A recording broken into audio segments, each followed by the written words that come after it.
Now, the moment you've all been waiting for. Who will be this year's Grand Prix champion? Who will be our hero of heroes?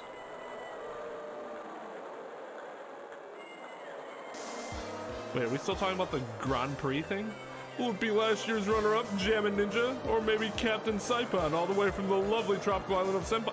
Oh god, I see the students of a certain starry school, and the global Onyankopon? God, okay. That dude needs a little more... a little more to his thong there.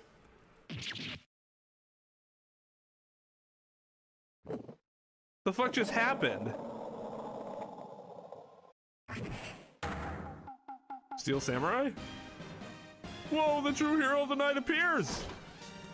There's no way he said that so quickly. It looks like this year's Grand Prix goes to the Fantastic Warrior. This Fantastic Warrior. The Nickel Samurai. Looks like the title eluded you again this year. Too bad, Jammin Ninja. Oh, Gatewater Hotel. Ooh, might see that butler again. Oh, right, yes. Did you hear that, Nick? Did you? The Nickel Samurai, he did it. Why, that's such a bad name. Yeah, he sure did. I'm getting too old for this. Dude, you're 25. Get over it. I'm proud of the guy for doing the series justice. So the person everyone was cheering for, I guess he got the prize? Yup. You know who we're talking about, right, Pearly? The Nickel Samurai. No, every Sunday I only watch the educational channel's Kids Masterpiece Theater. Okay, that's it. From now on, it's the Nickel Samurai. All the kids watch it. Man, let her watch what she wants to watch. Do you like the Nickel Samurai too, Mr. Nick? Nah, Nick's an old fart, so he's not allowed to watch it anymore. That's right. But I do like Kids Masterpiece Theater. Hey, I didn't know you were so young at heart, Nick. Mr. Nick, you're a grown-up. You're not allowed to watch it anymore. You're supposed to act like your age and have an interest that match. Damn, Pearly. Judgy much? It's very important. Oh, give it a rest, Pearly. Looks like I made the right choice in inviting everyone here. I'm glad you're all having a good time. Ah, it's like a dream. Too bad for the Jammin Ninja, though. Last year he lost to the Pink Princess Warrior of little old Tokyo. I thought this might be his year. Yeah. Oh, hey. She's like, I don't care. Did anyone else think that the Jammin Ninja looked a bit different today? Different? What do you mean? Well, he wasn't carrying his bright red guitar. Hey, you're right. Strange you'd walk around without a signature guitar. I don't think that's strange at all. I'm sure that's actually makes a lot of sense. I'll never understood these people and their shows. Anyway, Mr. Powers, thank you very much for tonight. Oh, it was nothing. I owe you one, so it's just my way of saying thanks. Yeah, you're not wrong. Hey, Nick, come on. It's time to go into the lobby. There's a post-ceremony stage show that's supposed to start real soon. And then I heard there's going to be a press conference after that. Press conference? Is he going to make a speech about winning this year's prize? Well, not exactly. Something about the Nickel Samurai confessing something.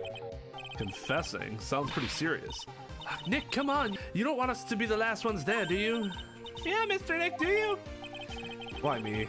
The show doesn't even start for another 20 minutes. I can't believe they're going to make a movie based on the Nickel Samurai.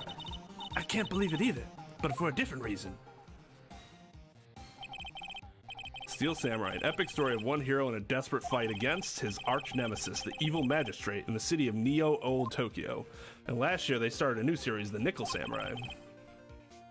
The new series seems to be a hit with kids too. I'm really attached to the Steel Samurai as a show, so I was hoping that maybe I'd get the chance to do something in this new one. Yeah, it's too bad. It'd be awesome to see you with the new actor, Matt Engarde.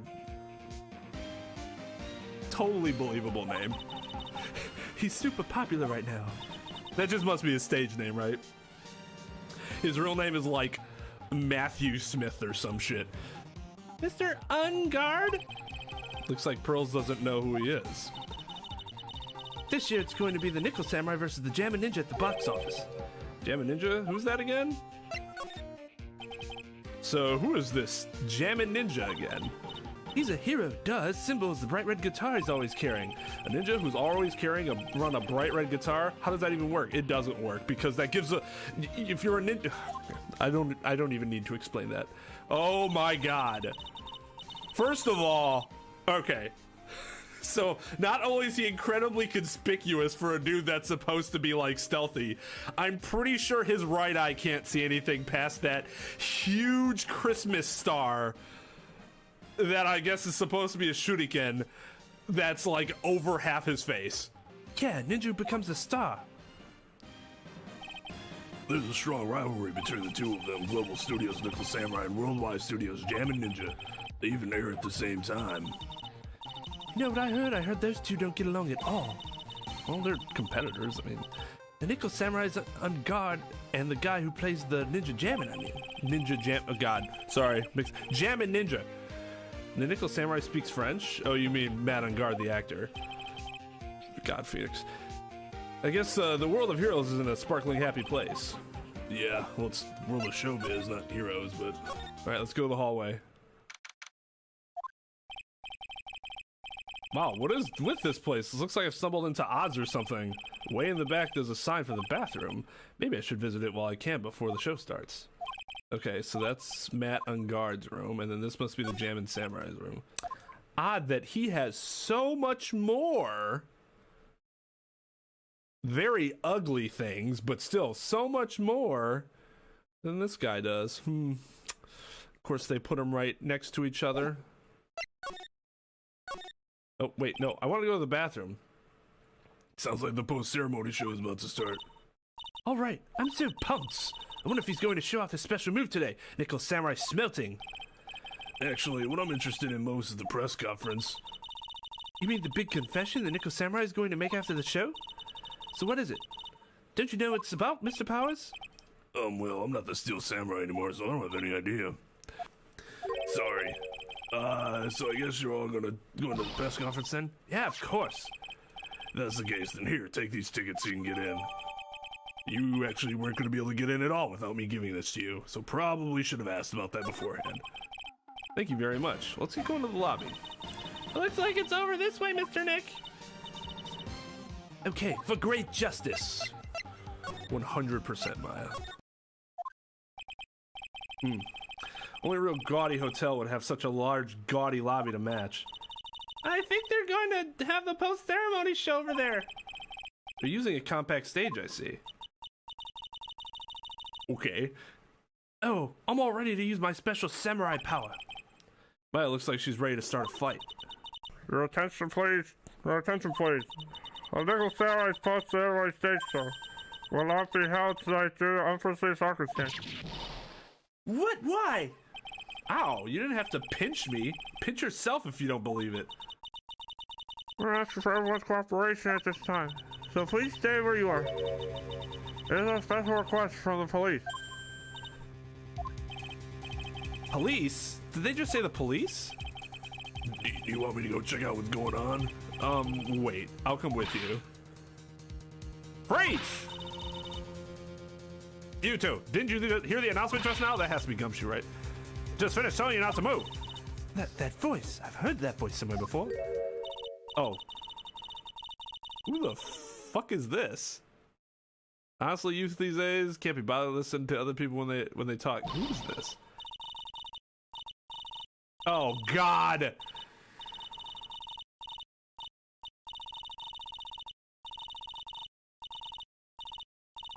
Oh no. This is non-stop chatter. It can't be Miss Oldbag. What is it, you young whippersnappers? Do I know you? Wait, you're Powers, aren't you? Yeah, about what happened back then. You didn't even get nominated this year, did you? Oh, that's right. You're doing that children's exercise program, trying to play nice. Yeah, that's me. Thankfully, I still have a job. I love that show, and you're a hoot. You're the big brother character, right? Yes, even with your face covered by a mask, I know what a work of art. But Wizard, no, I mean, who knows how many TVs you'd break? Really, it's shame on those kids. They're getting what they deserve. This is what what are you doing here?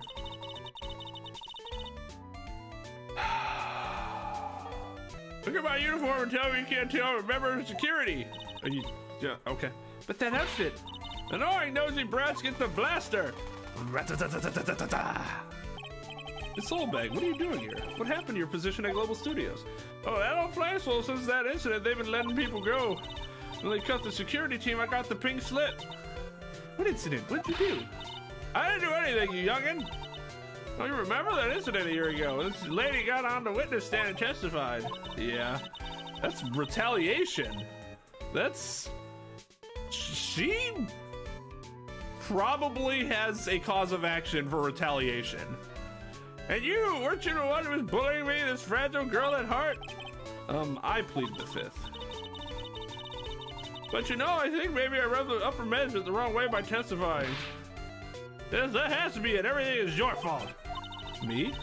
Thought about being a bodyguard at first after being handed old Pinky. You? A bodyguard? Well, your friend, that fiery good-looking guy with the red jacket and ruffles. Mr. Edgeworth? What? That sort of arrangement would be entirely too troublesome for me. That's what he said to me. What did I ever do to deserve that? So did something happen?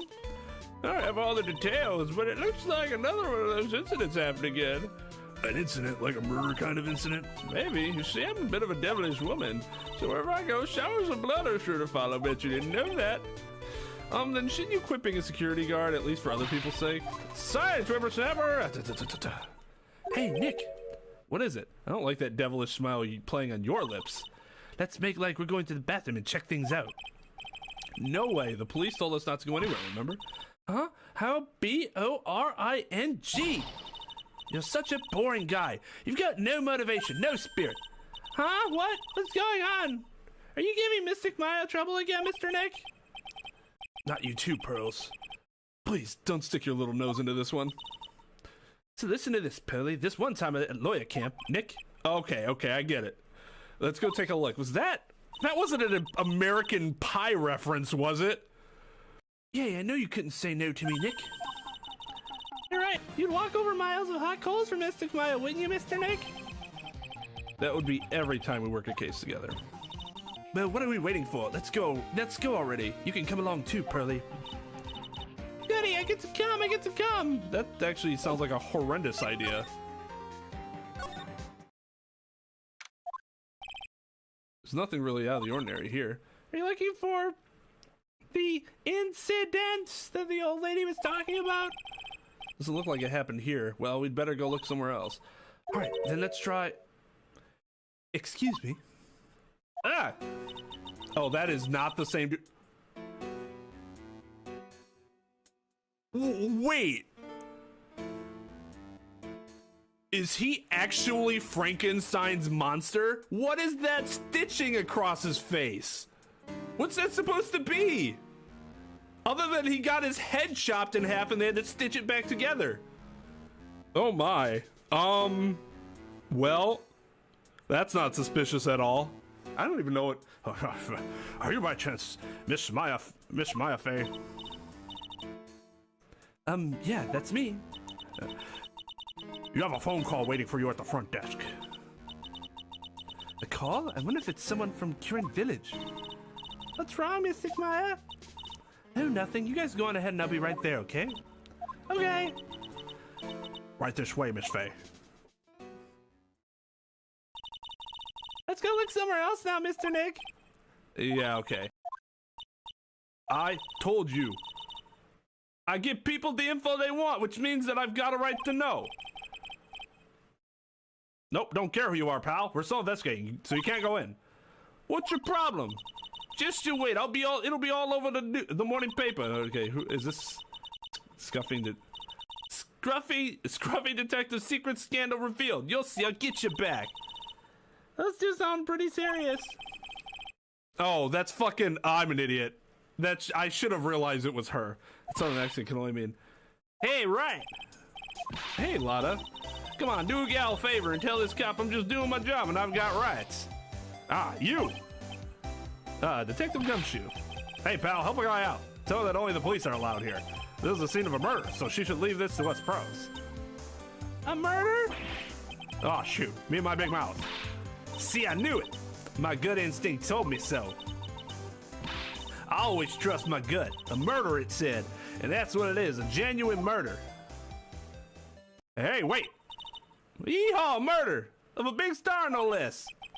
Oh, man. I'm in trouble now. So, Detective Gumshoe, a murder, you say? Ah, no, that's not it. I got my facts mixed up for a second there, pal. Mr. Nick, is a dead person the Nickel Samurai? Huh? Why do you ask? Well, Mystic Maya was rooting for him, so... It wasn't the Nickel Samurai that got bumped.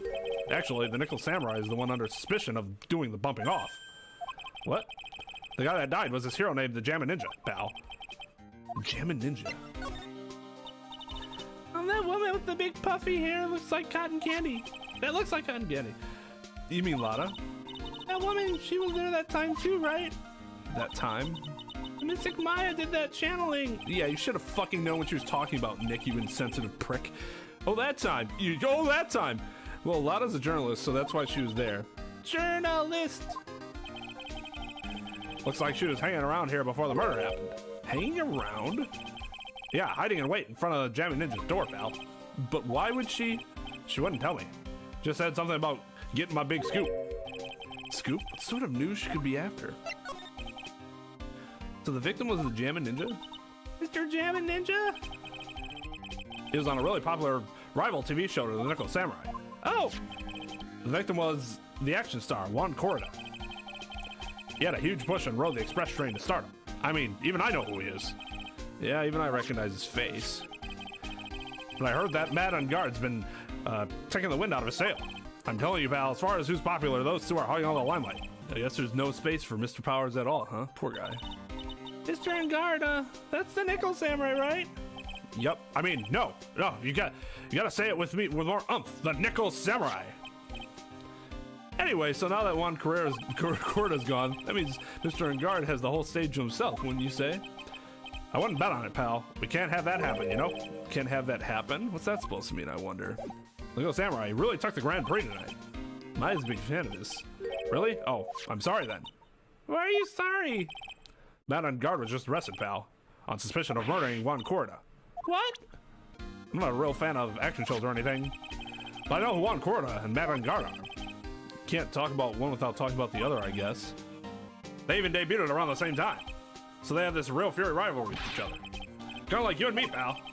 I never really thought of me as a rival. It doesn't make sense, actually. Why was Mr. Engarde arrested? Sorry, pal, but that's not something I can tell you. We have started the investigation, so we don't have any leaks. Looks like yet another Steel Samurai hero is in hot water. Mr. Nick, if Mr. Maya knew about this. Yeah, I know. She'd make me take this case, I know. Hey, so what's going on, Mr. Wright? Looks like Juan Corrida has been killed. What? Looks like he was murdered, and a suspect was arrested. That suspect is Mr. Matt Engarde.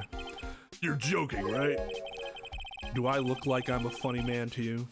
They arrested the Nickel Samurai on suspicion of murdering the Jammin Ninja. Oh, not again. I feel sick. Again? About a year ago, something just like this happened, Pearls. I still can't believe. No way, Matt would. What's Mr. Powers got in his hand? It's a fucking walkie-talkie. Oh, before I forget, this is for you, Mr. Wright. I got this from the bellboy that came by earlier. Radio transceiver. For me, but why? I don't know. All he said was it was for Mr. Phoenix Wright, the attorney. Mr. Engarde was going to hold a press conference, wasn't he? That's what I heard. That's what I had tickets for. Though if you wanted to get technical about it, it was the Nickel Samurai's conference. The Nickel Samurais? Yeah, he was supposed to wear his costume and give the press conference that way. He was going to be in costume, but why? I'm not sure. They don't keep me in the loop anymore. I was just wondering, where's Mystic Maya? She's been gone a long time. Now she mentions it, Maya's only going to answer a phone call. Maybe she got lost. I'll take a quick look around for her. No, don't let this fucking child... Oh my god. Okay. I guess we're just gonna let that child wander around. Ah! Oh, thank god. What is it, Mr. Nick? I'm not sure. It's coming from the transceiver. Yes, hello, Wright here. Is this Mr. Phoenix Wright, the attorney? And you are? You don't need to know who I am. I think you have... Wait. I think you have other things. You have to do like the deep throat thing, right? Like, I think you have other things to be concerned with, yourself with, such as... Help, Nick! Mystic Maya! holy shit, Maya? So, Mr. Wright, wouldn't you agree that more important issue is the fate of the girl? Her fate? Does he mean that what I think he means? Maya, where are you? Are you hurt? Come now, don't fall apart on me yet. This can't be. Now that I have your attention, Mr. Attorney, I have a modest proposal for you. If you do what I require, then I will return your valuable item unharmed. What is this called again in your fancy lawyer terms? Kidnapping for ransom. That's not fancy, that's just okay. Yes, that's it. This is a kidnapping. Ah! Mystic Maya! Mystic Maya! Aww, that's so sad. I'm more sad for Pearl than I am Maya. My sight, everything's fading away. Maya's been kidnapped. You there? Mr. Attorney, are you there? How much? How much do you want? Very good, Mr. Attorney. I'm glad you have such a good grasp of the situation. Hurry up and state your conditions and then return Maya. Money is not what I seek. What? What I want is a certain verdict. I would like a complete acquittal. Complete acquittal? What in the world have you done to need? I am not the person you will be representing. What? You are currently at the Gatewater Hotel, are you not? And I know that a murder has just taken place there. One corridor was killed and the suspect is mad on guard. You are, as expected, quite on top of things, Mr. Attorney. Now then, what I want is very simple. I want you to obtain a complete acquittal for Mad on Guard. Mad on guard? But why? He did not kill anyone, I can attest to that. However... However what? However, someone is framing him for the murder. A very smart someone who is setting him up to take the fall. If I agree and do what he wants, can I believe he'll keep his end of the bargain? You are, of course, at liberty to take me at my word or not. However, there is one thing you can take as fact. Right now, your very precious item is with me in my possession. Help! Nick! Maya! You have 2 days. Of course, tonight he will be in questioning with the police, but the trial is in 2 days. At that trial, you will win a not guilty verdict. Remember, you only have one chance, Mr. Attorney. One? You expect me to get a not guilty in one trial day? Yes, exactly. I don't believe I was wrong in choosing you, so don't let me down. I need one of those voice modulator things. Ugh. Oh yes, that's right. Now that I am playing the role of the kidnapper, I can't pass up this chance to say, and don't even think about calling the cops. Not great, but you get the idea. Damn it. Who the hell are you? Very well, I'll tell you that much. My name is The Killer. This is... Man. Mr. Nick, where's Mystic Maya? Well, Pearl, she was kidnapped, and she might die if I don't do... I'm sorry, I shouldn't be saying that. But I'm gonna say it anyway. She's been kidnapped. No, it's all my fault. I ain't going with Mystic Maya. Then you both be kidnapped. Not your fault, Pearls. But it is, Mystic Maya. Wah! Mr. Wright, I think we should tell the police what's going on. No, we can't do that. If we do, who knows what'll happen to Maya? Mr. Nick, what about the detective we saw earlier? Yeah, look at that face. Think he's gonna get us what we need? Detective Gumshoe. Yes, that's it. Wait here, and I'll be right back. All right, I'll take care of Pearl while you're away. I have these claws that come out at never mind. What? Ransom! Shh, not so loud. The ransom is complete acquittal for Mad on Guard. Wait, the deal is complete acquittal in exchange for Maya? You mean... This means Mad on Guard is obviously the killer, pal. No doubt about it. But the guy said that Mr. On Guard is innocent. You really believe what a kidnapper tells you, pal? I guess he has a point. If On Guard really is innocent, then why the kidnapping? And on top of everything else, there's all the evidence we keep finding. Huh? Forensics seems having a field day back there. But it's strange. There's so much evidence that it feels like something's wrong. There's too much evidence? Is that possible? Actually, didn't the kidnapper say that Engarde is being set up? Anyway, looks like you won't be leaving here tonight, pal. Great. Just sit tight and cooperate with the investigation. Tomorrow you can start yours. All right. Is there another way? You've also got to be careful about pushing the kidnapper the wrong way. You're right. Question mark? Oh, my head. Are we going to see things from her point of view? Interesting. Well, if you're going to keep me locked up anywhere for ransom, a wine cellar is a pretty good location. Where am I? I wonder if I'm still in that hotel. What happened to me? Nick, Pearly. Come on, you guys. This isn't funny anymore. Click, click. Of course, it was the dude with the stitching down the middle of his face. I sure have awoken. Ah, who are you? Me. I'm known as the Killer. The Killer? You mean like an assassin? I'm too young to die. Don't worry. You are not my target. For now, anyway. Ah, Nick, where are you? Help me. Yes, that's right. Only one person can save you now. And that is Mr. Phoenix Wright. Huh? What? Nick's going to save me? Calm down and be a good girl. Think of this as a business transaction. A business transaction? I'm going to contact him now. I hope you'll cooperate and play your assigned role very well. Assigned role well. Very well. Very well. Not just well, very well. Nick, what's going to happen to me? Nick, Pearly, sis. Is this Mr. Phoenix Wright, the attorney? You don't need to know who I am. I think you have other things to concern yourself with. You wouldn't hear the voice modulation on his side. Well, actually, I guess you would. A little bit, right? Unless it's through the phone itself. Then you wouldn't. You just hear his normal voice. Good morning! Ah, morning, Pearls. Mr. Nick! Come on, let's hurry and go see Mr. Engarde. We have to wait a bit, Pearls. Visiting hours don't start until 9 a.m. or so.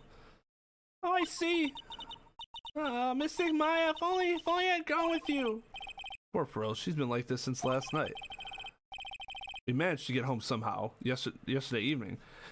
Thanks to Detective Gumshoe gently holding her by the hand and leading her. Oh, I see. Her being hysterical and not wanting to leave. That makes sense. But by the looks of it, I don't think Pearl's got any sleep at all last night. Mr. Nick, Miss Maya, she's alright. Right? Yeah, she's alright. Either way, I'm going to save her. You can trust me on that. Please help her. I'm only able to stay this calm and collected because Pearls is doing the crying for the both of us. We couldn't wait for visiting hours to start, so Pearls and I came down here early to visit one nickel samurai charged with the murder of the Jammin ninja.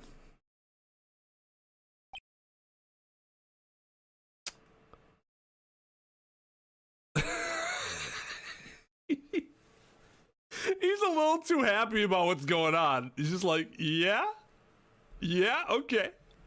Yep, that's me. Good morning. How are you today? I know the situation might be a little tough for you. Weird. Oh, sorry, dude. That's definitely it, right? I already signed up. Excuse me? I already have life insurance. I signed up a long time ago because my job is, you know.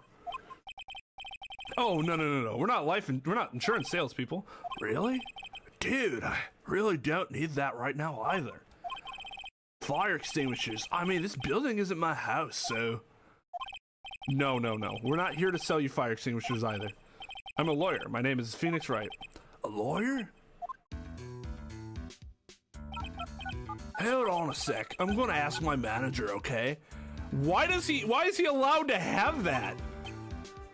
Oh, man. This crazy guy who says I'm a lawyer. Should I tell him? I don't know. Should I tell him to fuck off? I'm not sure. Yeah, okay. All right. Nickel Samurai sure is a strange person, isn't he? I think strange is an understatement. Oh, sorry about that. You're just in time, huh? You're a lawyer dude, right? My manager's looking for a good one right now, so how about it? Mr. Nick, this is our chance. I have to make him let me take his case. I have to. Sorry to intrude, but I would like to ask you a few personal questions.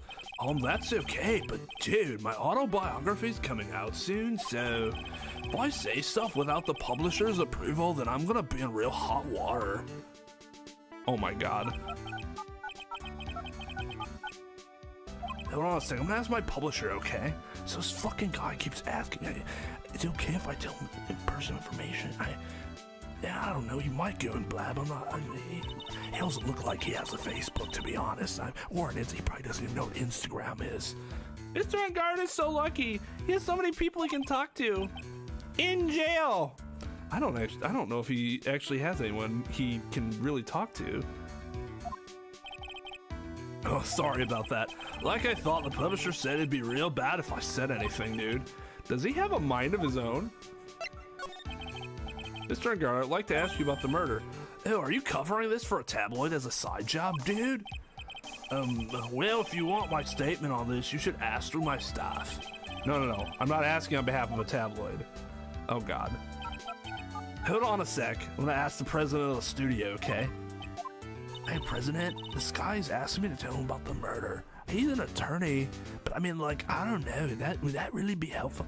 Is he all right, Mr. Nick? No, he's not. I'm talking about Mr. Engarde's brain here. I wouldn't put my money on it. Sorry about that. Studio president said, even Neo Mount Fuji itself knows that I'm not the murderer. Mr. Nick, what's Neo Mount Fuji? It's a mountain in the city of Neo Tokyo, the city the Nickel Samurai protects. Man, it's too bad he's dead. You killed him. That's the most logical conclusion, don't you agree? Dude, what are you talking about? You're making a huge mistake. If that's such a mistake, then why did they issue an arrest warrant for you? Who are you even calling? I'm gonna ask the guy in charge of this place, okay? Hey, can I talk to the guy in charge of this place? Stars know a lot of people, don't they? Yeah, to be able to get his phone in with him. Remember when they took Maya's phone away in chapter 2 of the first game because you would never be allowed to have that with you? I wonder if that phone even really gets reception in here. I guess you're right about the warrant after all. Ladies and gentlemen, I believe we might be making some progress here. This? Mr. Nick, what are you going to do with that? I don't know yet, but I figure I can at least show it to him. Is that a transceiver? Hey, it looks like a real nice one, too. I got it as a present from someone. Interesting. He doesn't care at all. Oh, yeah, real interesting. No.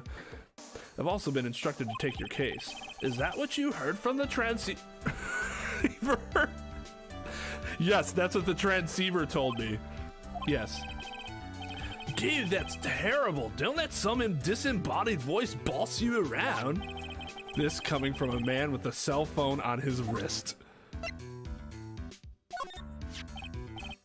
What's that? It's a ticket for the press conference. You were going to give one after winning the Grand Prix, right? Huh? Me? Yes, well, you were in costume, no less.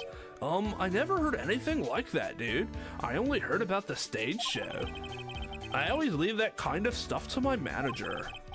He didn't know? That's odd. He didn't even hear it from somebody? Really? Well, dude, I think it's about time for me to get going. I'm gonna go hit the whole dusty trail. Please wait, I really need to take your case. There's always other people in need of a lawyer, right? Want me to introduce you to a few? Please let Mr. Nick represent you. Man, oh man, lawyers these days. Now you dudes use kids to pull in clients too. If you don't take me as a lawyer, then the killer's going to... Wait, what did you just say? The killer. The killer? What's he doing? He looks like he's mulling something over. Alright, dude, I accept your terms. Huh? I'll let you represent me in court. We did it, Mr. Nick. Yeah. I don't feel any better for it. He doesn't look too happy either.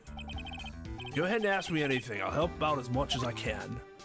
You mean you'll help yourself out as much as you possibly can? Good lord, this dude. Man, I think my lucky stars that people know my name. Well, you're quite the hero, and you're in the national spotlight. I didn't know who he is. Does that mean I'm not a good citizen? Oh my god, that's such a cute question. No, bro, relax. You're fine. Oh, it's really great to be the Nickel Samurai. Dude, lately I just keep on getting more and more popular. True enough. The Nickel Samurai is very popular among high schoolers and secretaries right now. I guess Mr. Engarde has a way of catching the eyes of women. Do you know my motto? Refreshing like a spring breeze. That's what I am. A spring breeze? That's why this kind of scandal is disastrous, dude. I mean, even if I get out of here tomorrow, it's still gonna look bad. But everyone loves a good scandal. Can you tell me about your activities last night? After I got the award, I took a break and went back to my room. I had that post-ceremony stage show to do, so I was in my Nickel Samurai costume. And you were alone the entire time? My manager was running around being busy, so yeah. Because of the press conference you were supposed to hold after the show. I told you, dude, I have no idea about any press conference, alright? That's strange. I thought the Nickel Samurai was going to confess something. Anyway, when I was leaving my room, that's when I noticed that it was kind of noisy. Mr. Corda was already dead at that time? Yeah, that's what I gathered anyway from my manager. I'm beginning to gather that guy can't do a thing on his own. That's when the detective in the green coat showed up. He searched me, and then out of the blue, the dude arrested me. Not you and the victim, Mr. Juan Corda. What sort of... That's got nothing to do with anything, dude. Man, with that face of his, you can't even tell me he's the same age as me. You can't even tell he's the same age as me. And he wanted to try to make a Jammin Ninja movie, even though we all knew it'd fail. The Nickel Samurai still won in the end, right? Yeah, I took the Grand Prix by storm. Why would I, the winner, have any reason to kill the guy anyway? Dude, you think it'd be the other way around, you know? It's true. Do you know why you were arrested? I guess maybe my full body search went badly? Did they find something on you? They found a button from the Jammin Ninja's costume. A button? I don't get it either. It was caught in the pleats of my samurai pants, or hakama. Ah! Dude, I really think someone's planted it there, though. I'm serious. I wonder if that's what really happened. I guess it's about all I'm gonna get out of him. Mr. Nick? Yeah? Let's ask one last thing. Let's test Mr. Engarde to see if he really is innocent or not. We can do that? Yes! You dumb idiot! Use what you've been using the entire... Oh, God. Maya's Magatama. You won't be able to hide any secrets from you, Mr. Nick. I'm sure of it. I get it. Mr. Engarde, I'd like to ask you one more question. Please answer me honestly. What is it, dude? Did you kill Mr. Juan Corda? Hold on, I need to... Please put the phone away and answer this question yourself. Alright, just so we're clear, dude. I didn't kill anyone, and that includes Juan Corda, okay?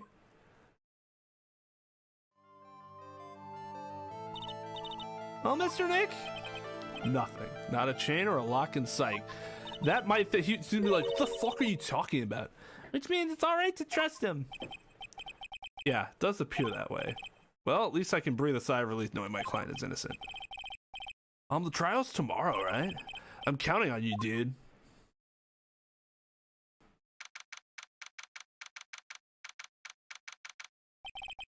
Well, at least we're able to get Mr. Matt Engarde as our client. And we know that he didn't do it, which is very important. So now what should we do? Well, the trial's tomorrow. We only get this one chance. There's only one way to prove Mr. Engarde's innocence. We have to find the real killer. Okay.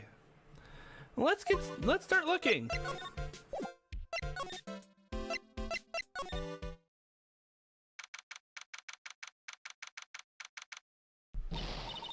Hey, what do you think you're doing? You can't come in without... Good morning. Hold on, it's you. What is going on around here? That poor Juan was killed, is that true? This is a bad rerun, is this is... No, there's still samurai doing with the most evil of deeds. You know, that's not entirely... Oh, if you know that, I was a huge fan of Juan's. Why, oh, why do all the stars I'm interested in drop one by one like flies? It's always been that way. Class hamster is fine. The other kids started to get Queen Reaper. Whoever your name, evil spell dies. Actually, I wanted to ask you about the murder and what happened. Huh, don't push me, boy. Mr. Nick? I couldn't hear everything she said because she was talking too fast. Miss Oldbag, could you please speak a little slower? Don't boss me around, you spiky-haired smarty pants. My dear Hammer died a year ago in that dreadful murder. And only recently did I finally find a star that makes this heart go but-up again. I don't know what to say. I ask you, why does every star I cheer for always end up kicking the bucket? I don't want your words. No one's going to get away with saying anything bad about my wand. I haven't said anything. Well, I don't believe a word that woman says anyways. Huh? What woman? That irritating backwater girl with the afro and a horrible country accent. I mean, what is the matter? What is that matter of speaking supposed to be, and why does she never stop? Honestly, women these days, they don't know the meaning of the word. When I was a young man, that was so beautiful, and despite this, I pressed flowers and read stars. Pearls, are you thirsty? A little. Okay, I'll go get you some juice or something. Thank you very much. Hey, are you paying attention, youngins, today? I'm guessing Miss Oldbag heard everything from Lotta. I'm gonna ask you about what happened around the time of the murder. I don't know anything about that. I was here getting ready. Getting ready for what? The show, of course. Well, in a press conference afterwards. You mysterious music for the magical press conference. Anyway, I don't know anything about the murder. I see. But if you're talking about what I saw, that's different. I saw it very clearly. What? I saw the most important moment of the night. The most important of the moment? You don't mean... Oh, so now you treat me with respect, you disrespectful child. When you speak to your elders, you should always be polite. Really, kids these days. Please tell me, what did you see? Oh my god. The murder last night was gruesome, wasn't it?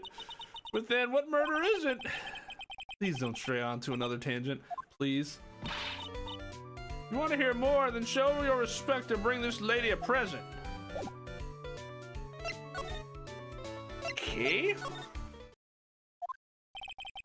It's like the investigation is still in full swing. Hotel staff and the police are running around like a bunch of headless chickens.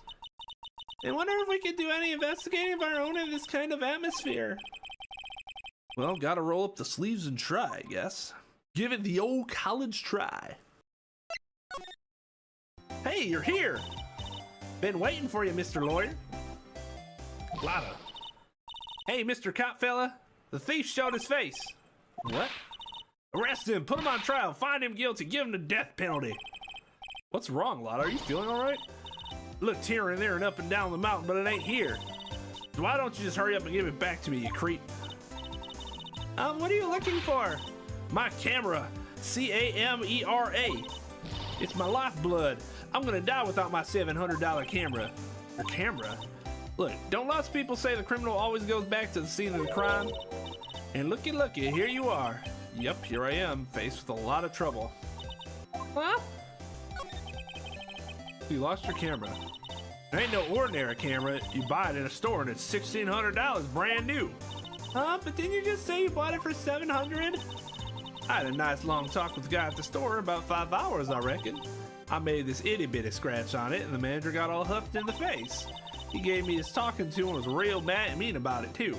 He done made me cry at that. When did you lose your camera? Last night after the murder happened. Must have been when I was busy running around looking for things. That's when I lost sight of my dear, darling, expensive camera. Did you have it around your neck or something? Lotta, what did you capture with that expensive camera of yours? I don't rightly know. I snapped a shot of anything that caught my eye. So I don't remember, and besides, I couldn't get anything from my big scoop. I wonder if Lotta's missing camera is even connected to the murder. Lotta, please tell me what you know about what happened at the time of the murder. Well, from before the ceremony last night, I was hanging around in this area. Yeah, actually, I was here until the time Mr. Engarde was arrested. What were you doing here? You sure you went to school, city boy? Whenever a Lotta Hart goes, there's a story to be found, a big scoop to be had. A big scoop?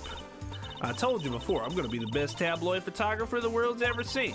Reckon, of course, that means I'm always looking for the perfect shot. Wonder what scoop she was after this time. Although, I was also on the lookout for the other stars that were here. So maybe I wasn't here the entire time. Lotta, are you sure you weren't here the entire time? You could take a picture for your big scoop? Well, maybe I was, but that's what real journalists do. I got some juicy inside info, so I thought to myself, why not get a picture for proof? What kind of story was it that you would hang around here? Oops, sorry, Mr. Lawyer. Can't be telling you that. Trade secret, you know. Not again. Why does everyone have something to hide? We've been stopped, haven't we? Haha, yep, take that, Mr. Lawyer. I'm glad someone around here is happy. Miss Lotta and your I rule smile. Ooh. Ooh. You don't say.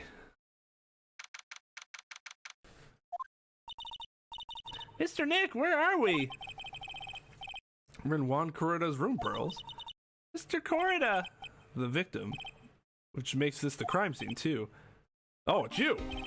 So, what's happened? The kidnapper? Has he contacted you again? Not yet. He probably won't until we win Mr. Engarde's acquittal. You doing okay, pal? Hang in there? I just want Maya to be alright. We don't have a lot of time left, but I'm going to help you as much as I can, pal. Can you do that, even if we want to look around the crime scene? Just this once. Special circumstances, right, pal? I'll even tell you everything I know, but you gotta keep quiet. It's my neck on the line here. Thank you. Oh, that's right. I gotta give you guys a map of the hotel, pal. Here you go, little missy. Wow, you're giving it to me? Thank you. Haha, wouldn't want you to get lost in a hotel too big for its own good. Mr. Nick, I got a map. That's great, Pearls. But Mr. Nick, I can't read what it says. Cause of death. You know what was the cause of death? Well, technically, the final autopsy report isn't out yet. God damn it. But one look at the victim should tell you, pal. It should? Yeah, here's a picture.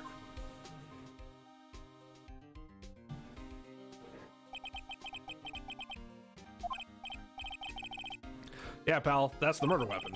So he was stabbed to death. They're looking at the fingerprints down at the lab right now. There are fingerprints on the knife? Yep, and it looks like they're pretty sure they're Mr. Engarde's prints, pal. That's bad, really bad. Really bad.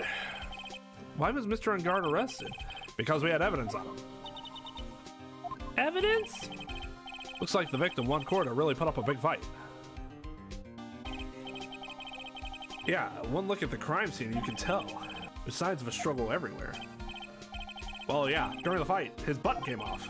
Mr. Engarde said something about a button. Something like one of the Jammin ninjas got caught in his hakama. That's not all. What? There was a witness, pal. A witness? Who was it? That lady. This old bag. Please, anyone but her. The prosecution has plenty of evidence to make a solid case. There's something around where the victim was that's a little off. Something that's a little off? As in, that's for you to figure out, pal. Alright, let's try to figure it out, Mr. Nick. That's your present from the kidnapper, huh? While you're talking, it sends and receives radio waves. If we could trace that. Yeah, we could use it to find out where the bad guy is. Use radio waves, huh? I got it. I'll go find a radio scanner. I'll let you borrow it, pal. Nice. Wow, there are a lot of bears. Alarm clock ones, collector's editions, stuffed teddies, plastic models. It's pretty overwhelming. Is there a kind of bear he doesn't have? There's even a few in the trash can. Yeah, I get the feeling maybe the guy didn't really like bears. Poor teddies. It's hard to bear with all these problems. I don't think I want to bear with the trauma that last case caused me. What's wrong, Mr. Nick? Never you mind. What sort of things in this refrigerator? The carrot juice bottle and the tomato juice bottle are both empty. Empty? Too much of a hassle to throw them away, I guess. Raw vegetable juices. I guess he must have been a real health nut. Oh, there's a beet, some ketchup, and a bottle of strawberry jam, too. Maybe red was his favorite color?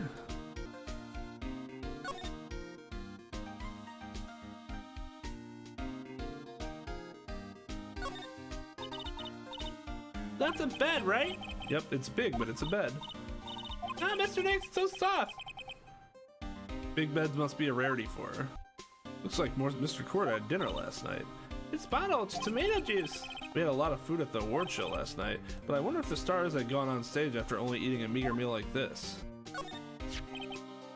This is a guitar case, I guess. A little beat up, but still usable. That's strange, the guitar's not here. Maybe he forgot to bring it to the show. But Mystic Maya, she said that the bright red guitar was the Jammin Ninja's signature item. That's true. Huh? Guitar case is wet, but it's only wet on the top of the lid. Yeah, there's no water inside the case. This is just water. This is water, isn't it? Intriguing. Bottles of cosmetics are scattered all over the floor. This is probably where Mr. Corda fought his assailants. Where are these bits of glass from? A flower vase, maybe? Vase. There are flowers on the floor, but I don't know what they are. You don't know much about flowers, do you, Mr. Nick? It's a beautiful wine glass, and there's tomato juice in it. Ew, tomato juice. I don't really like it much. There's a bottle of it on the table over there. That's probably where this came from. Doesn't it seem weird? What seems weird? I mean, everything else is scattered all over the floor. She's right. The flower vase was broken and the makeup is strewn everywhere. Why is this glass the only thing that's still alright? About this wine glass. Ah, so you noticed it, pal. The whole crime scene was a mess, but this glass was the only thing that was untouched. You noticed that too, Detective Gumshoe? No, actually Miss Von Karma noticed it first. Yeah, Pearls noticed it before me too. Hey, wait a minute. So does that mean Miss Von Karma's here at the hotel? Yeah, she's around. Man, you're going to be in so much trouble, pal. Especially if she catches you in here. Well, you can bet the instant I see her, I'll be running the 1,000-meter dash. What's that beeping noise, Mr. Nick? I've heard this sound somewhere before. It's Miss Von Karma. Huh? For some reason, whenever I hear that sound, she pops up out of nowhere and whips me. Come to think of it, that's exactly what happened the last time. Sorry, I gotta make myself scared, pal. Ow! At last, you reveal your true nature, Mr. Phoenix Wright. It'd be too much to ask for you to be nice for me for a change. You're the type to steal information from pitiful, hopeless detectives. That's very dishonorable of you. Ow! Hey, don't you dare run away, Scruffy McTrenchcoat! Scruffy McTrenchcoat. I didn't think the detectives of this country could be this pitiful. Wah! Detective, come over here for a second.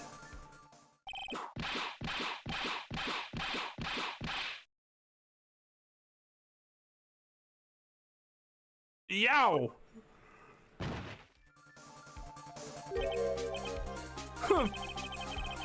I feel better knowing at least you were man enough to face your punishments.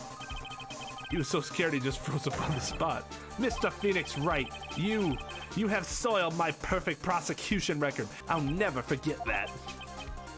This time, victory is mine. Victory is yours? Is that all this means to you? What? Come, Scruffy. The investigation briefing is about to begin. Yes, sir. This isn't over yet, I swear on my family's honor. Your family has no honor anymore. Ow, what did you just throw at me now? What is this? Well, I guess this means I gotta get back to the precinct now, pal. If you ever need me, come down to the Criminal Affairs Department, alright? And if you can, try not to let Miss Von Karma see you. Or what? What the fuck she's gonna do? I can go down there if I want. Mr. Nick, what's this piece of paper? It's called an autograph. Autograph? Paper's got Mr. Corda's name written on it, so it's his autograph. I can't read it at all. To be honest, I've never seen writing that looks like this. It's a special way of writing called cursive. Look here, see how it says, "To my dearest Wendy," in more normal letters here? This sloppy, unreadable writing? It's crazy and cruel to give this to someone. Hold on. Wendy. I've heard that name somewhere before. It's Wendy Oldbag. Where are we? We're in Mr. Matt Engarde's dressing room. This is our client's room. Oh, hello there.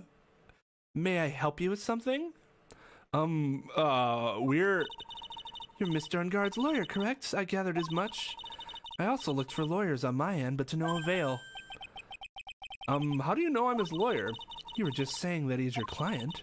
In a situation like this, the only person who would use such a word would be his lawyer.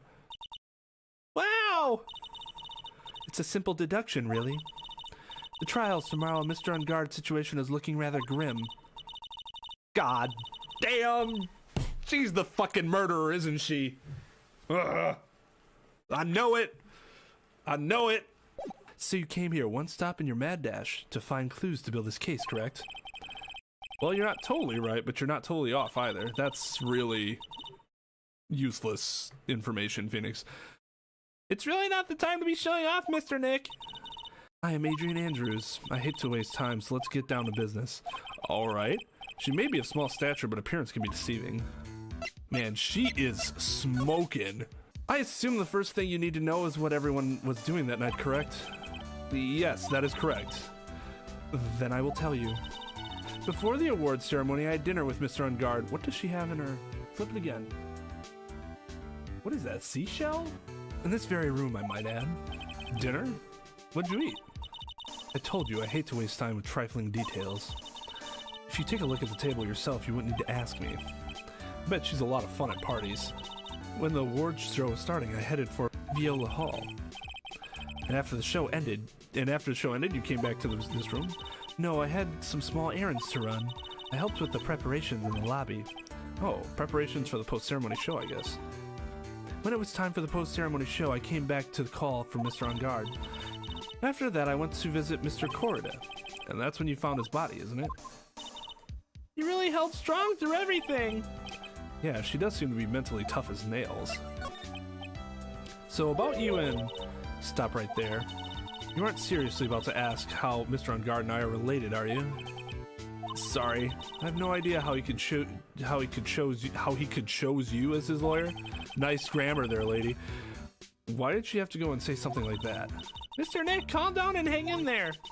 I'll give you a shoulder rub to relieve your stress later, all right? Oh my god, she's just so cute. What a nice thing to do. I already gave you my name earlier, but I'll add that I'm Mr. Engarde's manager. I mean, that's like the most obvious thing in the world. But why was she talking to Mr. Corrida? That doesn't make any sense.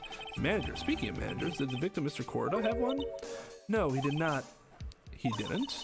Global Studios has a very different policy from Worldwide Studios in that Worldwide Studios does not assign individual managers to their stars. I see. This industry is very ruthless and unforgiving. Actually, you look quite ruthless and unforgiving yourself to your poor partner. Dragging a little girl like her to places like this, honestly.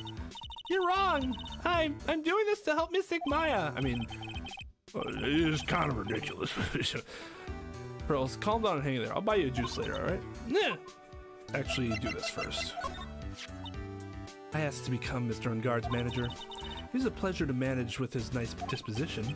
Mr. Engarde does seem like a rather weak-willed man, always doing as he's told. He's always saying my manager, right, Mr. Nick? Did you know the victim, Mr. Corrida? Yes, I knew him. The world is such a small place after all. Did you know about his rivalry with the Nickel Samurai? Honestly, they were like children when it came to that.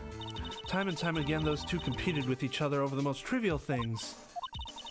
If either one of them wasn't so stubborn, then maybe no one would have needed to die. I've got a hunch that this woman knows more than she's letting on.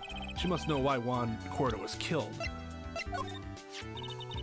That's Mr. Will Powers. He's an actor contracted with Global Studios. He's a very nice man, a man with a good heart. But that's all he is and ever will be. God damn, woman! Relax.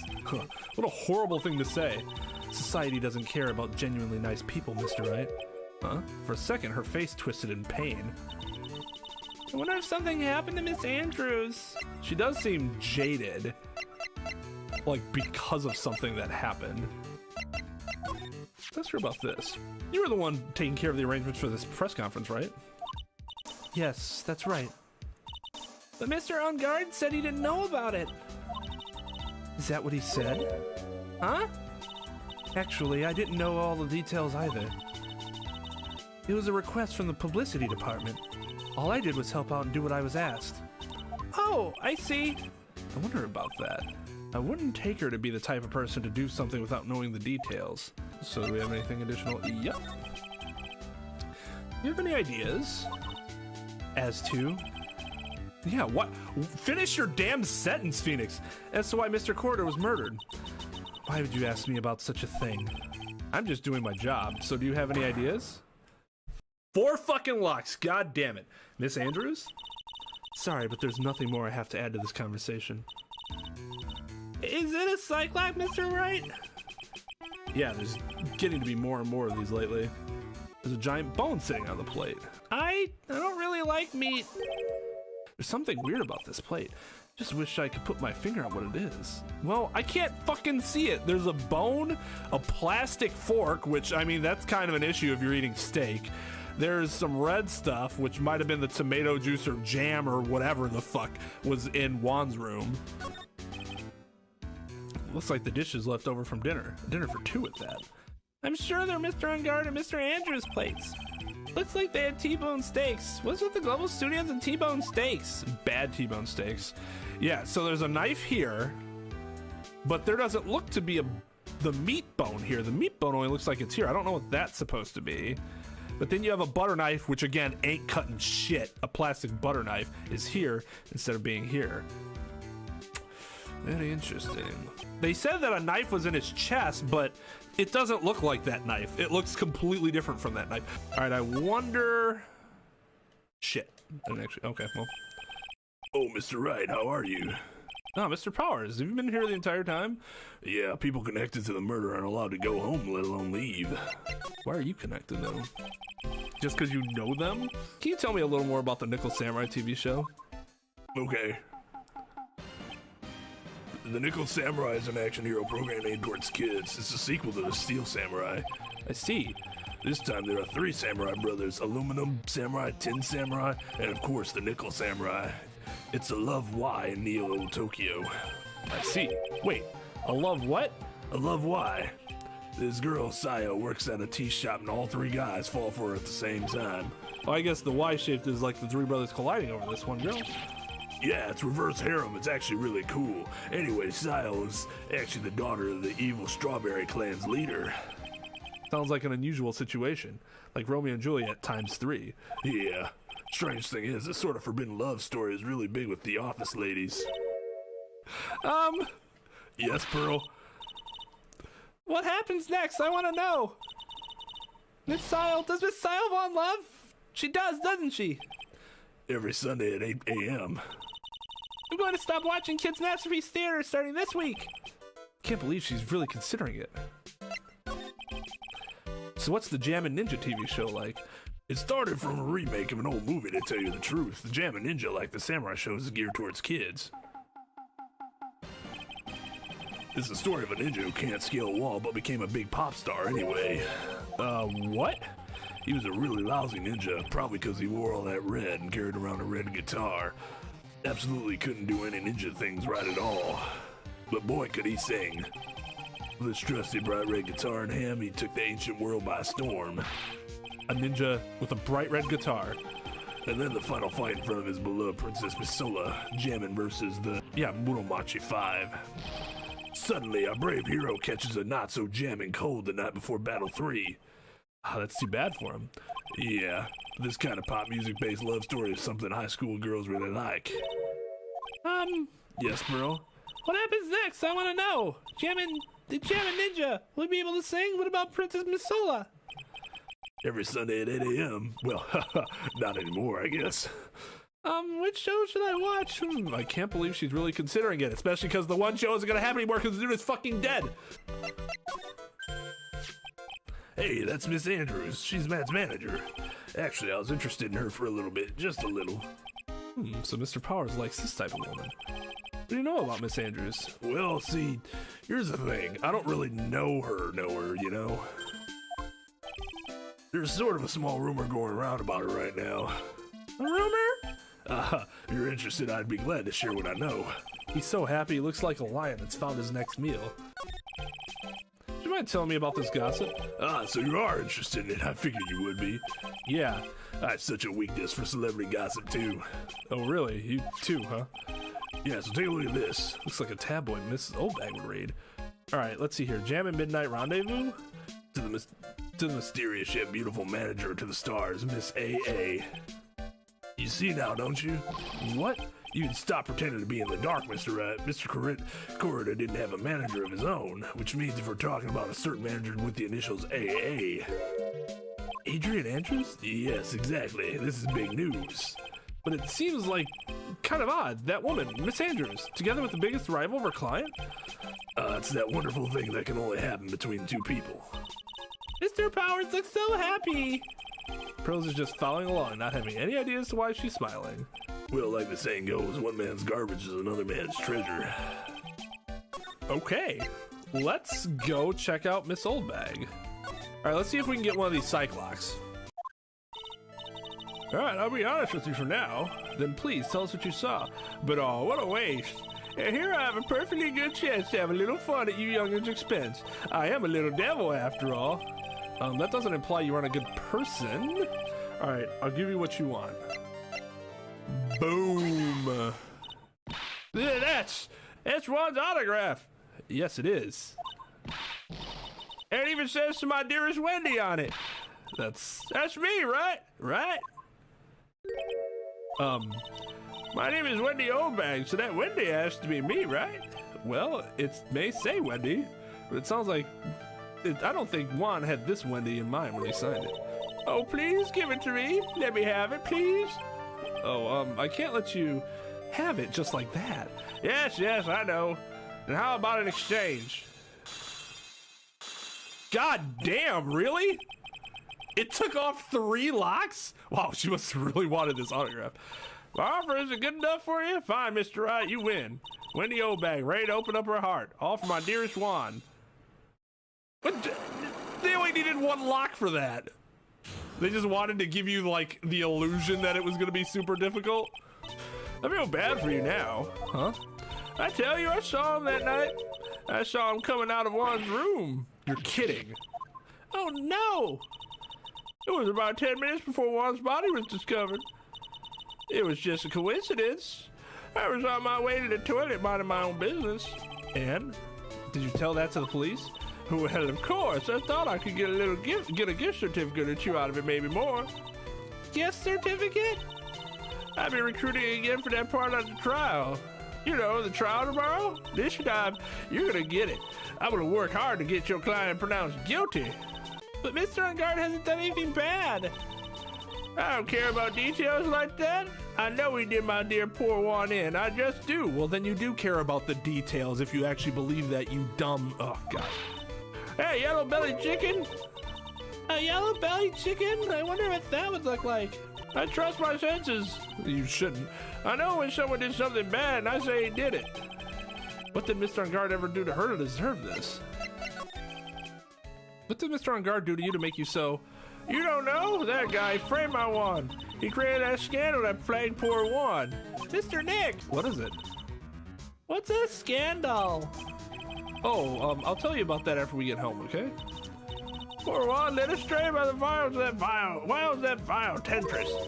Mr. Nick, what do vials and vile temptress mean? How about we just listen to Miss Oldbag has to say for now, okay, bros? Okay, so Miss Oldbag, so who's this woman you're talking about? Adrian Andrews, of course. Who else? That guy. He shoved the girl in the Juan on purpose. His own manager, but why? I thought lawyers were smart. It was to create a scandal to make Juan lose face. That girl drove Juan into a scandal that dragged his reputation through the mud. Sounds like a pretty standard definition of a scandal to me. Why do you know about that anyway, Miss Oldbag? I'm one of Mom's biggest fans. I'm always out there gathering information. There's nothing I don't know. And do you have any proof that Mr. Engarde did what you say he did? Next week's issue of a certain magazine says so. Of course, a tabloid. Next week? Doesn't that mean it's something people don't know about yet? Why would Miss Oldbag have information like that? Where'd she get it? Heh heh heh heh heh heh heh heh. Yeah, exactly. Like if you're Phoenix, you're like, please stop. I would be angry at you for interrupting so much, but I just can't. So how about I will tell you everything we need to know when you get home, okay? Just let me listen to the rest of what she has to say, and then all your questions I can answer for you later, okay? Be like, you're never gonna be mad at her, right? Never. Aha! Lotta, will you please answer my questions? All right then, an unpleasant tabloid photographer looking for a scoop. I'm going to say that you were looking for a scandal. Grr. Could it be that you, Lotta Hart, were looking for a break with a huge story? Perhaps an unfolding scandal between Juan Corda and this person? Oh, God. This woman. She's Adrian Andrews, Matt Engarde's manager. The Nickel Samurai's manager caught secretly meeting with his rival, the Jammin Ninja. It would be the hottest story of the season, wouldn't it? You're pretty good at this guessing thing, Mr. Lawyer. You can't just make up any old thing and think it'll make the papers. You gotta have backup. Backup? Yeah, you gotta have that. That's what news sauce? Oh, you mean news source. That's it. Show me something that shows that one guy had something with Miss Andrews. Okay. This is the article from a certain weekly tabloid. Jammin Midnight Rendezvous. To the mysterious yet beautiful manager to the stars, Miss AA. Ah! Miss Corda didn't have a manager of his own. Mr. Corda didn't have a manager of his own. What's more, his rival, Mr. Engarde's manager, Adrian Andrews, she has the initials AA. You saw this article and then thought to take some pictures of them as proof. That's why you were lurking around Mr. Corda's door last night. Wah! Gotcha. You were looking into Mr. Corda and Miss Andrews' affair, weren't you? You got it. I was gonna get myself a scoop by catching them in a secret meeting. There's already an article about it in one of the weekly tabloid magazines. It's no longer breaking news. What you just say? Her initials are AA. What kind of vague thing is that? There ain't no proof of nothing. People are gonna want to see real proof. Well, at least I do. So that's what I was doing, getting photos. Oh! I'm gonna whip up the reader's interest, some gossip and a little misleading. Wow, that makes me an awful person, doesn't it? Then spice it up a little and have myself an exclusive news story full of bullshit. Wow, Lotta, nice journalistic integrity you got there. I already finished writing up my spicy article, you know, but the paper I wrote on my notes to myself is gone. Your notes to yourself? It was inside the case of my $1,600 camera. They done run off together. I came here for my big story, didn't come here to have my treasure disappear on me. Yeah, I understand. It's enough to make a gal go bonkers, I tell you. What's with people now anyways? I never thought I'd see the day when someone done steal something from me. You really want that note back, huh? Got no idea why, though. The story on that note is probably a bold-faced lie. I don't know if we have an... God, this seems like this is gonna be tough. We'll see.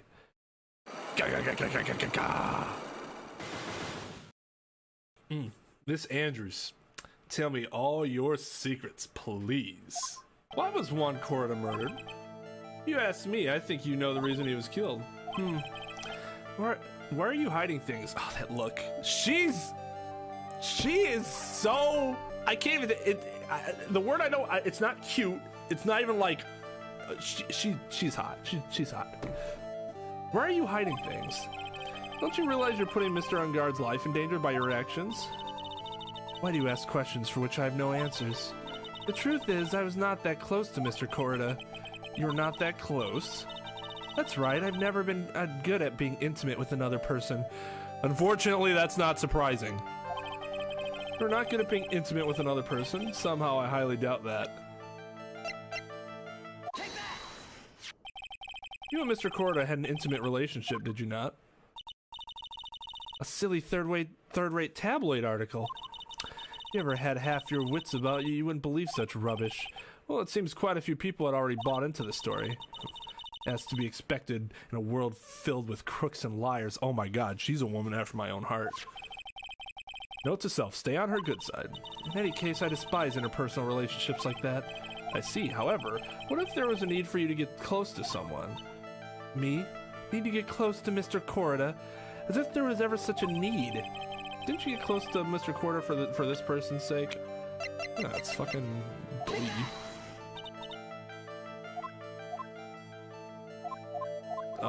Okay, so that was not it. For this person's sake. So if it wasn't for Matt Engarde, was it for herself? Nope. We're missing someone. You know what? Let's go. Oh, the lawyer dudes. So what'd you find out? I'm still in the middle of investigating. I see. But I've already told you everything I know, dude. Whatever, we'll go here. Detective Gumshoe, said they had an investigation briefing. Yeah, oh, he's back! Hey, so you came, pal. Why the blunt greeting? Because there's nothing to be friendly or happy about. What do you mean by that? Well, things look perfect this time around. The evidence and testimony are airtight.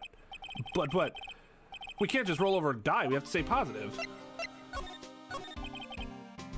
What do you mean the evidence is airtight? I can't give you all the details, pal, but there's 2 big pieces. 2? And both of them are in this photo. The first is the button that's missing from the victim's chest. That's a huge fucking button. How do you not notice that it's in your pocket? That's the button that you found during your body search of Mr. Engarde. Yep, I found it in the folds of the Nickel Samurai special pants. And the second one is the knife in his chest. The fingerprints of the knife in his chest, to be exact. Fingerprints? Whose are they? You didn't even have to ask, little missy. It's obvious. They're mad on guards.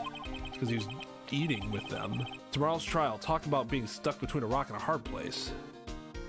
Fuck! So what about this airtight testimony? It's that old security lady, Miss Oldbag. I thought so. What do you mean you thought so? Did she tell you something, pal? Well, I even told her not to open that mouth of hers and blab it. Her blab knob is stuck on 10. There's no turning it down, trust me. Yeah, well, Miss Oldbag saw it out, pal. She said Mr. Engarde come out of the victim's room and around the estimated time of death. No way! We're pretty interested in this bit of gossip ourselves. The scandal with Mr. Corda, but why? Well, 2 years ago, a woman... Oh! Fuck! We need to go back! A woman committed suicide. Suicide? Her name was Celeste Impax, and she was Juan Corda's manager. The victim's manager? But that's not all, pal. Miss Impax was Miss Adrian Andrews' mentor. She taught Miss Andrews everything she knew about the business from square one. His mentor? A woman who was both Mr. Corda's manager and Miss Andrews' mentor. Could her suicide have something to do with this case? You want to know more about her, pal? I do. Tell me more. She was the victim's manager, is also Miss Adrian Andrews' mentor. It's been 2 years since her suicide, and now those two are linked together again by another death. Or maybe it's just fuck! God damn it! Ow! I'm getting sick and tired of dealing with one foolish idiot after another. So you must have a hard time looking in the mirror these days, huh? Yeah, that's right, I said it. Let's do it. Let's go. Let's come to blows. Just whip me hard. Perhaps I'm a bit too excited. This one, Karma. You can't seem to stop allying yourself with the enemy, can you? I don't need a traitor in my midst. You don't mean... I do!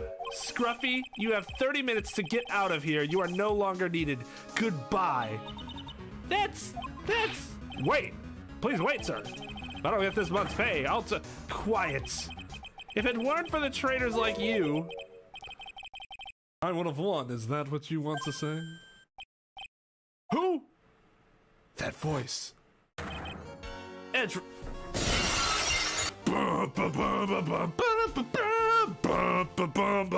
What a fucking entrance!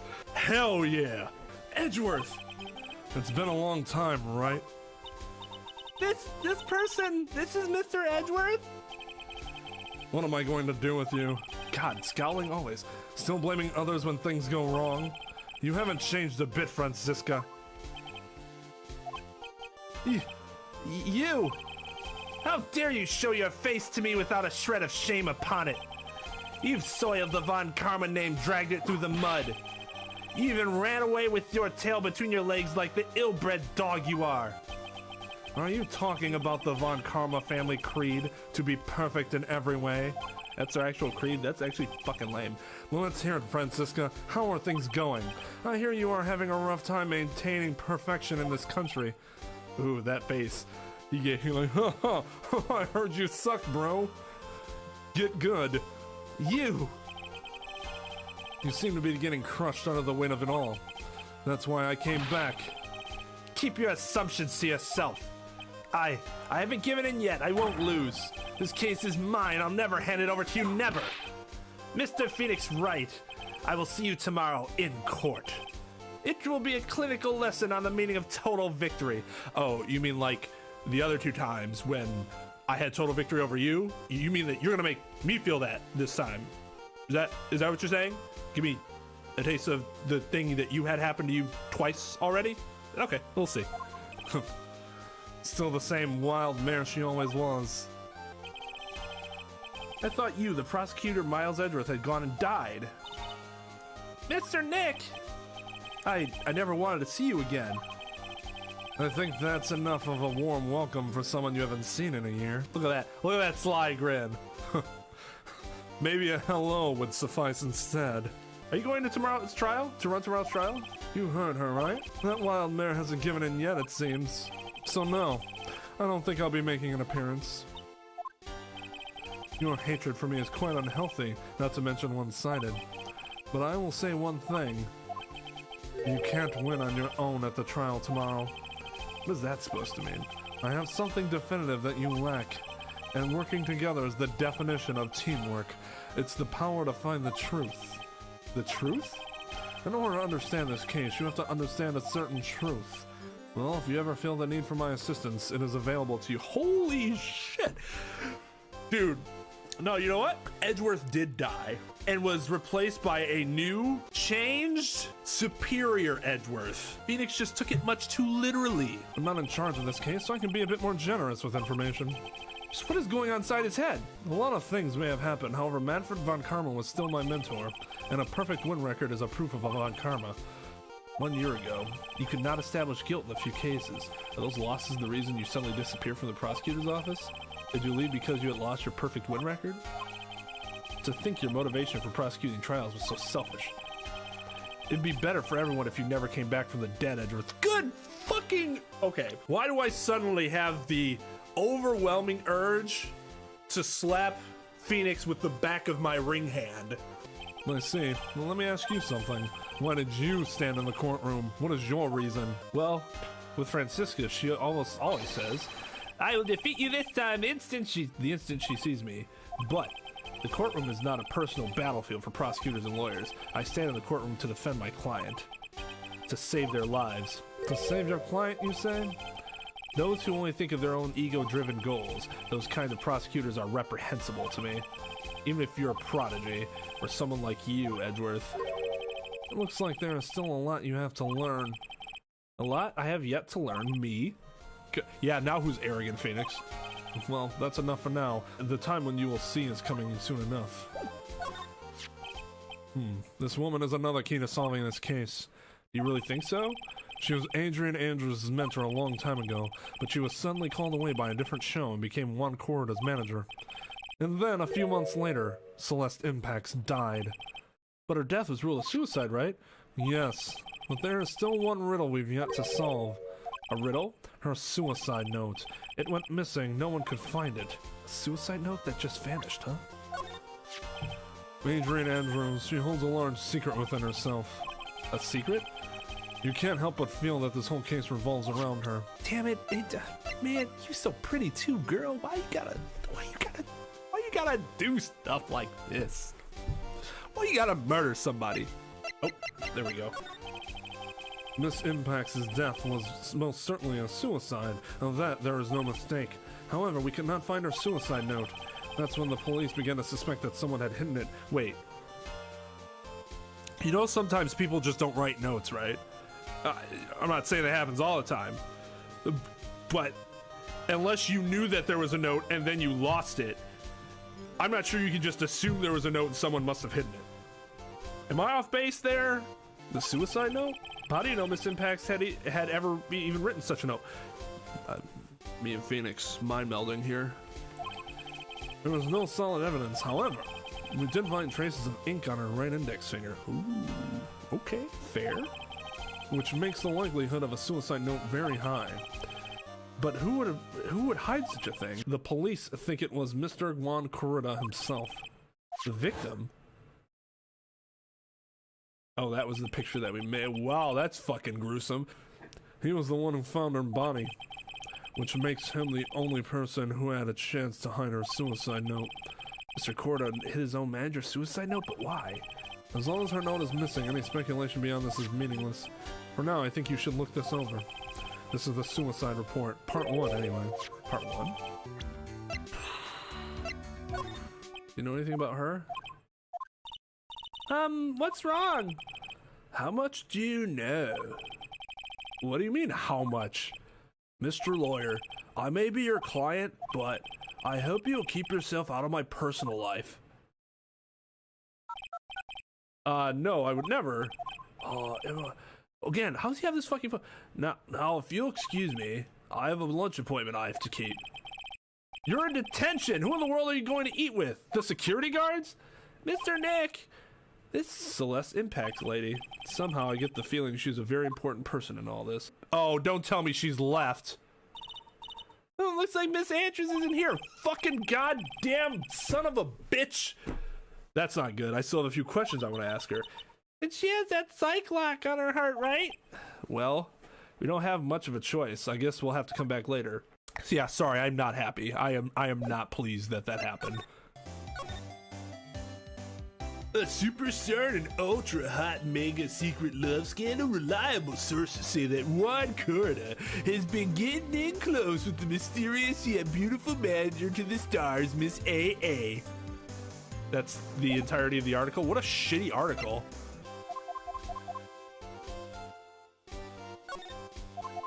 Look at his posture. This is fucking some sickness. This is elite tier posture. And there's a really shitty chair too. Look at this. Look at this shit. I'm so jealous. I hate him. I whoever that is, oh god. Oh, it's kind of cute. You don't even know. Mr. Nick, what is that stuffed animal's name? That's the blue badger. Oh, that's the blue badger. It's my idea. I made it this person's mascot, you know. Oh wow. I'll give my side mascot air pollution. That's the I do. I hope you succeed in your mission, sir. I don't like to look through reports.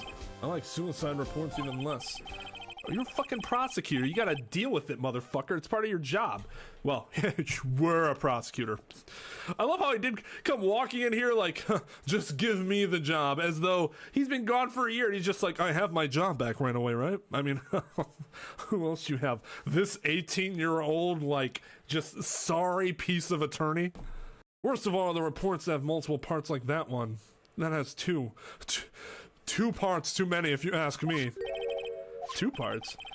What you just handed me is the first part of the report. Here's the second part. Why didn't you just give that to me in the first place? Oh my god, that's weird. The second part of the report is about an attempted suicide. The attempter's name? It's Adrian Andrews.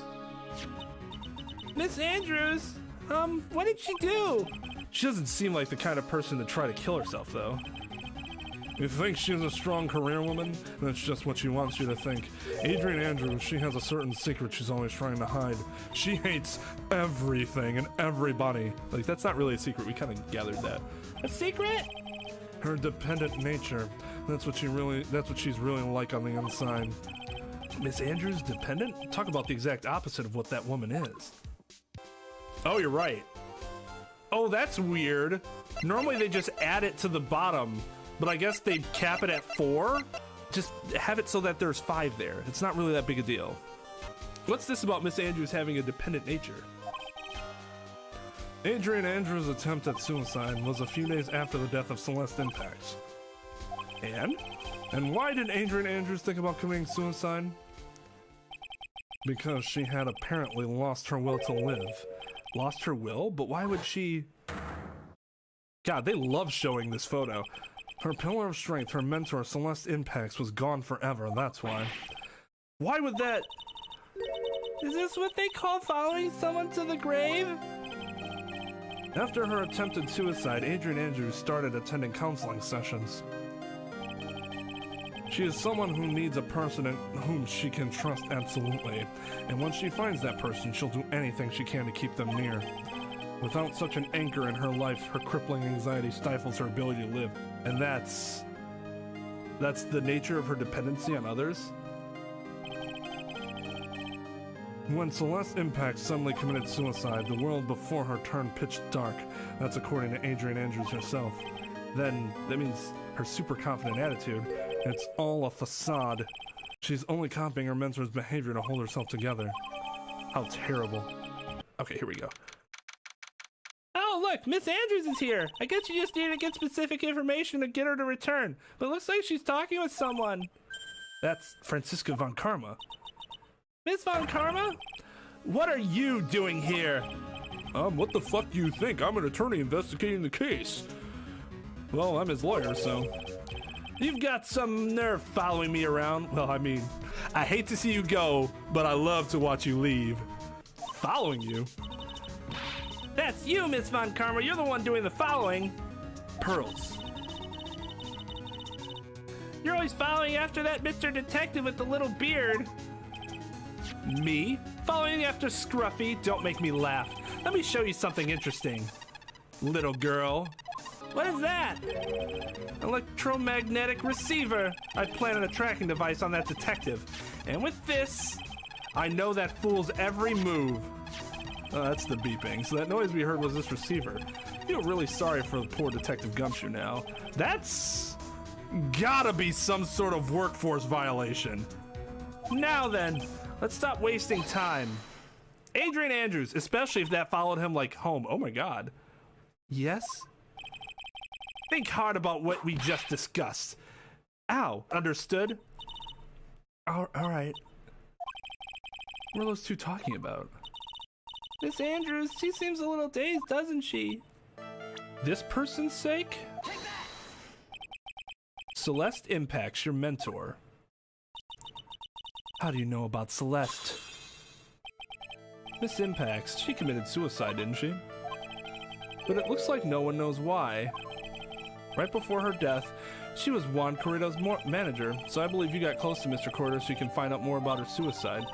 You have a great imagination. You may have a future yet as a slimy muckraker for a putrid third-rate tabloid. Oh my. Miss Andrews? There was no mystery surrounding her death, none. It would be pointless for me to force myself into a relationship for nothing. Is that really true? Was there really no mystery at all? I don't believe you were completely at ease with the way her suicide was resolved. Miss Impact's suicide note was never found, was it? It looks like the police were under the suspicion that someone had hidden it. Like, maybe the person who had discovered her body, Mr. Corrida. Juan? And Miss Andrews, I believe you thought the same thing. That is why you became intimate with Mr. Corrida. I sat by quietly and listened to your insulting ramblings long enough. It's true that Celeste is my mentor. However, allow me to say this again. It had nothing to do with me. I didn't even know that her suicide note was never found. I'm a person who doesn't care about what goes on in the lives of others. That's the impression you like to give. However, I don't think that's who you really are. What? I have evidence that says otherwise. This is the proof that Celeste Impacts was someone very special to you. Miss Andrews, you nearly went through with it, didn't you? Went through with what? Ending your life. Miss Andrews, you look and act like a very strong woman who has it all together. You don't ask for anyone's help, relying only on yourself. Yes, I've been very independent ever since I can remember. However, that is all just a lie, a facade. You've always searched out people on whom you can depend on. You were dependent on Miss Impacts, weren't you? Which is why, when she passed away, you lost everything you had. Stop. God, we are fucking grilling her. When Celeste passed away so suddenly like that, I died a death on my own, but no matter how hard I tried, I couldn't stop thinking about what had become of her note. You must have heard about the police report. The ones that said the police suspected Mr. Corrida of hiding Mr. Impact's note. You heard about it and thought to recover it from him by getting close, am I right? If that's the case, then everything changes. What do you mean? What topic did we start this conversation on again? It was why was the victim killed? Exactly. Somehow, Miss Andrews, it seems that you have become the one with the reason to want Mr. Corrida dead. Me? Miss Impacts was everything to you, and then she died, and you would do anything to find out why she killed herself. Even commit murder. Murder? It kind of doesn't make sense, because then she would never find out what happened. That's more of just a revenge thing. I'm accusing her of being accused. It's true, I am a woman who can only live in insecurity. I'm physically small, and I don't really have a lot of self-confidence. I pushed against all that, though. I've tried to live strongly. I never wanted anyone to find out the truth. Miss Andrews! This one thing, it's the one thing I wanted to take with me to the grave. It was my secret, mine and mine alone. I'm sorry.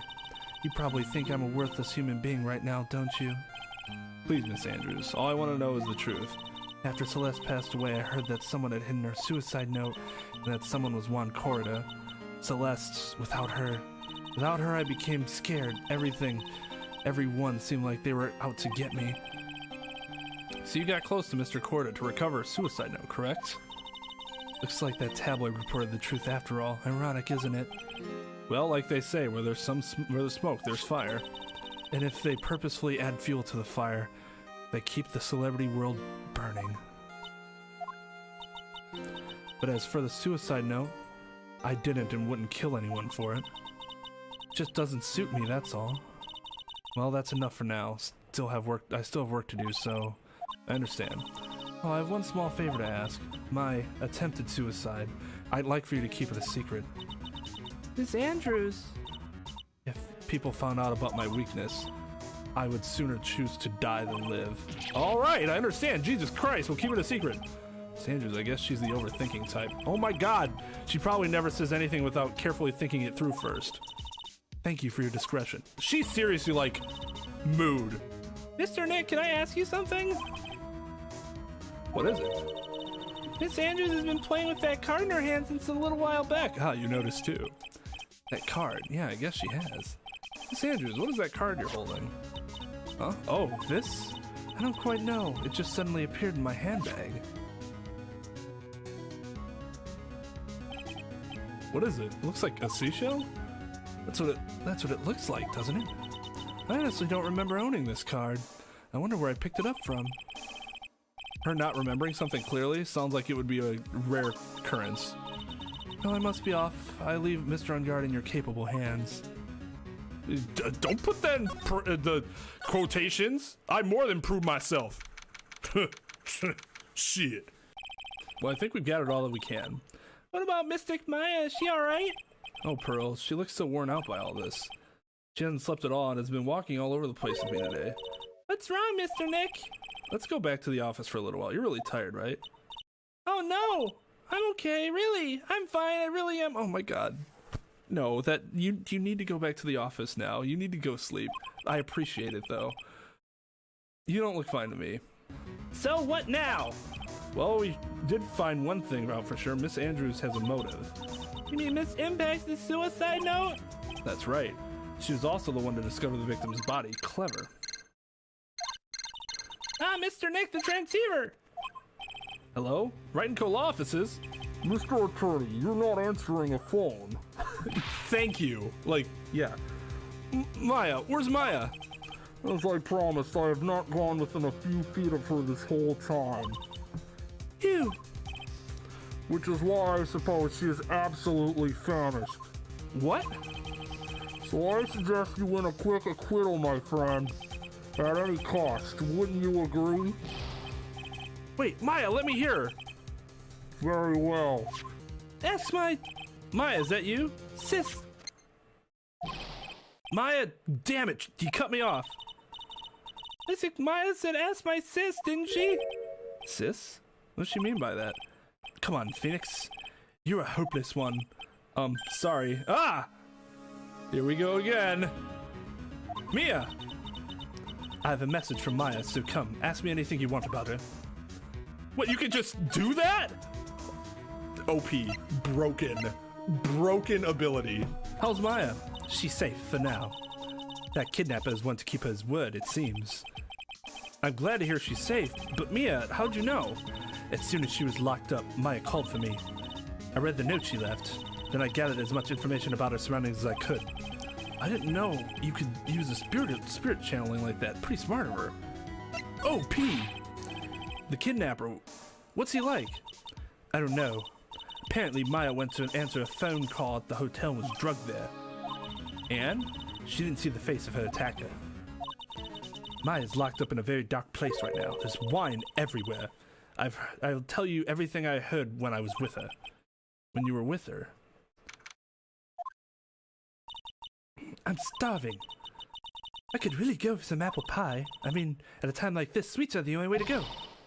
I have to stay positive. He promised he wasn't going to kill me. I'm not going to die. Sis, I wonder if you're with Nick right now. What's this? Huh? Someone dropped a card here. Kinda looks like a business card, but there's no name on it. It's a picture of a seashell, I think. What a strange card. Drat, it's locked. But this door lock seems easy enough to open. On TV, the hero always uses a plastic card or a stiff piece of cardboard. Then click, they magically open the door. I wonder if there's a card like that around here around here I could use. Ah, that's it. This shell card. If I use this, maybe I can get the door open. This might be my key out of here. I had a feeling this card might be useful. I'm such a genius. Alright, now if you excuse me, Mr. Kidnapper. I did it! Okay, now I'm getting the heck out of here. I shouldn't keep Nick waiting or worried.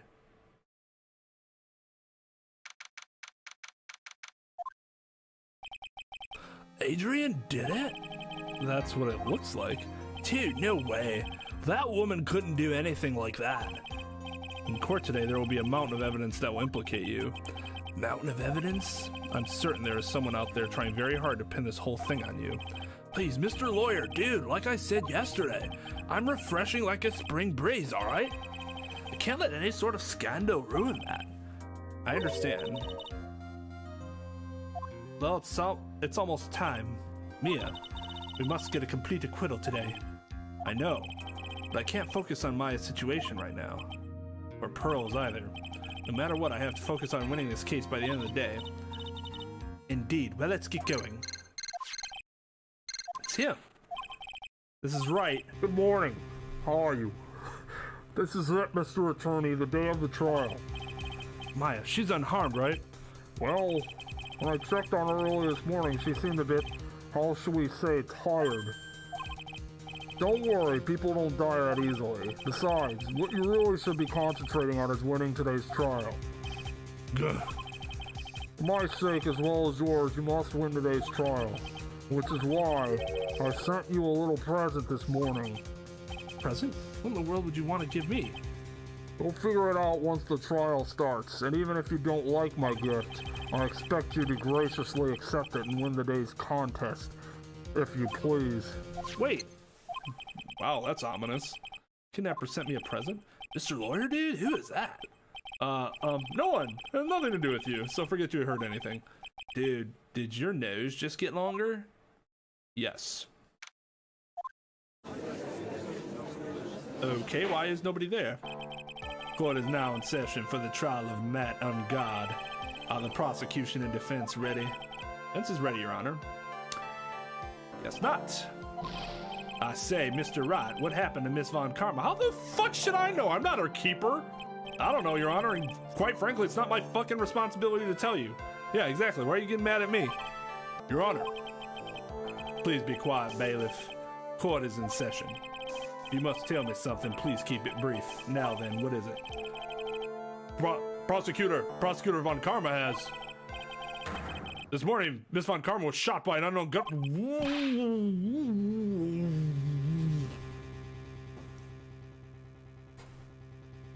What? I give this game credit. There have been several times playing Justice for All where I'm just like, wait, excuse me? What? Shot? Somehow, I think this is the present that man was talking about. His present? Miss Von Karma is one of the top prosecutors in the country at the moment. Despite the fact that she continually loses, if she were to disappear, it would be to your advantage. This is totally insane. Well, it's only to our advantage depending on who she gets replaced with. Miss Von Karma, is she alright? I don't have that answer. Maybe the bailiff was. She's alive and in stable condition. That's good. Phew. I thought he'd show up. Your Honor, due to the circumstances, Miss Francisca Von Karma cannot appear in court today. I, Miles Edgeworth, will be taking her place. How do you just stroll in and get your job back after being gone for a year? Did you even re-up your bar membership? Probably. He'd be an idiot not to do that, but the prosecution is ready, naturally. Miss Von Karma was shot in her right shoulder and is currently undergoing surgery. She wanted to leave the bullet in there, and I'm like, well, you know what happened the last time Von Karma left her bullet in his shoulder? She didn't really take the joke very well, but that's besides the point. She's alive and she's stable. Luckily, I've looked this case over and I'm familiar with the details. The prosecution seeks to prove the guilt of Mr. Matt Engarde. The court acknowledges the prosecution. Right? I finally found the answer I was struggling for on my long journey this past year. I'm still gonna be your adversary and fighting for the sake of winning instead of for the sake of justice. By the time this case comes to an end, you too will know the answer. Now then, the prosecution would like to call its first witness. Please, bring Detective Gumshoe to the stand. Witness, your name and occupation. My name's Dick Gumshoe, sir. I'm a detective down at the precinct for now. But now, after this trial's over, I'm supposed to turn in my badge, sir. Detective Gumshoe. The prosecution has no need for a depressed witness. Lift your head up and face forward like a proud officer, Detective Dick Gumshoe. Yes, sir. Now, let's have your testimony. If we want to explore the various facets of this case, we must start with that. Get ready, Phoenix. This is going to be one very rough fight. Yeah, it would have to be with Edgeworth as my opponent.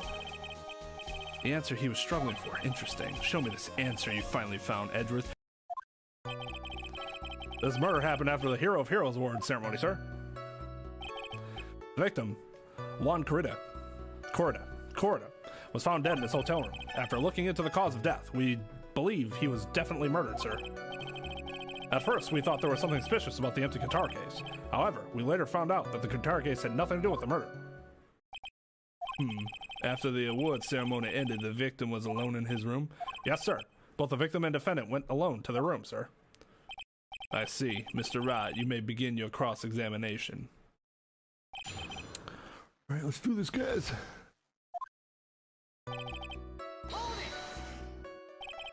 Could you please give us a brief timeline of what exactly happened after the ceremony? Okay, pal. Ceremony started at 6 p.m. and ended around 8 p.m. And then there was a short break. Special post-ceremony show was supposed to happen in the lobby 30 minutes later.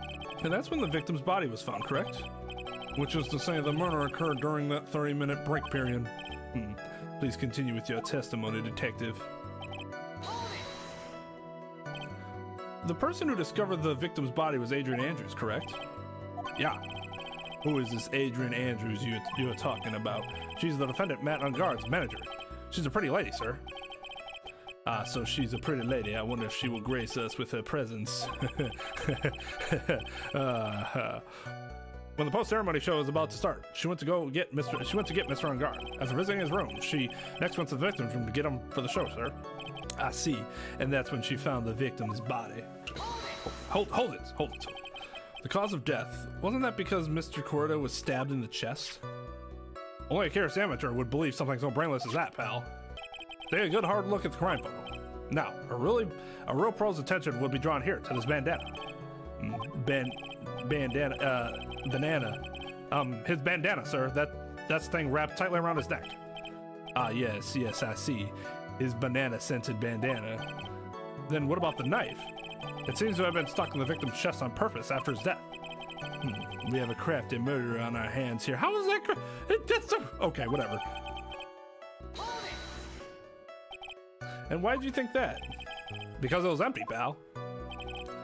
The Jammin Ninja doesn't go anywhere without his bright red guitar. Yeah, but this is Juan Corrida, not the Jammin red fucking whatever. And we couldn't find it anywhere at the scene of the crime. Oh, then how about this theory? A fan really wanted the guitar and did the crime to get it. How's that? Okay. Did the judge really just wildly speculate as to what happened? We thought of that too, but the only fingerprints on the guitar case were the victims. Only the victims, huh? I see. So much for my theory then. What convinced you it had nothing to do with the case? The guitar wasn't at the Gatewater Hotel that night. Well then, where was it? The bright red guitar was eventually found at the TV studio. The victim, Juan Corrida, had apparently only taken the case with him, sir. You mean he forgot to put the guitar inside the case? Yes, sir. Even when he was on stage for the ceremony, he didn't have his guitar. So that guitar case is empty even before he got to the hotel. Yeah, that's right. So it really had nothing to do with the case at all. I believe that is enough. First, the victim was choked to death with his bandana. Then, after the victim was dead, the killer deliberately stabbed him with a knife. Which brings me to my next point. Why then did the police arrest Matt Engarde? Because there was reason enough to suspect him. Here it comes. Looks like Edgeworth's back in full swing. Very well, Detective Gumshoe, please testify about this matter. Yes, sir. Man on Guard and Juan Corda were huge rivals with each other. They each thought the other guy was in his way. That's more than enough in my book. As for evidence, there's Jammin Ninja's butt. It was ripped off of the ninja costume and was found in Mr. Engarde's hakama. The defendant's fingerprints were also all over the knife. The defendant brought the knife for the crime, which makes this a premeditated murder. Knife that obviously didn't actually kill him? So the defendant's fingerprints were found on the knife used in the stabbing. It was sort of sticky on the handle, so the fingerprints came out pretty clearly, sir. And there's this button that was found in the defendant's clothes, was it? And is this button also covered in blood? Yes, and we know that the blood on it is the victim's blood, sir. What? How's that surprising? All this points very clearly to the defendant, doesn't it? Yes, it most certainly does, Your Honor. Ready to give in yet, right? I'll find the hole in your argument somehow. You can press as hard as you like. Just hurry up with our usual pointless questions. Let's take a trip back memory lane real quick. Much like Von Karma, you seem to have this weird opinion of our abilities as an attorney, and yet you have never actually beaten us. Not only that, we actually got you off for murder. Now, I may be just your average idiot here, but it seems to me that you have no place to be condescending, and in fact, I should be asking you about your stupid and incredibly misleading and, quite frankly, flat out wrong accusations that you consistently put forth. Alright, let's fuck you up. Time to fuck him up, fam. In terms of popularity, Mr. Engarde won, did he not? Yeah. But you know what's ironic, pal? Juan Corda was always one step behind Mr. Engarde and everything. This year, it seemed like he'd finally caught up, ready for the big final showdown. But Mr. Corda lost the Grand Prix in the end. That is too bad. He must have been pretty downhearted after losing. Continue to press the issue. So then why the fuck would he care? Wait just 1 second here. Okay, now we're talking about good. Mr. Engarde was beating Mr. Corda in the popularity polls. Well, yeah, I guess, but... Which means that in the defendant's eyes, the victim was not a rival at all. Which means he had no motive to kill it all. He's right. It doesn't make sense. Yes, I quite agree. Well, detective?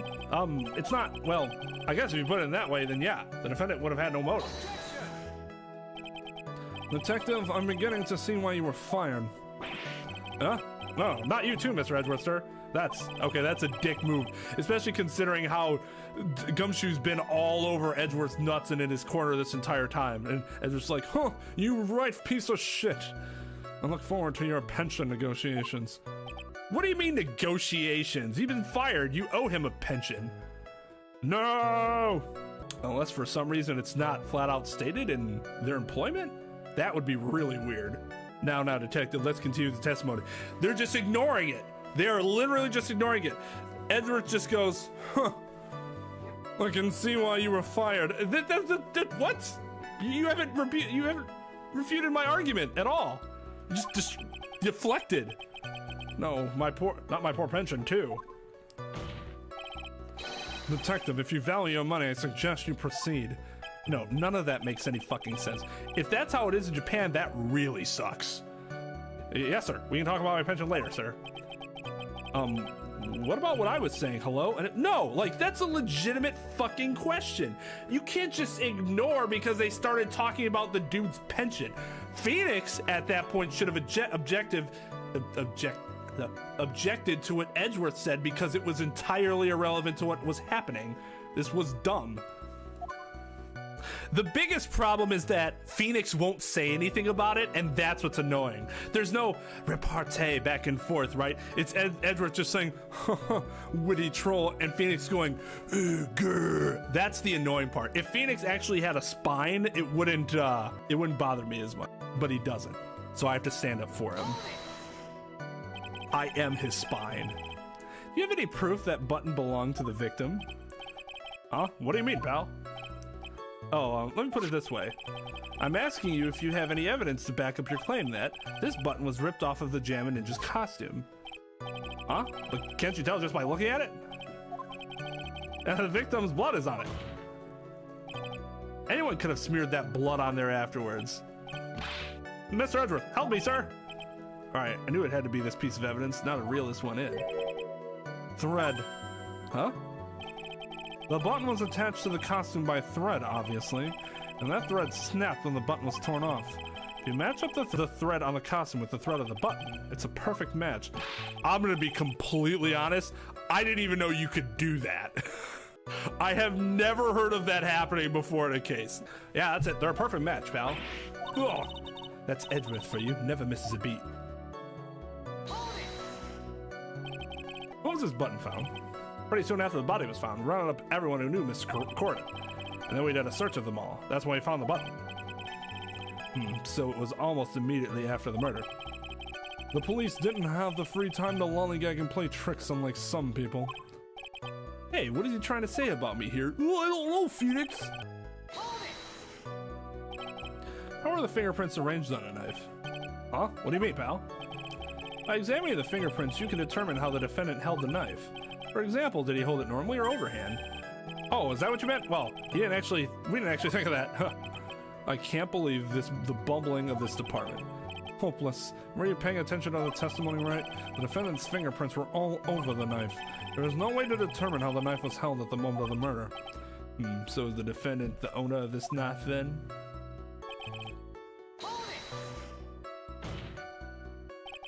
There is no way this was a premeditated murder, even if he bought the knife.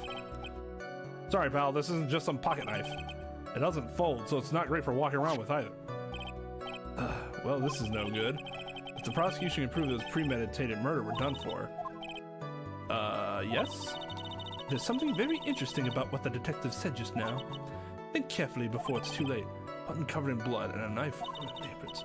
Be grateful. If the judge were more rash, he would have already pounded his gavel in closing. No, no, no. This is the most rash judge I have ever seen in my life. No judge worth his salt would have done that. Back up.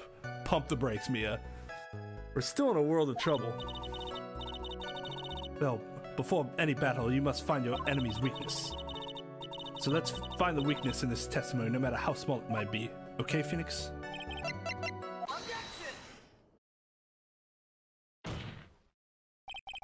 Wait a second. What? So the basis of your argument that this was a premeditated murder is simply that my client bought a knife beforehand? That's right, pal, the defendant did not buy this knife. Huh? Yeah, this is completely idiotic on the part of the police station. It's so obviously not a knife he went and bought. Take a good look at the handle of this knife and you'll see what I'm talking about. You know, the ones you marked for prints and somehow didn't notice this little detail? Huh? It has a Gatewater seal set into the handle. Gatewater? I think I've heard that name somewhere before. Oh, I wonder. That's the name of the hotel, the Gatewater Hotel. Uh-oh. The murder knife was actually property of the hotel, which means this murder was not premeditated. That's actually a logical leap, but it does mean that the idea of him buying the knife must make it premeditated is obviously flawed. Yes, that is very true. This is a very big... What is it, Mr. Edgeworth? I'm sorry, but the defense is simply too careless. What? I think whether the crime was premeditated or not has already been determined. How so? I admit this knife is hotel property. There is no one currently on the police force that is dumb enough not to realize this. But I didn't know. The question is, where did this knife come from? Well, that's obvious. It came from the victim, Mr. Corda's room. It did not, actually. Sorry, Your Honor, but that is incorrect. The victim ate a last meal before he was murdered. With that being the case, I would like to draw the court's attention to what is on top of the table. Do they have a... Is this a picture we're looking at, I guess? There is a knife and a fork on the table. Then, where in the world did this knife come from? If it pleases the court, I would like for us to recall the room of the defendant, Mr. Engarde. Especially what was on top of his table. There is something missing, perhaps. Is it a single knife? Maybe he didn't use a knife, damn! We investigated the leftover dishes for fingerprints, and while we were investigating, we came to the conclusion that Mr. Matt Engarde's knife was missing. Ugh. Mr. Engarde had gone to the victim's room with the knife he had used during dinner. Why would he carry a knife to a visit? To kill, of course, and with that I believe the prosecution has proven this was a premeditated murder. Amazing, Mr. Edgeworth. Absolutely brilliant. A brilliantly clear deduction. May you bend over so that I might kiss your backside even harder than I am already, figuratively. It seems like Edgeworth had this plan from the very beginning. This must be one of those traps, and I just walked headlong into it. A murder weapon with fingerprints and a button from the victim's costume. There is quite a sizable amount of evidence here. I can safely say that any deliberation is a waste of your Honor's time, although I wouldn't mind if the defense were to present evidence not yet shown to the court. Evidence not yet shown? He means evidence that the court hasn't seen yet. No fucking shit, that's what he means. In other words, new evidence. Yeah, what does the defense have to say about this, Mr. Wright? Well, Phoenix. The judge is favoring the prosecution right now. We answer with something wrong here. That gavel of his will be ringing out to the sound of our defeat. Mr. Wright, do you have something important and necessary to present to this court? There's one piece of evidence that catches my attention, something this court has yet to see. Mr. Wright, I will say this one more time. I do not feel this trial needs to continue at all. However, I am giving you one chance and only one. What the judge is saying, right, is don't try pulling one of your usual bluffs here. If I mess this up, it's curtains on all of us. We may now present, oh my God. Oh my God. This is a wine glass, is it not? Please look at the photo of the crime scene one more time. The scene is a mess because of the victim's struggle against his assailant. The vase was broken, his makeup is all over the floor. These were all things that were at one point sitting on top of the dresser. Well, yes, I see your point. However, this glass that is sitting on top of the dresser is mysteriously untouched. The only thing that had not fallen over along with everything else is this wine glass. This piece of evidence is more than strange enough to warrant further consideration. Well, what do you all have to say? Well, yes, it is a little peculiar. Yes, isn't it? I thought it was. You can stop looking at me with those puppy dog eyes of yours now, Mr. Edgeworth. What is it, Your Honor? Your opinion. You don't really need my opinion, because there is no special meaning to that glass. What? It's safe to say that the glass was set there after the crime took place. By the person who discovered the body, Adrian Andrews, for example. She could have easily been so shocked that she set the glass down without thinking. That does sound very plausible, Mr. Wright. Would Miss Andrews really have set that glass down without thinking? It was filled with tomato juice. That means it was his. It wasn't hers. Tomato juice, in fact, is right fucking there. Yeah, so the answer is no. If I appear weak here, the trial is over. I can look for my proof later. For now, I should trust my instinct. Point with certainty. They might just fall for it if you're thought-provoking enough. The defense would like to challenge the prosecution's theory. We would like to see something that proves it was Miss Andrews who set the cup on the table. You've turned the situation on its head yet again, as usual. Mr. Edgeworth, do you have any proof to back up your claim? There's no way he has any. He's just bluffing. Unlike Mr. Wright, I never say anything unless I have the evidence to support it. What? You're not thinking hard enough today, right? Did you think this wine glass escaped my notice? Then, of course it had been thoroughly inspected for fingerprints. Fingerprints? There were only one set of fingerprints left on this wine glass. Only one? Well, whose were they? They were not the defendants nor the victims. Rather, they were one of Adrian Andrews. What? Okay, so let's make the distinction here. So this is based off of the Japanese court system, which apparently is a thing there. In American court systems, discovery demands that all parties exchange all evidence before the start of a trial or a day of a trial or whatever, if new evidence is found later. You are not to first bring up evidence like that during the trial. And if you don't, judges will be furious in addition to your opposing counsel. The judges absolutely hate surprises. I've thought long and hard this past year about what it means to be a prosecutor, and from here on out, I will show you the answer I've come to discover. Wait a second, Mr. Edgeworth. I think the prosecution has provided enough evidence for me to enter my verdict. Unfortunately, I cannot allow you to pass judgment yet. The prosecution has yet another witness we would like the court to hear from. Another witness? Bailiff, please bring in the next witness.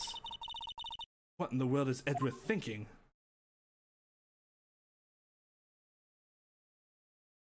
Now then, witness, please state your name and occupation. Witness, your name and occupation. Ah, hey. Gotcha. I wonder what happened to that calm composure he had earlier. Oh, Edgy boy, it's been what, a year since we last met, hasn't it? You should be more than happy to see me. I saw the report with her testimony, but who knew that under that helmet? It was the Wicked Witch of the witness stand. How did he not know? I tell you, this time I know what I'm supposed to do. So today I'm going to tell you anything and everything. He literally would not call her without knowing what her name was. That's unbelievable. That's actually unbelievable. Even things that don't have to do with that terrible crime. Miss Witness, that terrible crime is all this court needs to know. Why'd she put her helmet back on? Oof. Shush, I'm talking to my dear Edgy Wedgy right now. Don't interrupt us, Gramps. Are you... Yes, madam. No, please, by all means, interrupt her, please. Anyway, witness, your testimony, please. No, she didn't tell us her name and occupation, which is necessary foundation. It's true what they say, that youth are hot-headed nowadays. Not that I mind at all, Edgy. Now then, what should I start with? The witness was on security detail at the hotel on the night of the murder. Is this correct, Miss Oldbang? It was a great job being able to achieve my dearie wand. It was almost too much for my little heart to handle. You mean you were a fan of the victim? Look, everyone is crazy over that Engarde, saying he's shooting a fresh way or something. But not me, I wouldn't say anything so silly. And after all, I have no interest in a little child like him. I'm more interested in a real man. Juan Corda, well, he's a real dead man now. Okay. Impropes. But those two were the same age. Anyway, as I was saying, I was pacing in front of his room that night. Very well. Please tell the court what you witnessed the night of the murder. Leave it to me, Edgy Poo. Anyway, after the ceremony, I went to pace around in the hallway in front of his room. There was something I was interested in finding out, you know. Well, since I was on the job, I made sure to keep a good eye out the whole time. That's when someone showed up. It was a man coming out of poor Juan's room. It was Engarde, mad Engarde. He was trying to sneak his way out of Juan's room. So Mr. Engarde came out from the victim's room. See, it has to be him. He's a murderer.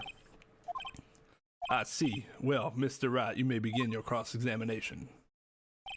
As is your right, I suppose. Miss Oldbag, what was your post on that night? Lobby, I was supposed to help set up the stage for that trifling show, but I refused to help. I'll have you know, it was for that lead-headed samurai show. That just appeared on her head. Hey, I even took out a few of the nails. Maybe it was a good thing the show didn't go on. Besides, that manager with the glasses seemed to be working hard at it without me. So I thought I'd take a break and spread my wings a little. And that's when you went to hang around the victim's door?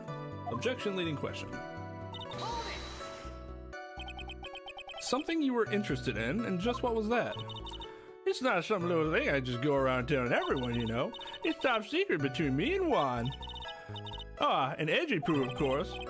Mr. Edgeworth, what is this thing she was interested in? I have no idea. Undisciplined gossip, Your Honor. Gossip? But should it prove relevant, I can always have it appended to her testimony later. Looks like we shouldn't force it right now. And did the witness stay in the vicinity of the victim's door the entire time? Oh, then would you tell us the number of people who went in and out of Mr. Corda's room? I have no idea. I wasn't born so I could count things for those who didn't pay attention in class. That's why ever since I turned 20, I keep keeping track of how old I really am. Yes, well, that would explain why your age was not included in the report. In any case, the witness then saw someone, correct? He saw my client? Are you sure about that? Yes, he... Really? Annoying brat. When I say I saw someone, I saw that person. Why do I get a sense of deja vu? Maybe to avoid a repeat of last year, I should delve into this a bit further. What was the man you saw carrying? In which hand? His right or his left? Now this is a real mess. I mean, I can't be expected to answer such a vague question. Nope. Okay, I'm gonna give you guys a quick crash course in ambiguous versus vague. Two very different things. One can be considered acceptable, the other absolutely cannot. An ambiguous question is something that has two possible answers to it. It's either one or the other. That's why it's ambiguous. You're not sure. It could be either one. In a situation like this, she would have to answer the question because you could say both. Tell me both. Because even though it's ambiguous in theory, it can be cleared up very easily. A vague question is something that has more than one or the other. And vague questions are not allowed because they can be considered confusing, convoluted, and deceptive. She's wrong. Indeed. No, it's not a vague question. It's ambiguous at worst. Judge, please be more specific with your question, Mr. Wright. Sorry, what was the man you saw carrying in his right hand? I wasn't carrying anything in that hand. Then how about his left? Empty. Well, this whole thing has been a lot of nothing. So, Mr. Wright, was this testimony just now important or relevant in any way? Yeah, because she didn't see the knife. Of course it was important, Your Honor. Then perhaps you would like to point out what part of that testimony was important. You don't really have to put it that way to get me to say. Mr. Wright, there is something much more valuable than a person's pride, and that is time. Please don't waste this court's precious time with worthless questions. Yes, Your Honor, I think I just wasted this good favor. She may not remember things or be mistaken here or there, but I don't think she's lying. That's bad for us, really bad. But that's how the human mind is. It also has the tendency to jump off topic. She strayed onto a few interesting side topics this time too, hasn't she? But that's what makes her a sweet old lady, right? She's not a sweet old lady. That's because you're not the one who has to question her. No, why didn't he? All you had to follow up is, well, okay, so she didn't see him have the knife. That's kind of strange, don't you think? I guess he could have had it in his pocket, which is probably what I would have done, but I'm just saying, you can raise that point to drop more suspicion on it. Please tell the court about the man's face in more detail. You don't need me to tell you about his face. That soft, gentle look in his eyes and his effeminate lips. His right eye covered by his silky hair, his sparkling, shiny teeth. Oh my god. His teeth were shining? She wants him. No, he's shining all around in this week's pinup poster, dearie. This week's pinup? Why do you... I mean... I don't care about what he looks like in this week's issue. Please say what you saw that night. Well, Engarde's face is the same no matter where it is, you know, you whippersnapper. So, Mr. Wright. Please tell the court about the man's clothes in more detail. What a troublesome man you are, really, as if something like that matters. But it does. Oh, yes, now that thing. What thing? That gaudy thing he's always wearing. That racing jacket. He's wearing that at the detention center, too. That ain't meant for nothing but seducing women out of their pantaloons. Wasn't he wearing his costume, though? At that time? Right. So, Mr. Wright. I wonder what happens if I'd say it wasn't important. Oh, this is something new. Are you sure that the defendant was wearing a racing jacket? What do you think? It's not like I've seen him in anything other than that horrible thing. I'm sure he was wearing it. He's so sure of herself that it's a point of self-absorption. This old bag. What? Don't say my name for no reason. Do you know what this is? Ah, it's button number 2 on the Jammin costume. Now I know she's an obsessed fan. Yeah, button number 2. She identified it in a single glance. Give it here, give it here. If you don't give it to me, I'll punish you with this. Wow, she really is a diehard fan to want a button covered in blood. This button was discovered on Mr. Engarde's body during a full body search. See, this button proves beyond a shadow of a doubt there was that rascal Engarde. It was caught up in the pleats of his Nickel Samurai Hakama plans. And Engarde is in the Nickel Samurai. Witness. Now, it may just be me and I do have an active imagination, but just now, didn't you say that the defendant meant Engarde was wearing his usual racing jacket? I'm so sorry. Sorry that you judge people based on what they wear. If I wear the trendiest dress, you might think, but instead you had to put up with wearing the newest outfit. You'd agree this outfit is hideous, right? I had a tape recorder stuck on my chest. It's heavy. So heavy I wish I had switched to DVDs. Dream alive for all those kids out there. I work hard to understand. Now take a look in the mirror. Your clothes are about as interesting as a documentary on curling. You should take a tip on edgy poo. Now hold your tongue still there for 1 second. So what you saw in actuality was not Mr. Engarde, the man, but Engarde, the nickel samurai. But when you think about it, this is literally chapter 3 of game 1.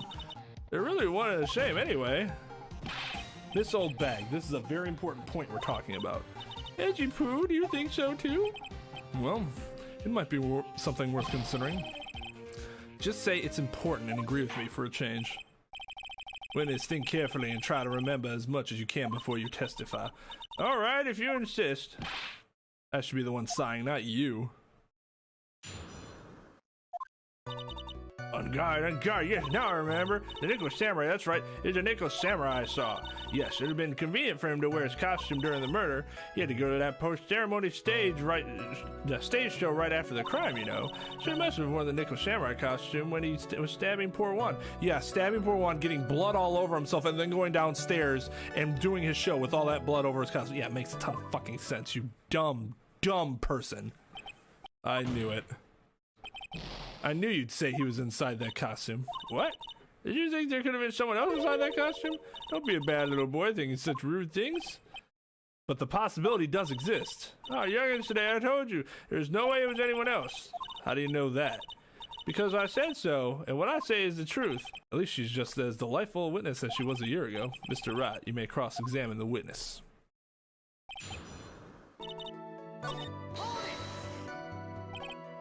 Is there anyone else scheduled to appear at the post-ceremony show? Well, all the contestants were supposed to go on stage in a friendly gesture thing. That included the Jammin ninja. Of course it included him. That's why when Engarde came out of dear Juan's room, I didn't give it a second thought. I see. Well, anyway. Let me ask you one last time. The person you saw, it really was the nickel samurai. As showbiz as ever, haven't I been saying that from the very beginning? Can I throw in the towel yet? You don't need to think too hard on this one, huh? There's a contradiction in her testimony. It's sitting in plain sight. The question is what that contradiction means for us. I'll have to figure out what you're talking about first, but okay. She must have worn that costume. Stabbing poor Juan.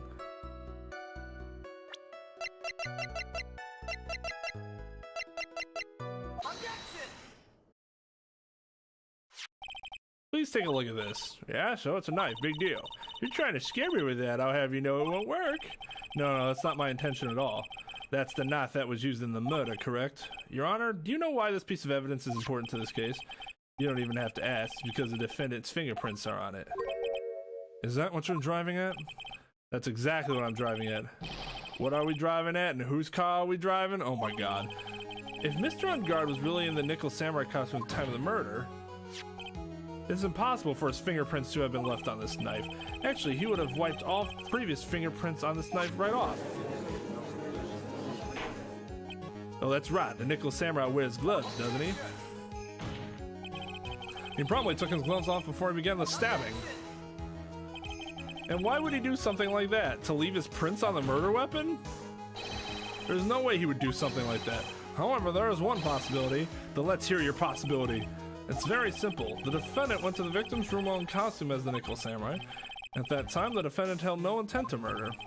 He was probably just going to relax and talk with the victim about the stage show, which is why he took his gloves off. Then it wasn't premeditated murder. But the murder still did take place. It's well known that there was bad blood between the defendant and the victim. Yes, I've heard that before. Well, Mr. Wright, what do you have to say about Mr. Edgeworth's theory? So let me get this straight. Edgeworth's theory goes like this. When the defendant went to the victim's room, he had no intention of killing him. Now, up to this point, are there any problems with this theory? This theory contradicts something in an earlier testimony. What are you blabbling about? Now, for argument's sake, let's suppose Mr. Engarde was the killer. If that's the case, I think it's impossible for the killer to have gone to the victim's room without intent. Because of the knife, right? Why would he have taken the knife otherwise? This knife, this was used by Mr. Engarde at dinner. Yes, we did establish that. Which means that if my client was in fact the killer, then he brought this knife with him when he went to visit Mr. Corrida, I suppose. However, you just said it yourself. At that time, the defendant had held no intent to murder. If that were true, then why would he bring a knife? He wouldn't, would he? Which means, Mr. Edgeworth, your theory was flawed from supposition 1. And one more thing, if the murderer was wearing the costume at the time of the murder, then there should be glove marks left on the knife. Which means the defendant's fingerprints shouldn't be all over it like bees on a hive. And that brings me to my final point. This knife was planted by the real killer to hide their identity and mislead us. Order, order, I say. Order in the court. Was this knife really planted by the killer? Why would the murderer do such a thing? To frame my client, Mr. Engarde, in court, of course. To frame. Aren't you forcing the interpretation just a little too hard on this one? We just established that the witness saw the nickel samurai in costume, and if that were true, there shouldn't be a single fingerprint on that knife. Ah, witness! Looks like I made your life a teeny bit more difficult, huh, Edgy Poo? Witness, did you or did you not really see the nickel samurai? Well, I guess at first I might have forgotten, but... Are you saying you mixed up Mr. Engarde with the nickel samurai, his character on TV? But I mean, I can't really do anything about that now. Look, I was waiting around in front of their doors because, well, I wasn't waiting around for the nickel samurai, that's for sure. He wasn't waiting for the nickel samurai. Alright then, who were you waiting around for then? Oof, that's top secret to anyone outside of security. I have a feeling that you were waiting for Mr. Juan Corrida. Am I correct, witness? The way you think you are a shed amateur with a terrible case of nearsightedness. Amateur? Me? What am I an amateur of? Being a judge, but... So Miss Obag was waiting around in front of the victim's room, but it doesn't sound like she was waiting to catch a glimpse of Mr. Corrida. Maybe, Phoenix, maybe the Obag was waiting around for that person. I think me is, it's certainly possible. Miss Oldbag, you were waiting around for this person to come out of the victim's room. Who is this person? This is Adrian Andrews, Mr. Engarde's manager. But why would the defendant's manager be in the victim's room? It seems that this is the latest rumor in circulation, Your Honor. Oh, this is, ha, I see. The judge seems to be really into the article, if it can be called such a thing. No, it's like 2 sentences. Then this manager with the initials AA, are you saying it's Adrian Andrews? Without a doubt, the witness thought so as well. Looks like you found me out. Well, that's fine. I can throw away this whole sworn to confidentiality stuff then. Witness, what in the world are you? Watch out, Phoenix. I've got a bad feeling about this. A very bad feeling. I got some information, some very secret information from a certain source. So this is all going to be hearsay, I'm going to tell you, but just ignore that and let me tell you everything they said. You should take it as 100% truth. So that's why I was doing my own little investigation. In secret, of course. But what for? Well, just for myself, personal reasons and all that. Well, Mr. Edgeworth, how will you proceed from here? I really don't want to do this. However, I cannot simply let this point slide. I see. Very well then, witness. Please testify about this secret information. Get ready. This is going to take the wind out of you, youngins. I'm sure we're all capable of handling this. Really, it's not like we're 10 years old. That Engarde is one evil man. He thought he could ruin poor Juan by causing a huge scandal. So to do that, he sent his own manager to get in close with Juan.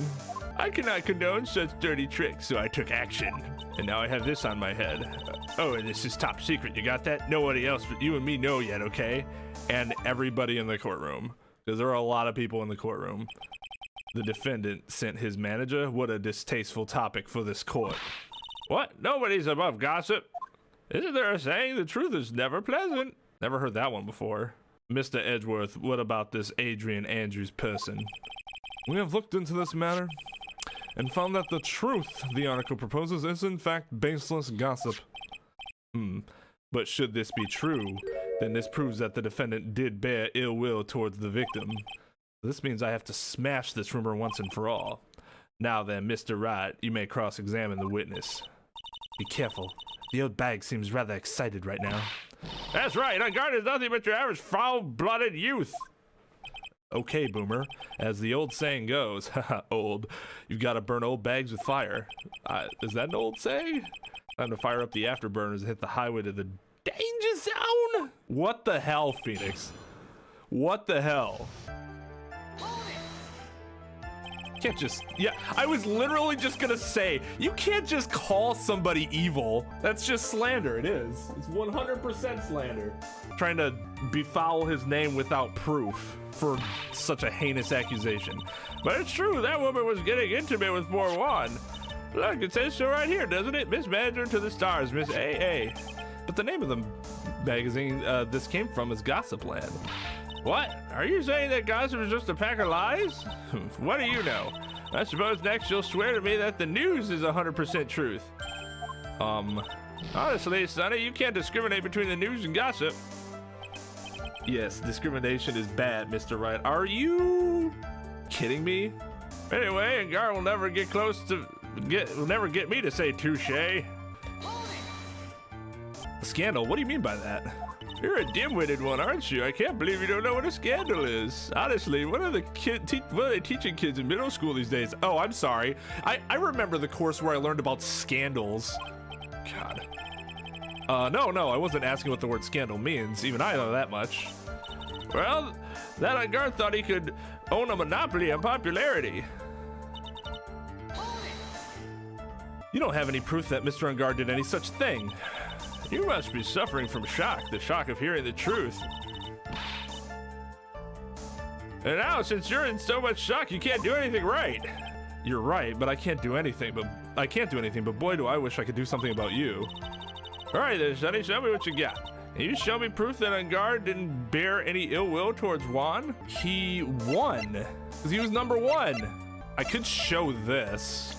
The other thing would be to show, like, he himself. I'm not gonna let you push me around that easily. Yeah, there's many a man who said those exact words and paid dearly for them. Maybe you should brace yourself this time. Here's my proof that he not held any ill will towards the victim. I regret doing that. It would be like his award, but we don't have that. Although we could just use basic reasoning, but the game doesn't allow you to actually do that. So what do you mean by I took action? Like I already told you, I was lying in wait close to the crime scene. Once that slimy woman came out of Juan's room, I was going to capture her and teach her a good lesson. Something you youngins need. You were going to teach her a good lesson? I was going to make her eat the damaging beams of my ray gun. Like this. No, stop. I couldn't make him sound not sarcastic. Well, it was too bad that woman didn't come through the door that night. Wait. What? I'm a busy woman. Tea time with the kids is over. Secret information that no one knows yet. No one else knows yet. If that's true, then how do you know this secret information? Oh, well, that's because I'm a pro. Yeah. Yes, that's it. It's a secret. Even if you drill a hole into my brain, you'll never find out. How in the world did that old bat get such a secret piece of information? You don't be a good girl and tell me where you got this secret information. You won't get to go home today. Edgy Poo, what are you doing? Help me. What do I have to do with this? Just do this for me. You'll get your reward. Oh, God. I don't want your reward, but you don't leave me much of a choice. The witness could have gotten her information from anywhere. It's even possible that it was spontaneously made up inside the witness's head. Okay, way to undermine your own witness's credibility. And he lectures me on reckless babbling? As long as we don't know where this information came from, it's quite a waste of time to focus on this line of questioning. Where did Obed get her inside information? Sounds just like another tidbit of gossip, doesn't it? But you can't just ignore it either. It makes your client look bad either way. Well, I don't think I heard anything really out of the ordinary just now. It has to be something we can catch her on. Yeah, and when I find it, I'm gonna press the heck out of it. Heck. So no one else is supposed to know this secret information, correct? If that's true, then why do you know it, Miss Oldbag?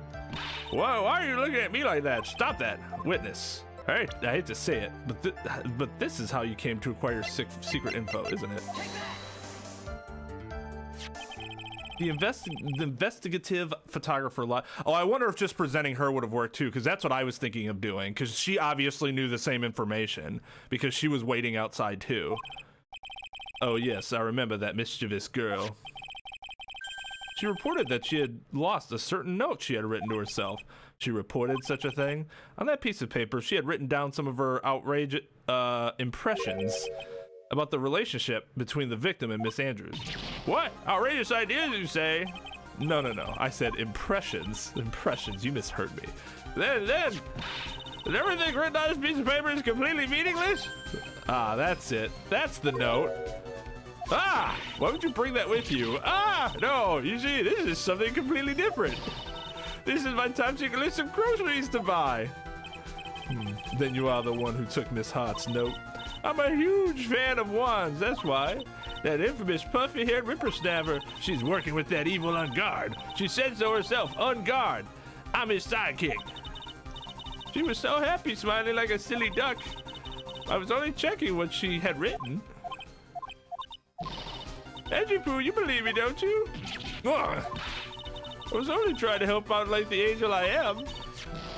It's only one little piece of paper. I've never even taken anything else before. You really should come with a supply of cheese to match your vintage wine.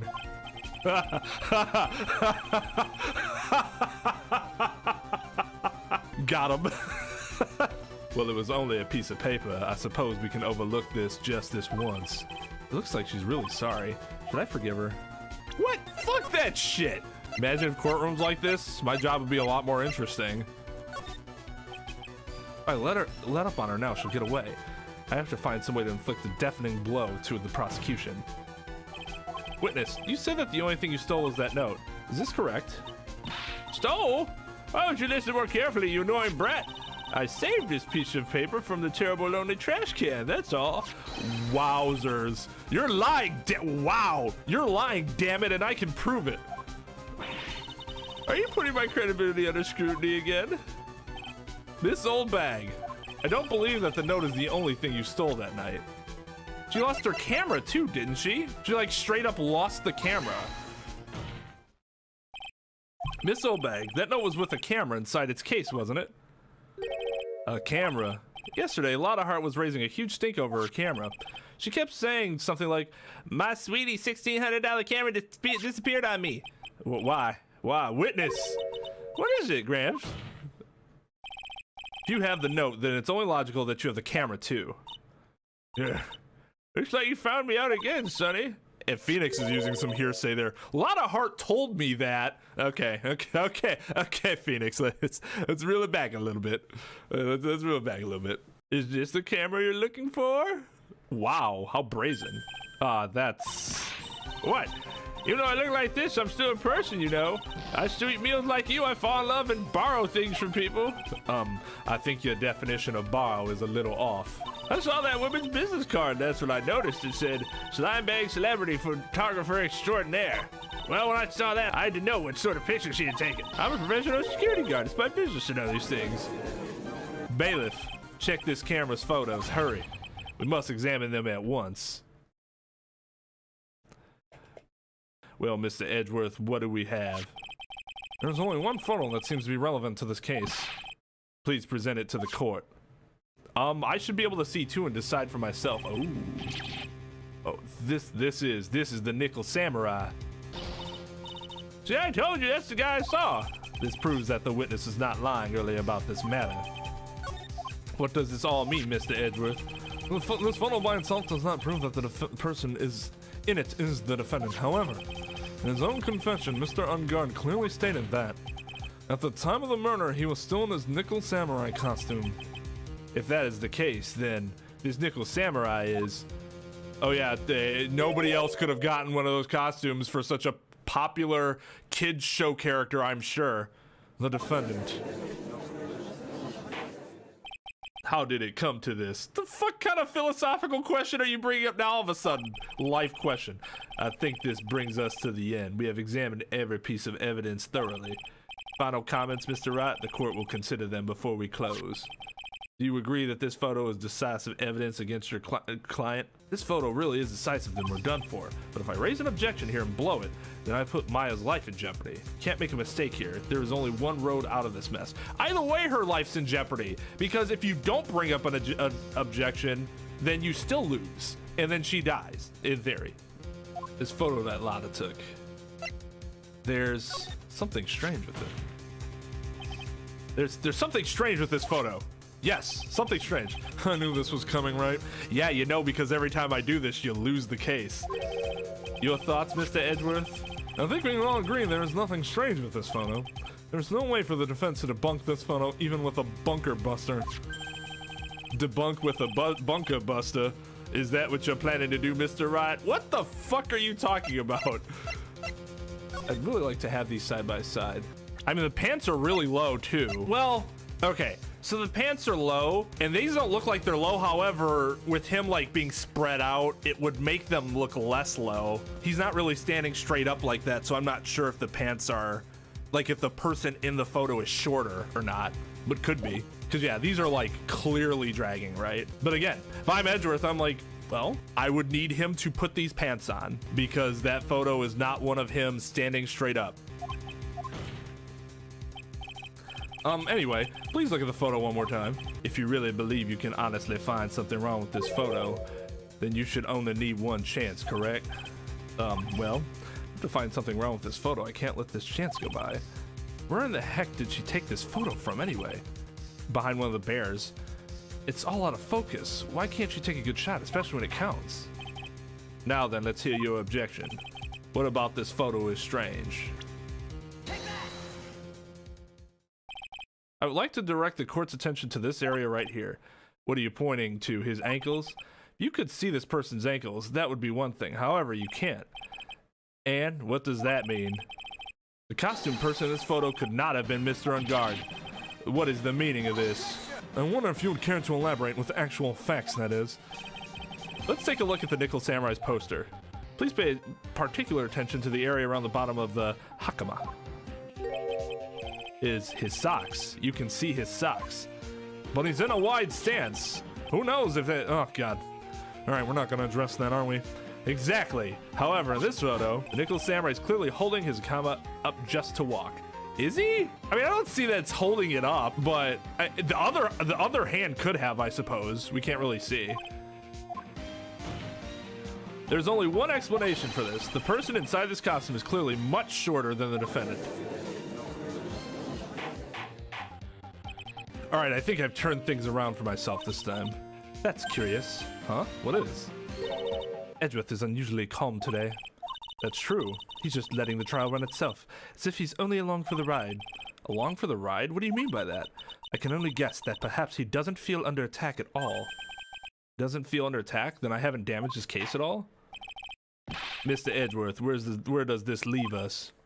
If the person in this photo is not mad on God, then everything the prosecution has tried to prove has become meaningless. That's a strong statement. I figured it would come to this. What? Right, I have something I want to ask you. I think you have proven that the person inside this costume is not met on guard. In that case, who is this a photo of? Obvious choice would be Andrew. In fact, I think it can only be Andrews. Don't stress out over this, Nick. It's very simple. What you should be focused on is Edgeworth's attitude, don't you think? Yeah, why is he so calm? Mr. Wright, let's hear your thoughts. Who is the person in this photograph? I don't want to accuse my new bae, but man, I mean... Adrian Andrews.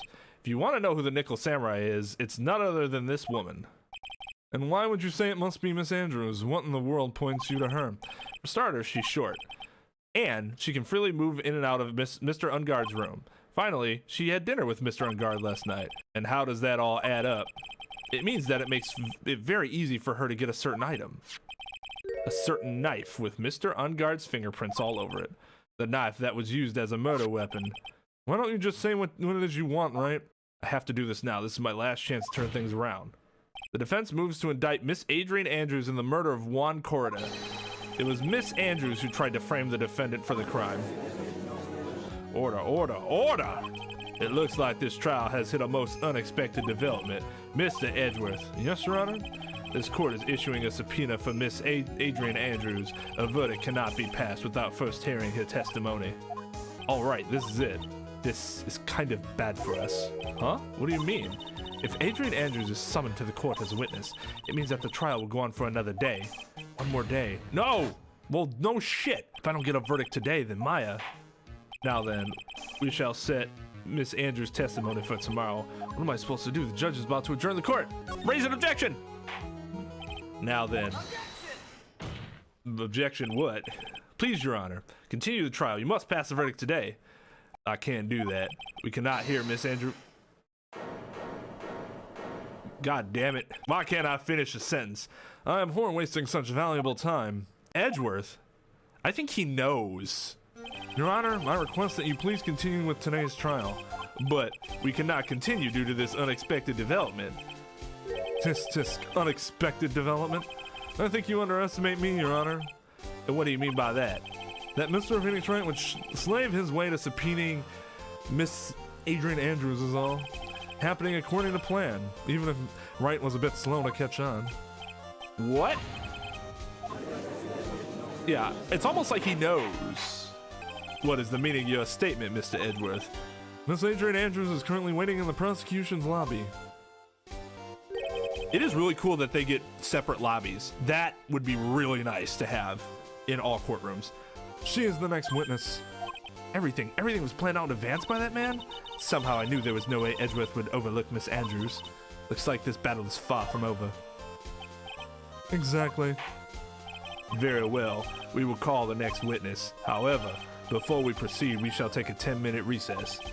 Please prepare your witness in that time, Mr. Edgeworth. The court will now take a 10-minute recess.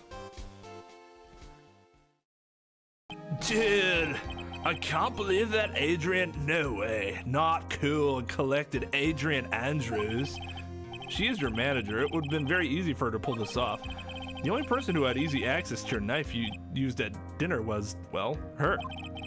So after the ceremony during the break, huh? I was sleeping like a log the entire time. See, she could have also easily planted that blood-covered button in your hakama. Because she was the one that came to wake me up? Then, dude, you're saying it was really her? Yes, she's the real killer. She was the one who murdered Juan Corda. At this point, I can't believe it's her because it's like so like, it has to be her. It has to be her. And we know this game isn't gonna make it that straightforward, right? But why? I thought she was buds with Juan. She has her own agenda. Her own agenda? What are you talking about?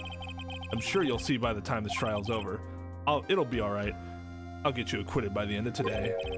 Get me a verdict that's refreshing like a spring breeze, okay, Mr. Lawyer Dude? Phoenix, you think her motive is related to Celeste Impact's missing suicide note, right? Yes. Miss Andrews depended on Miss Impacts as her strength and reason to live. God, they gotta keep showing this damn But then Miss Impact suddenly killed herself. It sounds like she left a suicide note and the person thought to have hidden it is Juan Corda, the victim of this murder. And that's why I think that Miss Andrews got close to Mr. Corda, all to get to the suicide note back. That sounds plausible, but one thing bothers me. What?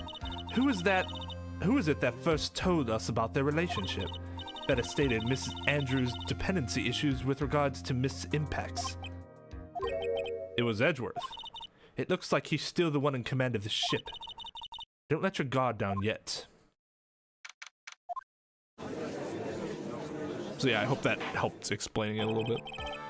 Court will now reconvene. Now then, Mr. Edgeworth, if you please.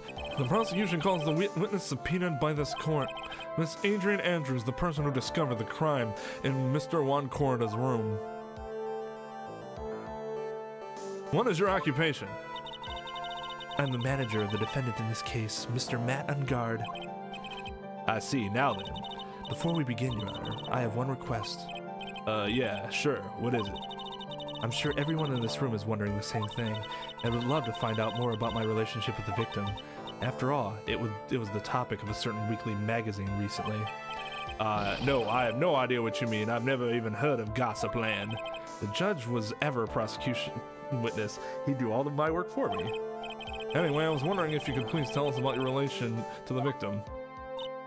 Yes, I was seeing Mr. Corida. I was also aware of the rivalry that existed between Matt and Juan. But this was a private matter between Juan and myself. So it was a fry and bait matter. Or was that bait and fry? Reminds me of fishing. But I didn't kill him. No one is accusing you of that. I think there's someone who would beg to differ. I think we all understand your relationship with the victim now, Miss Andrews. Very well then, witness, please testify in the court about what happened when you discovered the murder that had taken place. It was time for the show to start, so I went to get Matt from his room. After that, I went to Juan's room, and there was his dead body. I was in shock. What I saw was naturally the exact same scene as in the crime scene photo. I felt as though I was about to faint, so I poured myself a glass of juice. You poured yourself a glass of juice? Yes, sadly I didn't remember not to touch things at the scene of a crime, and I disturbed the crime scene by moving this one thing. And that is when the fingerprints on the wine glass were made, Your Honor? I see. Well, Mr. Wright, you may cross-examine the witness. Phoenix. She is one cool and collected customer, and she has the brains to match. Yes, I know. In order to catch a person like her, you have to avoid head-on confrontations. You should disrupt her pacing. Disrupt her pacing? She's the type of woman who's easily thrown off by things inconsistent with her thinking, so you have to attack when she least expects it. The instant you let up on your offense is the instant this trial is over. Understand? Damn, Mia. And what was Mr. Engarde doing at that time? He was taking a nap. How did he get his hair to stay over his left eye in that position? The amount of gel that must be in there right now is preposterous. It should be like falling to his side, right? But instead it's still stuck there. He was worn out from his mini performance as the Nickel Samurai during the ceremony. Mr. Engarde did say he was taking a nap. Then I guess you could say it could not have been taken out of his room, yes? Excuse me? It? What are you... Right, I thought years of school would have taught you how to construct a sentence. If you can't make a sensible sentence with a subject, then I'll make one for you. Watch. Did you, Miss Andrews, remove Mr. Engarde's knife from his room? No. Subject, verb, object, right? Did you skip basic grammar? The witness may continue. She didn't say it like that. I don't know why I said it like that. It's weird. And why did you do that? As a friendly gesture, Juan was to make an appearance with the other heroes. So the show was supposed to be a show of friendship, huh? Is that the only reason? I beg your pardon? What are you implying? You had a certain goal in mind when you started to get close to him, correct? So perhaps you had a more personal matter to discuss with the victim. Sorry, but I didn't have any such intentions in mind at that time. I can't get her to talk without a strong piece of evidence, I guess. May we continue now? Witness, what did you see when you got to his room? You were in shock? What, was I not supposed to be? Miss Andrews is a very calculating person, and despite how close they were, I doubt she had romantic feelings for Mr. Corida. Anyone randomly stumbling upon a dead body would be in shock, and you can't seriously expect that a young beauty like her would not be shocked. I see you, Edgeworth. He threw the little, he threw that little tidbit in. It wasn't necessary, but he threw that in. Yeah, even Phoenix noticed it. Somehow, I don't think beauty has anything to do with being shocked or not. It's that isn't why you said it. I see. This is the photo you're referring to, correct? Yes, the one with the knife lodged in his chest. And the guitar case was like this too? Yes, it was open and empty, of course. And then what did you do next, witness? Juice? Yes, there was a bottle of tomato juice on the table, so I helped myself. But you didn't drink any of it, did you? Huh? There were no lip marks left on this wine glass to suggest that anyone drank from it. I wasn't feeling terribly great, so I set the glass down without drinking it. Miss Andrews, I would like to confirm with you one more time. When you discovered the dead body of Juan Corida, you were in great shock, and that's when you poured yourself the glass of juice, correct? And what of it? My mind really was a complete blank at the time. Mine was a complete blank? I didn't think that was possible for you. Aren't you rude today? God damn, yeah, right? I was so dazed that I made one careless mistake. That one thing. What one thing? Never mind. It's no big deal. What was she starting to say just now? Yeah, what the fuck was that? Miss Andrews, I'm convinced that you, as you said, you made a mistake at the scene of the crime. What I really want to know is what this mistake was. Actually, so would I. I'm sorry, it's kind of embarrassing. When I set the glass down on the dresser, I accidentally knocked the flower vase over. Flower vase? Are you talking about the one on the floor in the crime photo? This mess of glass shards? It was originally on top of the dresser, but when I bumped into it with my elbow, it fell onto the guitar case. Why did you withhold such an important piece of information? I'm sorry. I thought that since the crime scene was already in disarray, that people would simply assume the vase was just another part of the mess. It looks like yet another fact has come to light here. Please add this and anything else you have to reveal to your testimony. I'm sorry, but I have nothing more to add. I didn't touch anything else.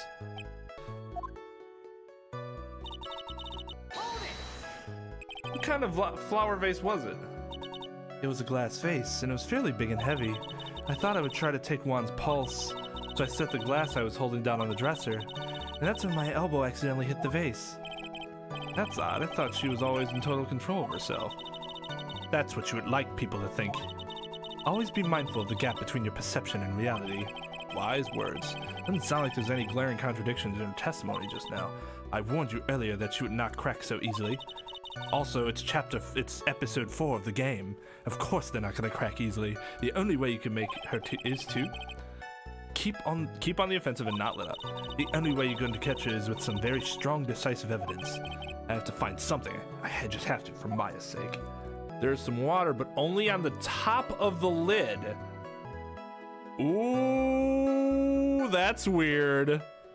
The case was closed when she knocked it over.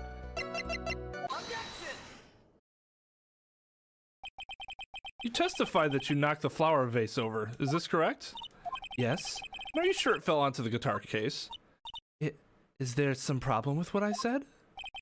It's not some problem. It's a major problem. God damn it, Phoenix. Just go with it, dude. Stop toying with her. It's true that the top of the guitar case was wet with water. However, that's exactly what is so strange. Miss Andrews, you testified that the vase fell onto the guitar case. However, if that was true, the case should have gotten wet on the inside, not the outside. And also have shards and everything. That's very true. Furthermore, there is one other strange thing about this guitar case. And what is that? Let's take another look at the crime scene photo. The remnants of the vase are scattered on the floor. And what is wrong with that? The guitar case was open when the vase fell. Well, I said that like years ago. The glass shard should be inside, not outside the case. Ah!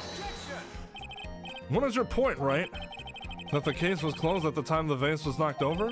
Is that all? No. Think back to what Miss Andrews testified to. She said that other than the vase, she didn't touch anything else. Ugh. Yes, that's right. She did implicitly say she didn't touch the guitar case. But this whole matter with the guitar case is a dead end. The bright red guitar was found at the studio and has no bearing on this case at all. That may very well be. However, the empty guitar case does seem to have no relation to this case, doesn't it? It seems that there's no deeper meaning to the guitar case. Well, Mr. Wright, do you think we need to hear more details about the guitar case? Yes. The empty guitar case. I believe this is a crucial piece of the puzzle. I can't believe anyone would reach for straws like this, but it is you. Yes, again, the person that has a spotless record against you. I think you shouldn't be so damn smug. Can't believe I'm doing this either. Alright, I'll follow along for now. Miss Andrews, please testify to the court about the guitar case. Yes, Your Honor. I don't remember too clearly because I was a bit dazed. I suppose I must have opened the guitar case after I knocked the vase over. It's not a big deal though, right? The case was empty after all. As for why I opened the case, even I don't know. It looks like this really wasn't a very important point. This wastefulness is such a familiar feeling by now that it's almost comforting.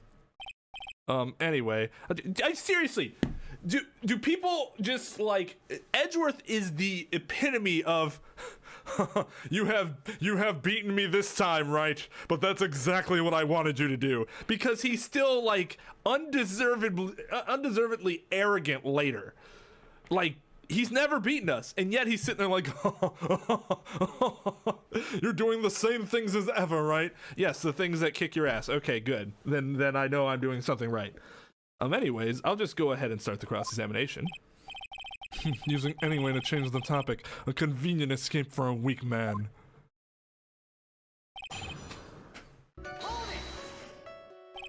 During your testimony just now, did you remember those events clearly in your mind?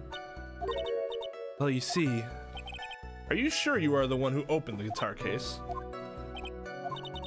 She's waiting for someone to tell her if she should answer or not. It sounds like her dependent side is taking over. Well, Miss Andrews? Yes, it was me.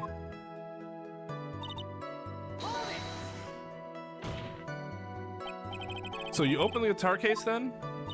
Yes, well, maybe. Why did you open the guitar case? Huh? Mr. Corda's dead body was right there in front of you, wasn't it? I would think that the first thing you would do is call for help, not open a guitar case. That is extremely weird. As the witness has said multiple times, when she found the dead body, she was dazed. That doesn't mean you do stupid things like that. Like that, like worthless things. Maybe I was curious to know if the bright red guitar was alright or not. God forbid it's something had happened to the bright red guitar. I thought maybe the criminal took it. Why would she care about the bright red guitar? But getting back on topic. Was it really empty? It was just I was just wondering if maybe when you opened the case, the guitar was still inside.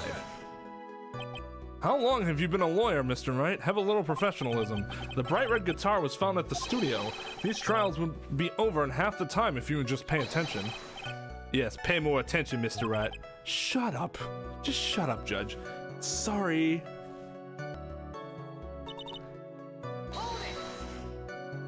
Was that because you were shocked and dazed at discovering the victim's body? Yes, that's probably it. I'm not going to get anywhere if I continue pressing her like this. The only way I can make her talk is with evidence. I guess I should give it a try.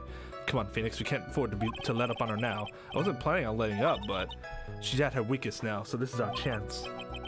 Yeah, if we had a weapon to hit her with, I'm sure a weapon is hiding somewhere in the court records waiting to be found. Were her fingerprints on the guitar case? Then I would do it here.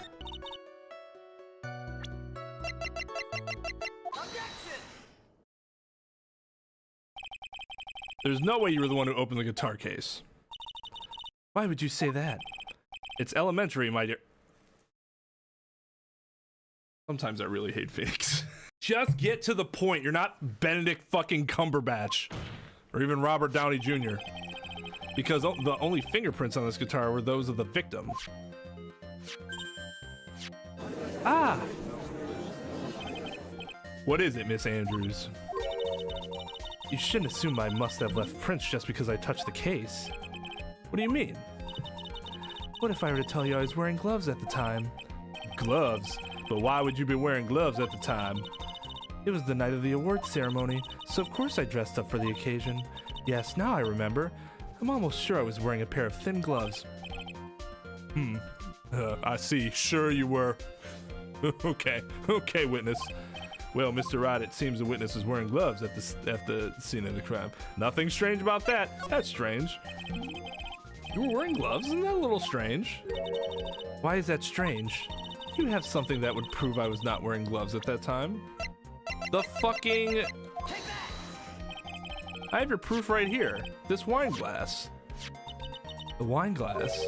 You left your fingerprints very clearly on this wine glass. Ah. Even if you took your gloves off when you poured yourself this glass of juice, wouldn't you think it was just a little strange that you put your gloves back on just to open the guitar case? Ah! Did we break her glasses and then she managed to somehow rematerialize them or reconstitute them, reconstruct with her mind, man, she's even better than I thought. Or did they just fall? They probably just fell, right? Ugh. Looks like you hit the nail on the head this time. What do you mean? I believe that guitar case plays a very important role here. But it's just an empty case. I wonder if it was really empty, though. But the guitar! The bright red guitar was at the studio. Phoenix, drop all of your presumptions. What was in the guitar case was not the bright red guitar. You don't mean it was a bright white guitar? Wait, that's not right either. The notes in the guitar. Or no. No, because then she would have opened it, but she didn't. I admit it would be unnatural for someone to do that, so the witness was not wearing gloves, despite the fact that on the case... Your Honor, this is obviously the defense's usual misdirection tactic at work. Steer the court towards an unrelated topic and lull us all into his misguided shit. No, Your Honor. Please recall that Miss Andrews had testified that the vase fell onto the guitar case, which means that the case was closed when the crime took place. However, it is wide open in this photo of the crime scene. I am sure this guitar case has some relation to the murder. If you are so sure, Wright, then I'm sure you can somehow substantiate your outrageous claim, correct? Please enlighten us as to why the guitar case has anything to do at all with this murder. Can you do that, Mr. Wright? Well, let's suppose for a second that the bright red guitar was not the only thing that could have been in the case. The bright red guitar not being the only thing, you don't mean to suggest that a bright black guitar... Oh. So, you intend to push your theory that the case was not empty, is that it, right? I wouldn't say something I didn't intend to prove. Deflate that head of yours. You haven't proved anything yet. Proven anything yet. Now then, let's have it. What was inside the case at the time of the murder? I was thinking it was the costume, but... like, that was a thought I had. I mean, it's only one peg. We could try it just to see. This is a photograph. Yes, but what is important is what is in that picture, Your Honor. In this picture. It doesn't take a genius to see what I mean. What I am proposing is... inside the guitar case was the Nickel Samurai, the hero's very own costume. What? Mr. Wright, explain yourself. Right, are you saying that the witness opened the guitar case to take out a costume? What insane point would there be to do something like that? That insane point would be to wear the costume, of course. Miss Andrews put it on to hide her identity so she could make her escape. After all, you couldn't let anyone see you leave, could you, Miss Andrews? I refuse to accept your theory. I refuse to accept your reality. Okay, I guess I lose then. Do you have anything to support such a preposterous idea? Just outside the door was an investigative photographer who was starving for a big scoop. And in the end, she managed to get this shot, correct? You mean this photo? Order, order! It looks like we've wandered into quite another mess again, haven't we? Who are you, a show narrator? Nice job, Phoenix. Well, you know my strategy. Speak first, think later. So the real murderer was hiding inside a costume. Wait 1 second, Your Honor. The Nickel Samurai's costume would have been Mr. Man on Guard's. Why would something of the defendant's be in the victim's room, and inside the guitar case of all places? True, that is a little baffling. Mr. Wright, the court would like to hear your thoughts. Was this the Nickel Samurai? What was the Nickel Samurai's costume doing inside the guitar case? I think it was a spare. Because that whole confession was going to be Juan dressed up as the Nickel Samurai saying something bad, although that's a really stupid plan. Mr. Engarde did not take his costume off during the break period. In that case, the costume we were talking about was a spare one. What? Yeah, they're just like assuming there can only be one costume. That doesn't make any sense. There's always more than one. Then are you saying that on the night of the murder, there were 2 Nickel Samurai costumes at the Gatewater Hotel? Yes, that is what I'm saying. And how do you explain the costume that was inside the guitar case? It would mean that the victim himself had brought this spare to the ceremony on purpose. But why? The victim, Mr. Corda, was the Jammin ninja. Why would he secretly bring the Nickel Samurai spear costume with him? What could be the reason behind such a peculiar act? And therein lies the sticking point. What are you mumbling to yourself about now? Are you just rambling all this time without any sense of inner monologue? Huh? No, I just... Mr. Wright, please explain yourself. Why do you think the victim had the Nickel Samurai spare costume? Phoenix, are you sure you can explain this one? Think carefully before you answer, and then answer with gusto. I believe in you. Alright, this is what I think. The reason the victim brought the Nickel Samurai spare costume to the hotel was... What is this? On the night of the murder after the stage show, the Nickel Samurai was going to hold a special press conference. A press conference? Yes, the Nickel Samurai was supposed to confess something at this conference. I heard about this as well. For once, you're not making something up, right? But what struck me as strange is that Mr. Engarde himself said he had no idea he was supposed to be holding a press conference that night. But how can that be? The way I see it, that can mean only one thing. The conference was set up by none other than the victim, Mr. Juan Corda himself. The victim? Yes. The spare Nickel Samurai costume was prepared for that very conference. Mr. Corda was going to hold the press conference as the Nickel Samurai. He was going to dress up as the Nickel Samurai and hold a press conference. But why would the victim do such a thing? That's something I don't quite know yet. However, what I am concerned with right now is what he intended to reveal at that conference. The Nickel Samurai was going to confess something, and by confess, I'd major he was going to reveal something about himself. Which means that Juan Corda, posing as the Nickel Samurai, was going to speak about Matt Engarde. And that doesn't implicate our client at all as having a motive. God, yes, I guess that is what it would mean. But if that's the case, that's not a confession, that's public disclosure. Miss Andrews, I can see why you are pros at what you do. Pardon me? Well, not you, Judge. You're an asshole and you suck. But yes, just as you say, the press conference was set up by Juan. Wait, she knew that and didn't tell us in the first place? Oh, God. But I feel betrayed, Adrian. Miss Andrews, please offer us an explanation for this. I was the one he asked to help set it up. And the person who prepared the second costume for him, that was also me. You? Juan had bet everything on the Jammin Ninja this year, and if he lost the Grand Prix, he was going to make sure Matt was going down with him. That's what he thought anyway. He was going to ruin him, huh? It looked like somehow Juan had in his hands a secret so powerful that it would destroy Matt's acting career had it been revealed. What? Yeah, this actually is really bad for us. And do you know what the secret of Matt Engarde's is, Miss Andrews? That's something only Juan knew. I don't know what it was. I see. I've probably been coming off quite suspicious to everyone, but that's to be expected. I've been trying to protect Matt after all. Protect Mr. Engarde? And yet again, another strange bit of truth comes to light, it seems. Miss Andrews, if you could, please tell us the truth about your behavior. Yes, Your Honor, I understand.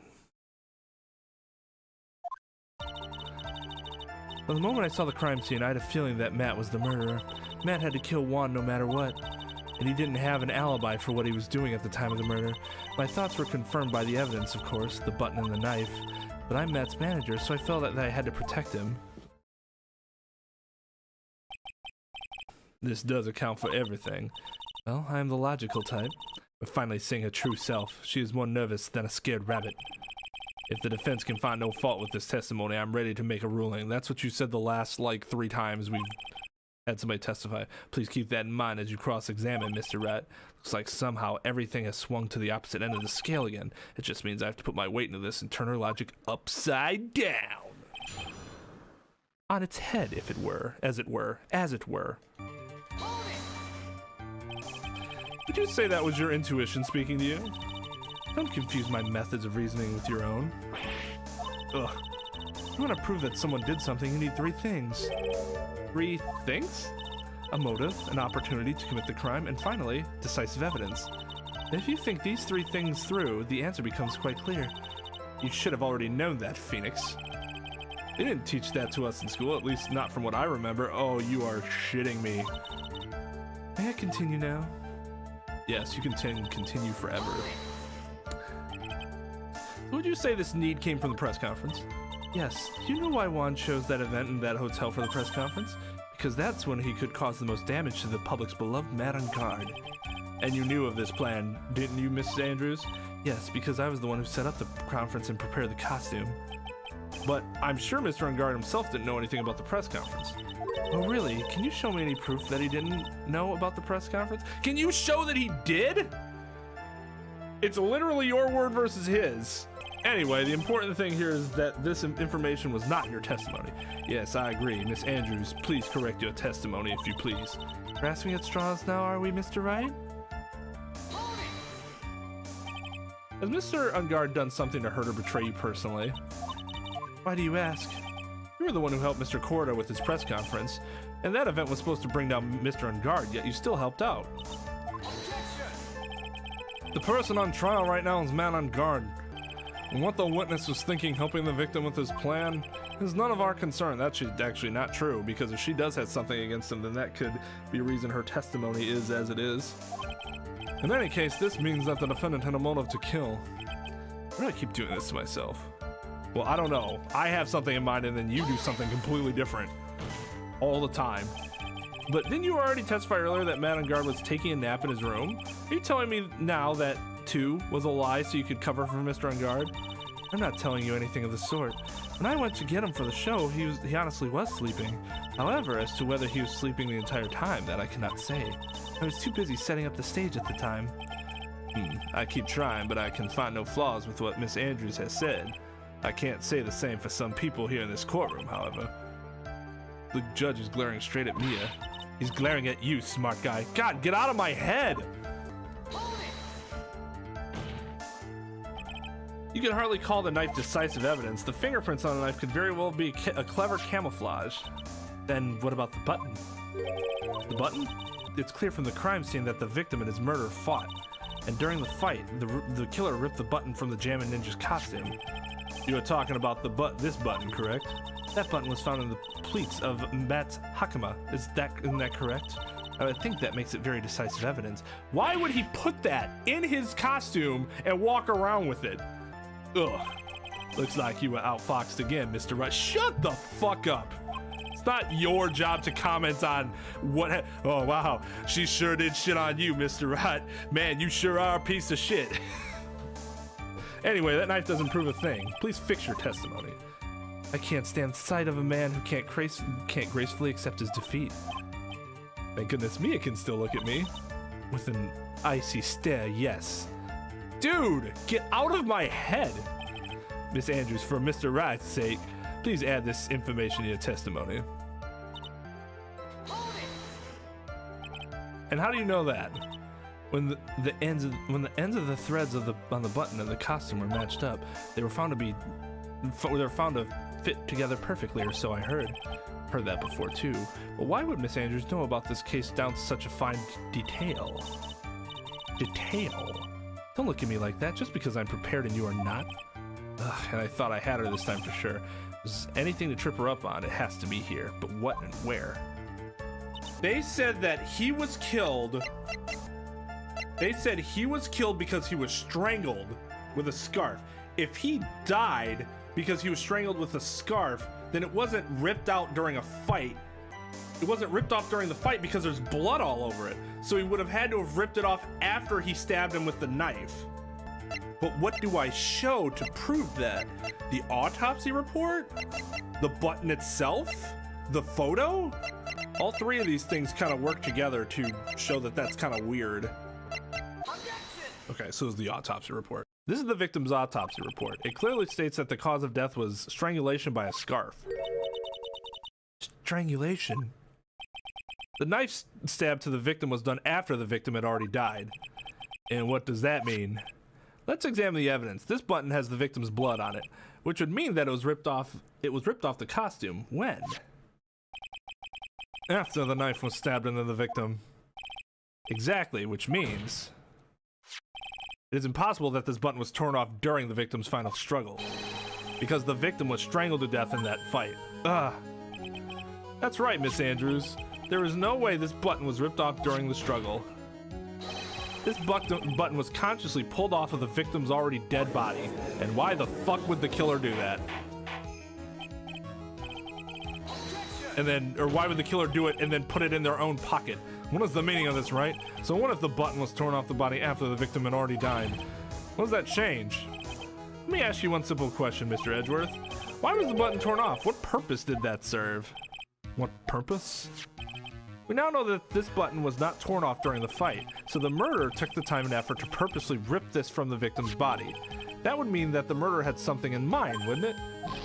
Mr. Wright, does this mean you know what the murderer wanted to do with this button? What was it?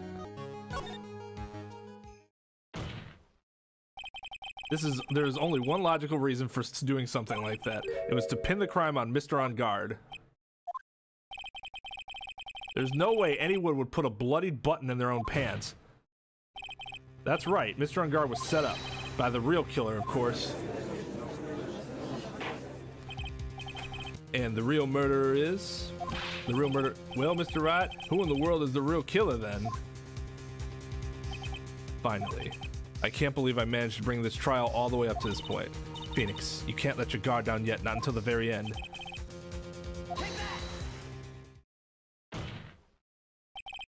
Miss Adrian Andrews, I choose you. You are Mr. Corridor's killer. Is she a fucking Pokemon? What? Order, Mr. Wright. This is a very grave matter. Do you have any evidence that supports your charge? Any evidence? All the evidence points to Miss Andrews. How preposterous. You can't stick any of that on me. I can't, can I? Would you care to test me? Then what about this knife? The knife was used to stab the victim after he had already been strangled to death. It was used to throw suspicion on Mr. Engarde, naturally. A knife covered in the defendant's fingerprints could only be taken from his room. And the only one who had dinner with him and knew which knife to take was you. Then, what about the button that was found in Matt's Hakama? This button was removed from the victim's body after he had already died. The only people who could have done so were the person who found his body or the killer. However, if Mr. Engarde was the real killer, there is no way he would have put such incriminating evidence in his own Hakama. Ugh. The only person who could have put this button into Mr. Engarde's Hakama is the person who went to wake him from his nap, which is you yet again, Miss Andrews. I see. What about the empty guitar case? That is also another piece of evidence that incriminates Miss Andrews. That costume was used to hide the real killer's identity as they fled the crime scene. Now, who could have known that there was just such a costume inside the guitar case? It would only have been the person who prepared the costume for the victim. And that person is you, Miss Adrian Andrews. No, oh my god, her face!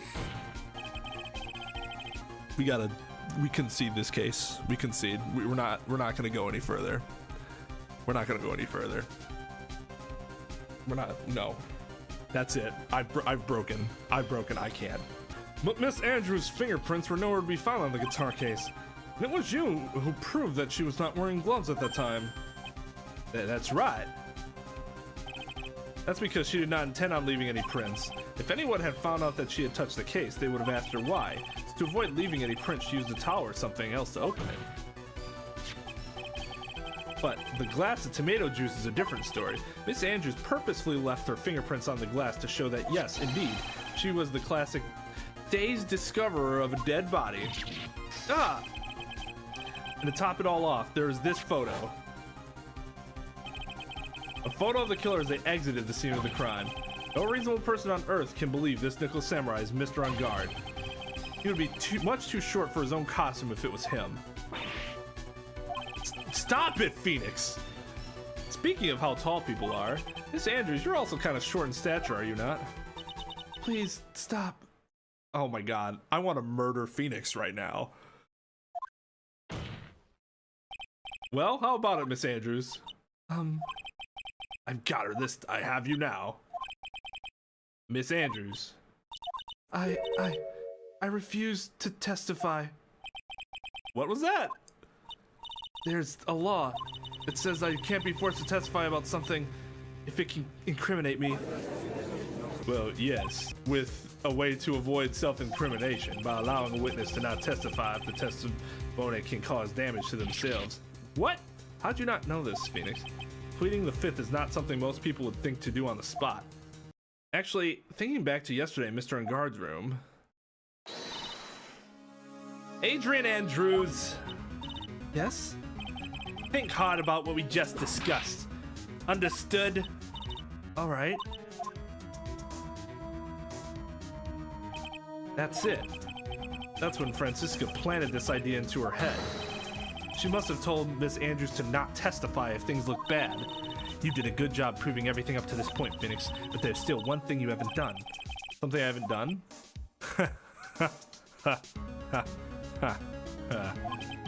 What's wrong, Wright? Are you finished already? Run out of evidence? What is so humorous, Mr. Edgeworth? I'm sure you realize this as well, Your Honor, but everything the good lawyer here has proven up to this point is meaningless. What? Everything you have proven is circumstantial. Most of what he proves is circumstantial. Circumstantial? Yes, circumstantial. You have yet to provide a single piece of definitive proof.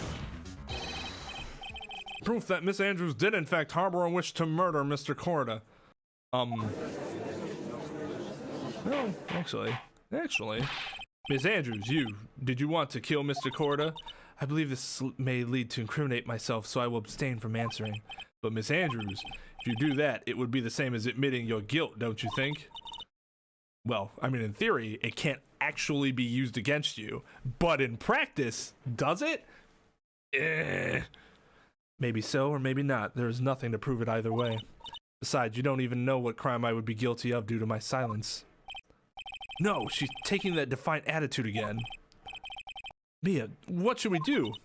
Somehow we've landed in the worst possible situation.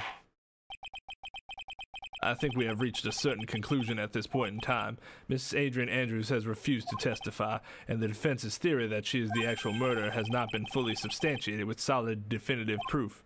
But that's not true! In this situation, there's only one thing this court can do, and that is to declare recess. Recess? I request that both the prosecution and the defense look further into this matter, and at tomorrow's trial— Fuck! Tomorrow? We don't have a tomorrow. If we don't get a not guilty verdict today, then... Please wait, Your Honor. That's not necessary. The trial— Please continue the trial. What are you sweating at? Your client is getting one more day to live, isn't he? That's not it. That isn't about it. It's not about that. Edgeworth, I know you know who the real killer is. Please let the trial continue. If I don't get the verdict, then Maya... But it's impossible to continue as long as the witness refuses to testify. Now then, this court is... It's not impossible for this trial to continue. Mr. Edgeworth, what are you... It's true Miss Andrews holds the right against self-incrimination. However, if the topic of conversation were something unrelated to whatever she may be guilty of, then she has no right to withhold testimony. Yes, that is very true, but actually there is one little thing that I'm curious about. Miss Andrews, when you found the victim's dead body, you poured yourself a glass of juice. Yes, and? I can't help but think how unnatural that is. Usually when one finds a body, they are shaken up, not stirring a glass of juice. So my actions were unusual, but I've already... Before you speak, I want to state that if you have a reason behind your actions, I would like you to testify to that effect. Testify? Your Honor, I would like to request the witness testify again as to what happened when she first discovered the victim's body. Whenever we find out this testimony should in no way implicate the witness. I don't know what it is about Edgeworth today, but I can't get a good read off of him. Is he friend or foe? I just don't know. The court acknowledges the prosecution's request, even though the court really would like to get to its 4 p.m. tea time before it gets too dark. Anyways, Miss Andrews, if you please. That glass of juice, I didn't really pour it for myself. I was surprised when I walked into the room and saw it in that messy state. And Juan, he was sitting slumped over and tired looking in the corner. When I saw him sitting like that, the thought that he dead didn't cross my mind. With a knife stabbed in him? To be honest, I thought he had just fainted or something, so I went to pour him some juice. When I realized that he was dead, that's when I knocked the flower vase over. That is the biggest load of bullshit I have ever heard in my life. So you poured the glass of juice for the victim. Why didn't you say so in your earlier testimony? I didn't think I needed to include something so trivial.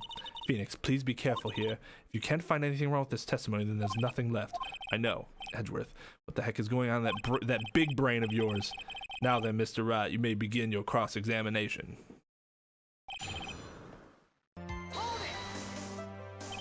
But there wasn't anyone else in the room, right? Of course not.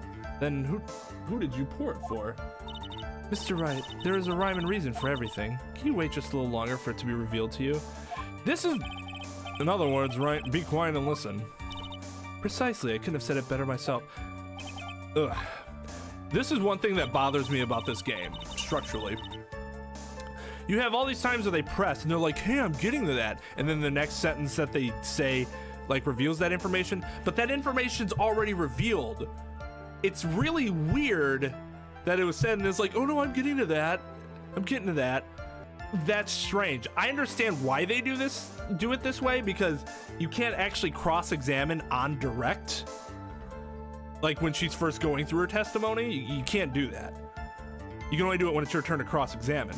However, it's just strange how the game does that. It would be better if they just didn't say, just wait and listen. Just state your response and then that's it. Don't lead into the next question, because that's strange. That's really weird and awkward and doesn't fit. So it was a mess? Are you sure it wasn't messy because of your fight with Mr. Corda? That was, yeah.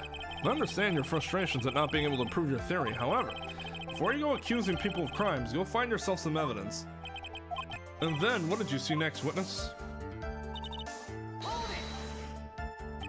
Which, I mean, maybe you can do that in Japan, but you can't do that here. You can't cut in and ask your own questions. You have to wait your turn. And that's actually how the game sets it up.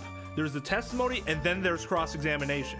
Even the game itself sets it up so that's not what's really happening. So it's confusing. Slumped over? Yes, he was just sitting there with his head tilted forward, eyes closed. He really looked like he was sleeping. Is it just me, or did that right there sound a little odd? Yeah, I think it might just be like they kind of do it this way because they kind of have to do it this way. But again, just don't say, and then what did you see next, witness? That's weird. That's weird. Because the way I was thinking of this initially, like when I was first playing this game, I was thinking about it in the way that I would approach cross-examination. I have their words in my head or written down in notes, and that's what the game is doing. The game is simply reminding you of what they said.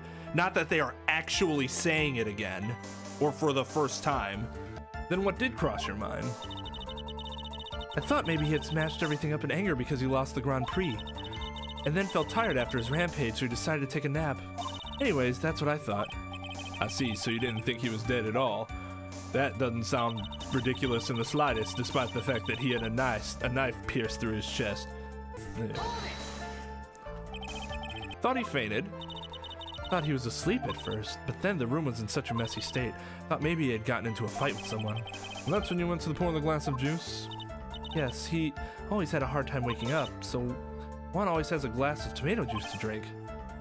I see, and after that, what happened next? Like, just don't add that. Just don't add that. And how did you come to realize that he was, in fact, dead? I shook him over and over, but I never got a response. He was stabbed in the okay. So I set the glass down on the dresser and tried to take his pulse. I was shocked and staggered backwards. And knocked the flower vase over, so that's what happened. Yes. This is what it all comes down to, huh? This is the absolute end for both sides, and Adrian is letting her guard down. Phoenix, now is your best chance yet to kill the prosecution's case. Isn't that a bit harsh? Miss Andrews, will you tell us the truth this time?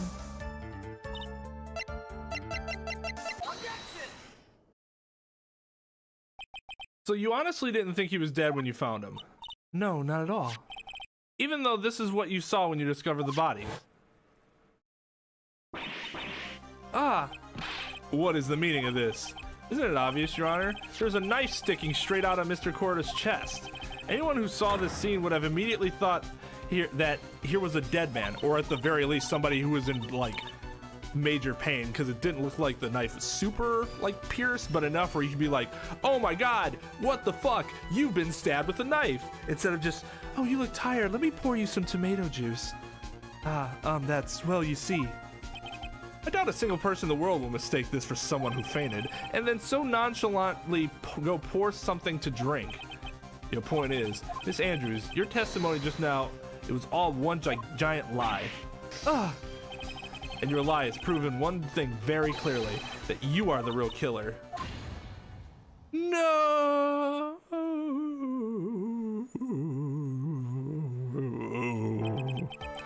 Looks like the defense has somehow brought the ugly truth to light. Wait. Yes, but back up for a second, back up. It was stated earlier that our whole thing was that we could find no motive for why she would kill them, and that everything was circumstantial. And just because we show that she was lying about how she found them suddenly means, and now the judge is like, well, it's obvious then that she must be guilty, correct? What? The defendant, Mr. Engarde, is not guilty after all. But that's impossible, you're wrong. Miss Andrews, try to have some composure. It wasn't me. It wasn't me, I tell you. Oh my god. It was Matt, I swear it. He's the one who killed Juan. But you were the one who refused to testify. And your reason for not doing so is that you might end up incriminating yourself. That's because... Miss Andrews, I will give you one last chance. What exactly are you hiding that may incriminate you? I refuse to testify. Man, this is interesting. Then there is no need for this court to continue any further. Mr. Engarde's innocence has been clearly demonstrated. Is it over? Have we found the truth at last? What's wrong, Phoenix? Usually, the real killer confesses his or her guilt. That doesn't fucking mean that everybody does it. In fact, I don't think that you see that like ever. It just so happens that Phoenix always happens to break them, so they're like, no, and then they admit everything. And now that I think about it, this is the first time someone hasn't. Now then, I would like to hand down my verdict for Mr. Engarde.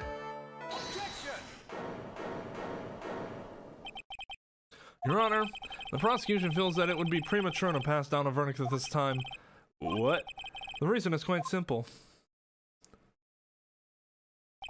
This witness has yet to speak the absolute real truth.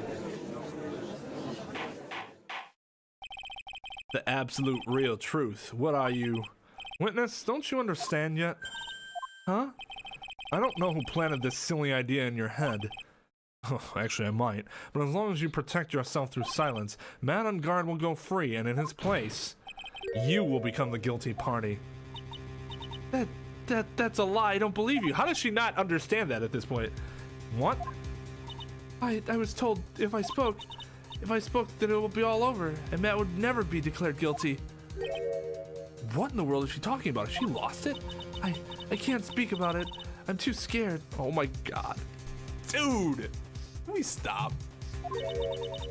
It's Franziska von Karma. Huh? Don't you remember, Phoenix? Miss Andrews lives by gripping tightly onto the words of another, because she doesn't have the strength to believe in herself. Then, right now, Miss Andrews is... Yesterday, she was tossed a lifesaver by Miss von Karma. Don't say a word no matter what happens. If you do, Engarde will be acquitted. Miss Andrews undyingly believes in those words right now and is clinging onto them. What should we do? This is the first time I've ever crossed anything like this. Miss Andrews has to be the killer, right? Look at that face! She didn't fucking kill nobody, you son of a bitch! All we have to do now is get our not guilty. That is my only priority. That's also true. His priority isn't saving her, his priority is getting Matt acquitted. It wasn't me, I'm begging you, please believe me, I didn't kill Juan! Help, please, someone help me! Mr. Wright. Yes, Your Honor? The court can't continue on like this, therefore I'd like to hear what you intend to do. What I intend to do? What am I supposed to do? What am I supposed to say? If I say, yeah, let's hear the truth instead of just getting the acquittal, then I'm not representing my client as I should. I have no dedication to her, except for the fact that she is bae and waifu. But that's just in my head, not in Phoenix's head. Right, I suggest you think very carefully about this. Think about what this witness did and what she did not do. And think about who is the real mastermind behind this crime. Who's the real mastermind? Isn't that obvious? There's no one else it could be except the woman crying over there, right? Come now, what will you do? What kind of man are you, Mr. Phoenix Wright? I have to win a complete acquittal today. There's no way around that. But I can't bring myself to do it like this, not when she's making a face like that. He is 100% true. Miss Andrews, I would like to know what you are really hiding. Mr. Rod, are you sure you know what you're doing? Sure, Mr. Engarde would get an acquittal, but in his place, you would be found guilty. Is this how you really want this trial to end? What? Be quiet. How dare you? You're trying to trick me. That's enough. I commend you for trying, Mr. Edgeworth. However, it's clear that the defense's theory is the truth. You're wrong.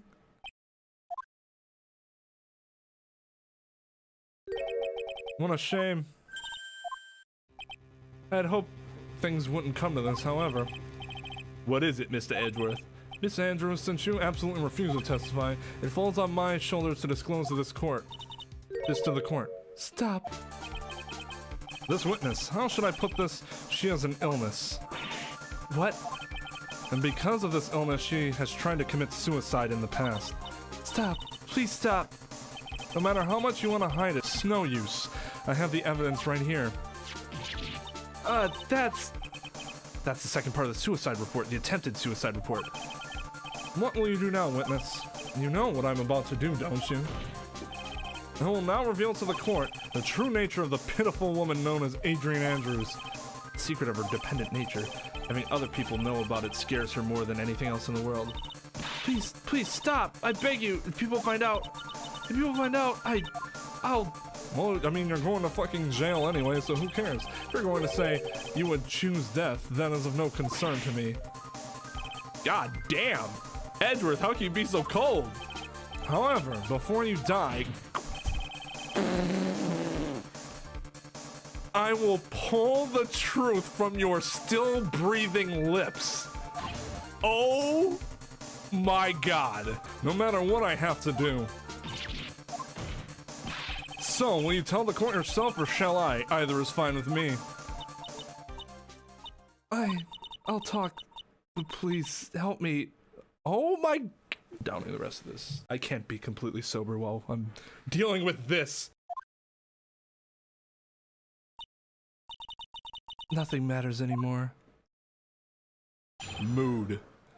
When I first saw him, I really thought he had fainted, honest. When I realized he was dead, that's when I formulated my plan. Once I made sure there was no one in the hallway, I made a dash back to Matt's room.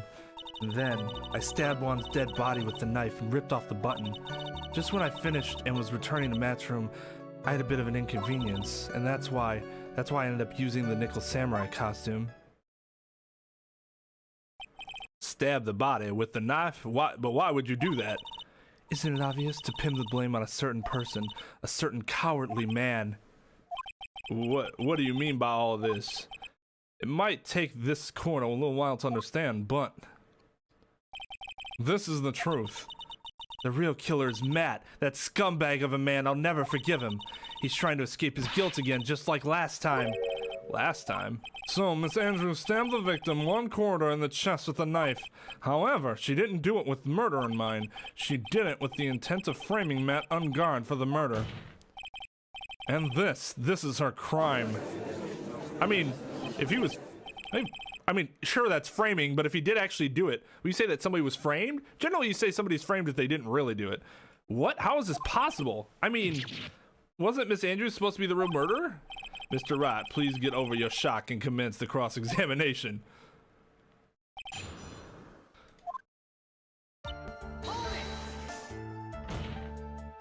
But you could tell from the state the room was in that there must have been a fight. Are you telling the truth when you say you did not know he was dead? He had a scarf tied around his neck. That scarf is a part of the Jammin Ninja's costume, so I didn't think anything about it was strange. His head was also tilted down a bit, so I couldn't see his face that well. That's why I thought I'd wake him up and went to pour the juice.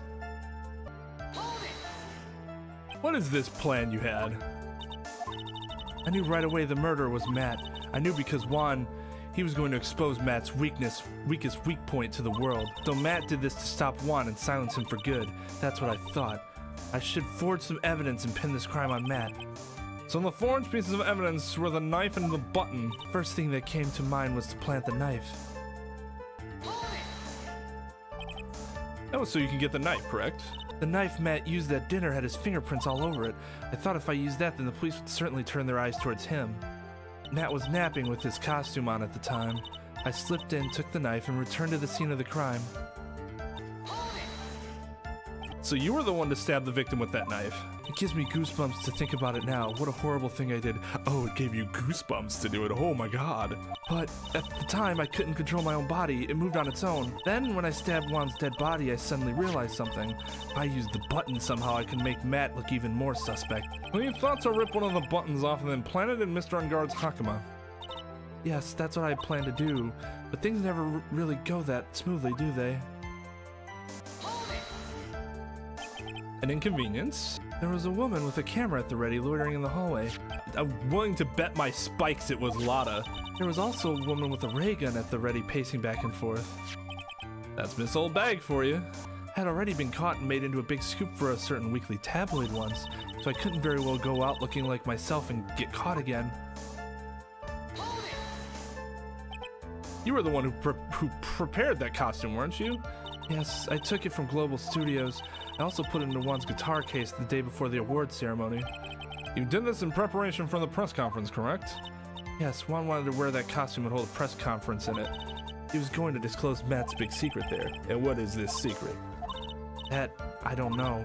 Anyway, I thought that if I were to leave Juan's room in the Nickel Samurai costume, then people would think that Matt was the real murderer. I was very careful not to leave any fingerprints when I opened the guitar case. I absolutely did not want anyone to know about the costume. I think we've heard enough. So after that, you went back to Mr. Engarde's room and planted the button. In the Matt's hakama? Yes. After that, I folded up the costume I was wearing and put it into a bag. Then I snuck it out of the hotel and got rid of it. My word, what does this all mean? Mr. Edgeworth, is it? The real criminal is Matt Engarde. Yesterday, that woman prosecutor sat me down for a talk. Francisca, huh? She said that I should, under no circumstances, confess to what I had done. If I just kept quiet, then Matt would be found guilty for sure. I had no choice but to believe in her words. What this witness has done is clearly unlawful. However, as long as her testimony stands, we can be certain she is not the real killer. Wait, Your Honor, the defense still... Right? It's pointless. At this point in time, it is not possible to indict Miss Andrews on anything. Yes, exactly. There isn't a single piece of evidence that points to her as the murder, but we could find Matt Engarde innocent based on the fact that... What evidence? That he did it. Because there was some secret that she doesn't even know what it was? I don't know. That seems really flimsy. There isn't a single piece of evidence that points to her as the murderer. The cross-examination of this witness is over, and so is today's trial. You couldn't establish that the witness was the culprit. Please let it go, Mr. Wright. But, Mr. Edgeworth, please place Miss Andrews under arrest for further questioning. Understood, Your Honor. The prosecution will arrange for her detention immediately. That is all. Court is adjourned for the day.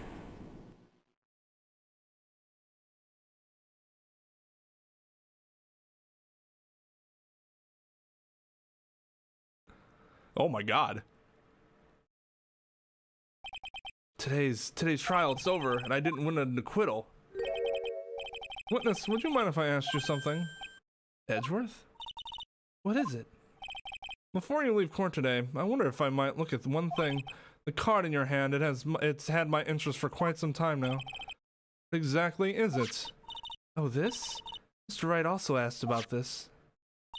Although I didn't remember at the time you asked me about it, Mr. Wright, I remember just now. I found this in the room on that day. The room? That day? Yes. I found this card when I discovered Juan's body. It was lying there right next to him.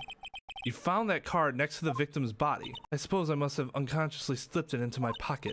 But it's not as if this card had any relevance to Juan's murder, right? Yeah, I guess not, but it's still a strange card if you ask me. But as far as a clue to this case, I don't see why. Witness, that card, give it to me, hurry! Edgeworth? Do you have any idea what you have stupidly yet inadvertently done? This, I cannot believe you hid this from me all this time. Dude, she's been fucking waving it in front of you for the past 3 hours like, shh. And he's like, how could you have hid this from me even though I could clearly see it in your hand? I didn't mean to. What is this all about? I've never seen Edgeworth so emotional before. That card, what in the world is it? What does it mean?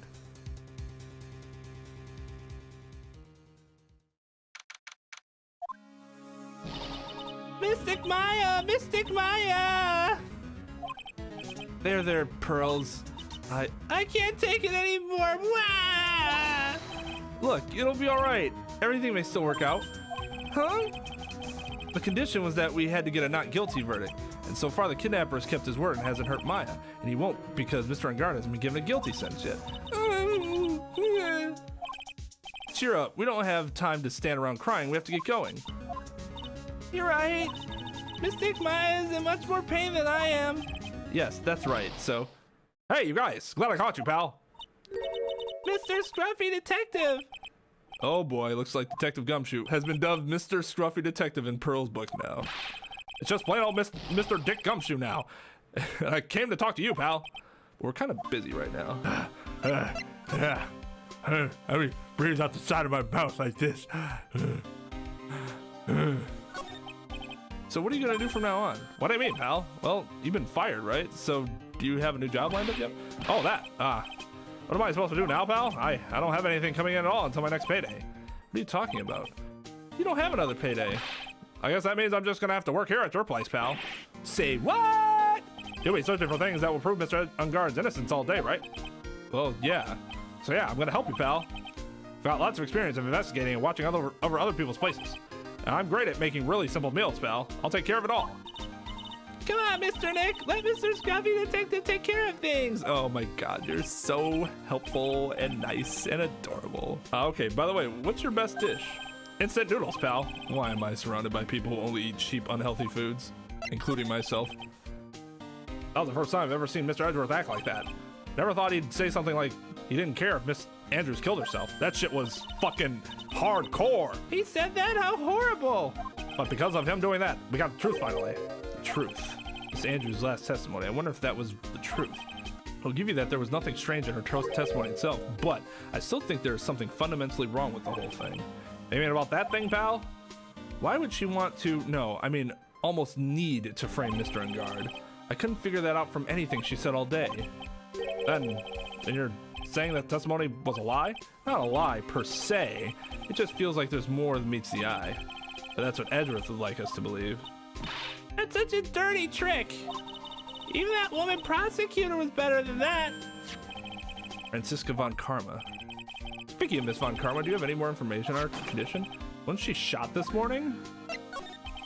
Miss von Karma was shot today on the way to work, on the way to the trial by a pistol, pal. But she's going to be fine, right?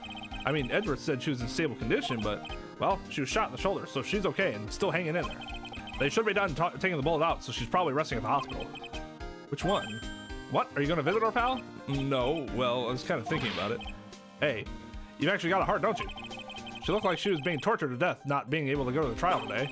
So maybe it'd be good for her if you went to let her whip you for a bit, pal. Let's go let her whip us, Mr. Nick.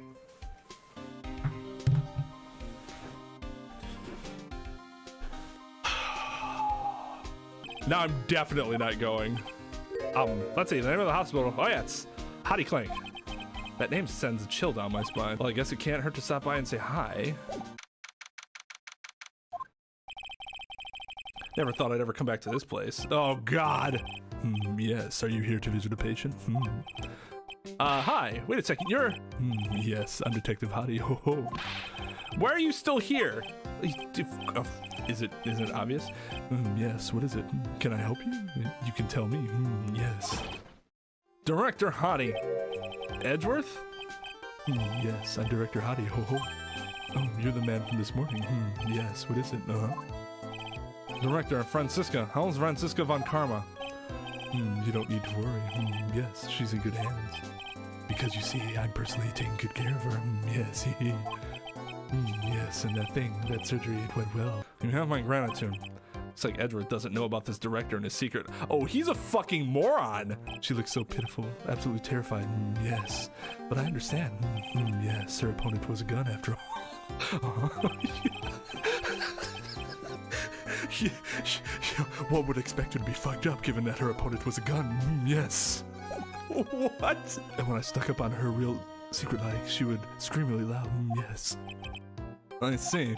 Ah, but she's really cute too. When I do that, she'd whip me with her whip, Boy, did I cry like a baby. Yes, but I think I could get used to it.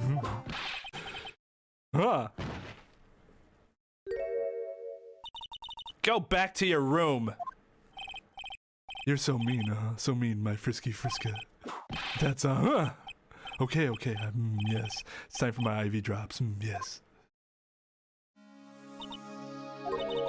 And what are those tulips doing in your hands, Mr. Phoenix Wright?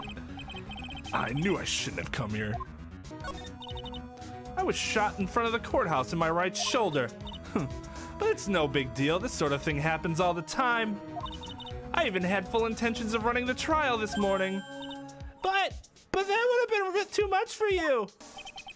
There's no need to act tough in front of us, you know. Regardless, I was dragged here by that man over there. He was so unyielding when I asked to wonder if he was simply interested in stealing my case. God damn, Francisco.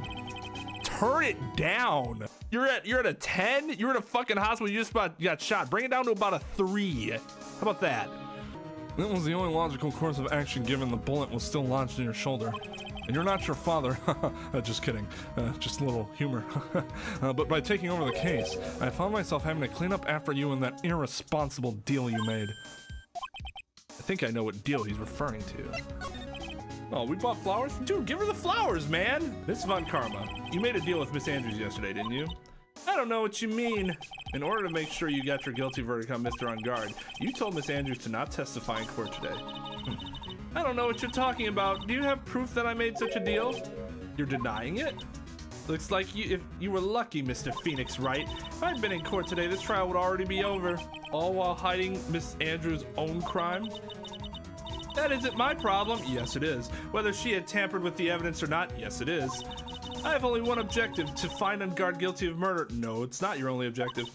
The end justifies the means, Mr. Phoenix Wright.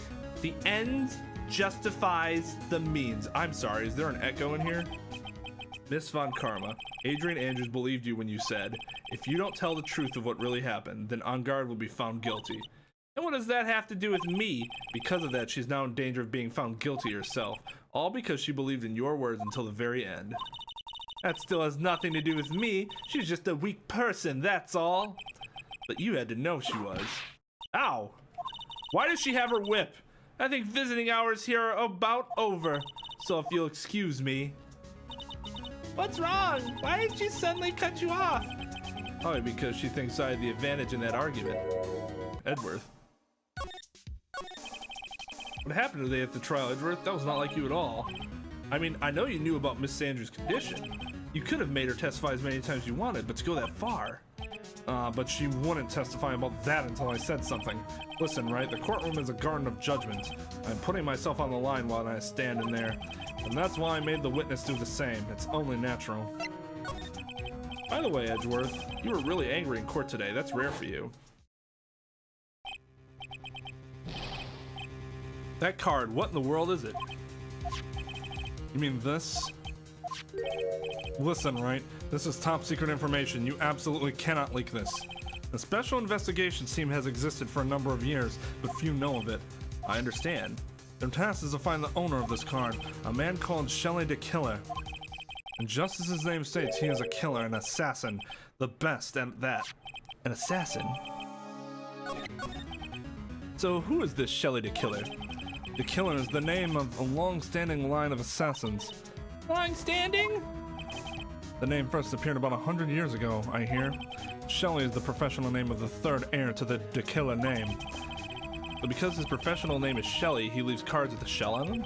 He has a habit of making sure to leave a card by the body of his victims. Why would he do something like that? We think it is part of his duty to his clients. His duty? If he leaves a card, then his clients can be assured it was he who killed the victim. It also serves as insurance against any charges being pushed onto his clients. I see. The killer values the trust between his clients and himself above all else. It seems that this is one honorable assassin with a moral conscience. I guess that even honorable assassins can assist. So you think this assassin, you think he's the one who did the killing in this case? It won't appear that way. The discovery of the card basically confirms it, wouldn't you agree? Tell you to kill it, huh? Dude, tell him about... Okay, thank God. I noticed something at the trial today. You were behaving in a very strange manner. Is something the matter? Dude, just fucking tell him. Yeah, I guess I should just tell him. Maya, she's been kidnapped. Kidnapped? What does the kidnapper want? An acquittal. I see. I had no idea. I will prepare a rescue team as soon as possible and resolve this by tomorrow. Really? Did you hear that, Mr. Nick? Mr. Edgeworth is going to... Stop trying to console me, Edgeworth. I don't need your pity. Mr. Nick? There's no way you can find her. We don't even have a single lead to go on. There's only one way to save her. I have to get an acquittal somehow. It's the only way. Right. Listen, you need to know something. One coroner was killed by Shelley to kill him. And the client who ordered the job is Madame Engarde, your own client. Please stop. I can't listen to you. I can't believe that. I see. Well, if you want to continue your investigation, you'll need this. What is it? The hotel right now is restricted to police personnel only, as we are looking for any clues that might lead us to Shelley to kill him. If you take this with you to the hotel, I'm sure they will let you enter. In any case, I must attend to the preparations for Maya's rescue team. We'll meet again if anything should happen. Now, if you'll excuse me. Didn't I say at the beginning of this case, I'm like, man, I can't wait for the case where a client's actually guilty. I mean, he's not guilty of murder. He's guilty of conspiracy to commit murder. Mr. Nick, do you think Mr. Engarde hired an assassin? No way. I mean, he doesn't have a psych lock. Yeah, I guess not. Maya, please, all I ask is make it home. I guess even kidnappers can be a little clumsy. Clumsy enough to drop a card like this for me. Even though he said he was an assassin, I bet he's just making that up, just like how Nick does with everything in court. Oh my God. Maya, my heart. Anyway, let's try out the card trick with this card I just found. Sounds like I got the door open. Okay, time to go take a look around.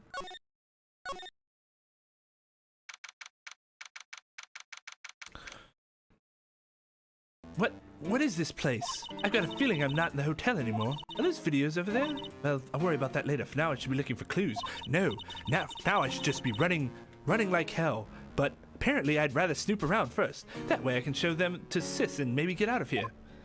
There's another bear. That's weird. What's a figurine on a sofa doing in a place like this? Well, I think it's a bear. Oh, how cute. It's got a lot of cuts and slits on it. I wonder if it's some kind of puzzle or something. There's a framed picture sitting on this coffee table. It's a picture of a woman. She's kind of pretty. Oh, is that? What's her face? Celeste Impacts. Yeah, it looks like her. Looks like something's written here. Let's see. Or I could have just continued to read. I think it says, "With love, Celeste." I bet this could be a clue. What is this thing? An antenna, I guess? This is a VCR? Yeah, sure, a lot of electronic gadgets around here. What is an antenna doing here? Wow, I've never seen a TV this big before. Where's the power button? Phooey, it's busted. I would so die a happy samurai fan if I ever got to see the Nickel Samurai on a TV like this. I can't believe I'm just making a joke about dying, all things considered. Oh, hey, it's a computer. I've never really used one before. I have no idea where the power switch on this thing is. Drat, there goes my plan to use this somehow to get out of here.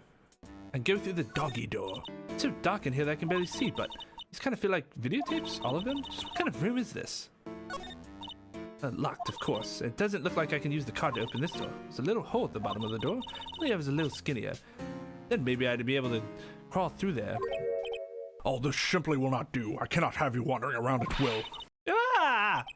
It seems that your Mr. Wright is truly concerned about you. Yes? For now, it's just you remain cooperative. If you cannot, there are ways in which I can help you. Ways? You mean... Dead men tell no tales is how the saying goes, correct? Dead? I'm almost certain I told you on your first meeting I am an assassin. No way, you're lying. I mean, an assassin? People are not always who they appear to be. Actually, I'm exactly who I appear to be, because I have fucking stitches going down the middle of my face. Mr. Nick! Hmm? Oh, yes, Pearls? Caught up in my thoughts about my situation. Mr. Edgeworth has left, you know. I guess for now I have no choice but to believe in Mr. Engarde. But I think I should listen to his story one more time. Alright, let's get going. I'm sorry, but visiting hours are over for today. Aw. Ugh, I have too many questions I need to ask. I'm sorry, but I'm Phoenix Wright, a lawyer for one of the... You're Mr. Wright, you say? Oh yeah, there's a message here for you. A message? From Matt Engarde. Here you are. What did he write? Is it something really important? I don't know. Well, let's see what it has to say. To Mr. Lawyer Dude, I've got something really important to tell you. Why do I feel uneasy all of a sudden? Oh, Mr. Wright. So actually, I have a favor to ask of you. I have this cat named Shoe. Of course you do. I didn't put out a lot of food when I left the house, so he's probably pretty hungry. You think you could drop by my house and feed Shoe for me, dude? My house is just a little ways down from the hotel, alright?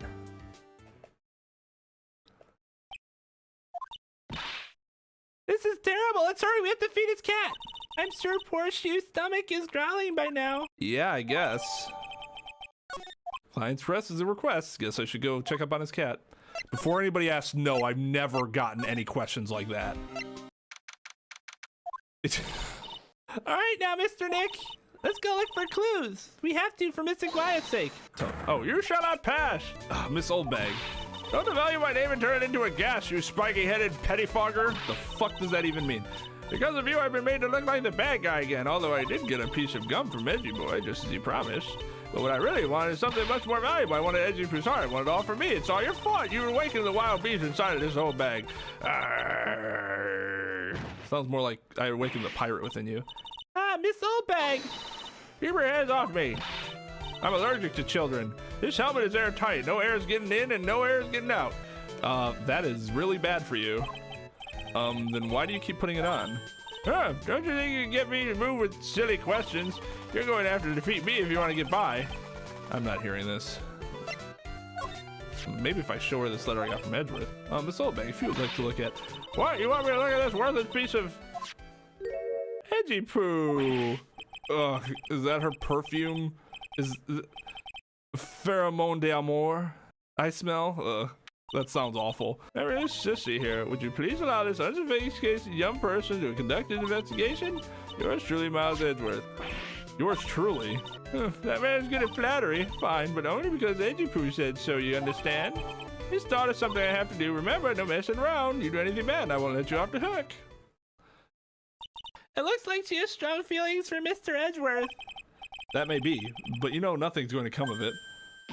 It's so mean, Mr. Nick. Feelings are meant to be told and shared. How? Every time we talk about love, I always end up with a handprint on my face somehow. Anyway, let's continue with our investigation. Okay. What? What now?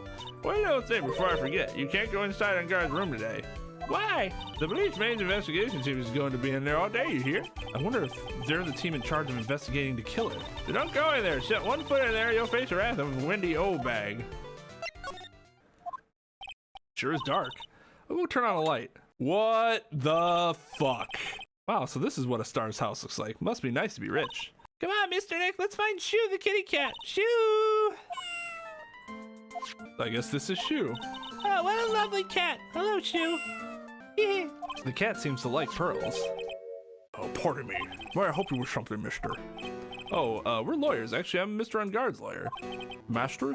Then you must be Mr. Wright. Yes? It's a pleasure to meet your wonderful self. I'm the friendly butler. Of course, your name is John Doe Shelley. Nice to meet you. You must know all sorts of things about Mr. Engarde, right? Honestly, sir, I don't believe my master is capable of such a foul deed as murder. And, anything else? No, not especially. It's not appropriate for a lowly servant to speak of the master of his affairs. How typically butler-like, as it were. Mr. Doe, how long have you served at this residence? Or sir, I have to say, maybe about 1 year. And, anything else? No, not especially. It's not appropriate for a lowly servant to speak of himself and his affairs. I would have thought Mr. Engarde kind of to have a maid over a butler. It's a very cute cat you've got here. It's my duty to take care of him. The master rather fancy Shoe.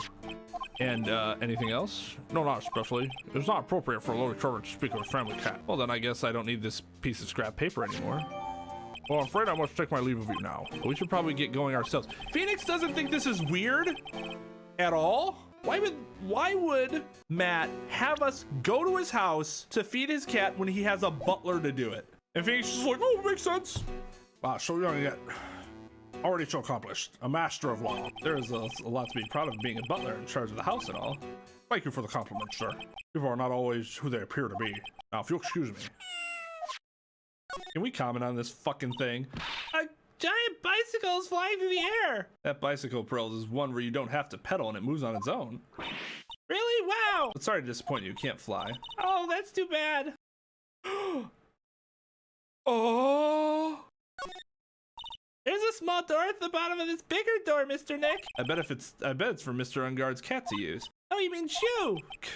Stop saying that name. The door, it's locked tight. Oh, well, at least Nick tried to open it. Well, I guess that's to keep nosy people like me from entering it. Oh my god. Ah, there are masks here. Yeah, that one in the middle is the Steel Samurai. The ones next to it are the Pink Princess and the Evil Magistrate. They fought many battles against the backdrop of Neo-Old Tokyo. Wow, you really know a lot about the Steel Samurai, Mr. Nick. I don't know whether to laugh or cry that I know more about that show than a kid. There's another door over there. You shouldn't go wandering off over there, Mr. Nick. Yes, Pearls. Now I know how Maya feels when I tell her to stop playing around. Oh, okay. It was the two circular things. All right. So I just misremembered and was dumb. Hey, city boy. Lotta, you're still here? Wrecking course. The investigative photographer eats or starves on her ability to snap up the scoop, yeah? And this hotel just has that aura of mystery. You know, something's always about to happen. But don't you have a camera? Wreck given. Photographers gotta have cameras out the ear like corn to be a real pro, you know? So I'm hanging around here. Speaking of cameras and feeding the mouth, y'all have mine, you bread thief? Why can't you drop that thief thing already? Oh, okay, we'll talk about it. I'm gonna ask you about the night of the murder. What? You really gonna shell out the bucks for the info I got? Lotta, you were loitering in this hallway the night of the murder, were you not? Well, kinda, but... Brace yourself, Phoenix. Here it comes. I didn't exactly hang around here the entire time, you know? Followed a few stars around. Got a few autographs, shook a few hands, had a soda pop with a few of them too. Looks like she wasn't here the entire time that night. The security lady also wasn't in this hallway the whole time either. I guess this means there's no one who can tell us who came and went that night. So about that note that was inside your camera case. Oh, that ditty I wrote? Yeah. Can I believe what you've written? You mean the stuff about Engarde shoving his manager lady on the corridor? Yeah. Ah, well, I reckon you best not believe in that. Look, I sort of wrote that on a whim, you know, writing whatever came to mind. Whatever came to mind? Yeah, when you get down to it, it's just a lot of random bulldooders. What's bulldooders? Hey, what's with it? Why are you staring at me like Grandpa used to? Yeah, and why do you look like you suddenly got older too? Or am I just shrinking here? Ah, my baby. My $1,600 baby. What's with that red-coated prosecutor anyhow? Guy told me it was evidence and refused to give it back to me. Well, that's kind of how it is. Hey, you're the redcoat's friend, aren't you? So put in a few good words for me and give me back my camera. You want me to do what? Listen, that guy really good for about 5 hours and I guarantee he'll give it back. Why don't you do your own dirty work? But I reckon it's time for me to get going. Tabloid photographer without a camera is just a tabloid, huh? Yeah, I guess so. Keep yourself together out there, you hear? I'm coming to see you in court tomorrow. Okay, I'll see you then. Hey, you too there, little one. Keep up the good work, okay? Okay. Don't be picky about your food now. Okay. And make sure you do all your homework, you hear? Okay. If you happen to find yourself a camera, make sure you bring it right to me. Would you please just leave already?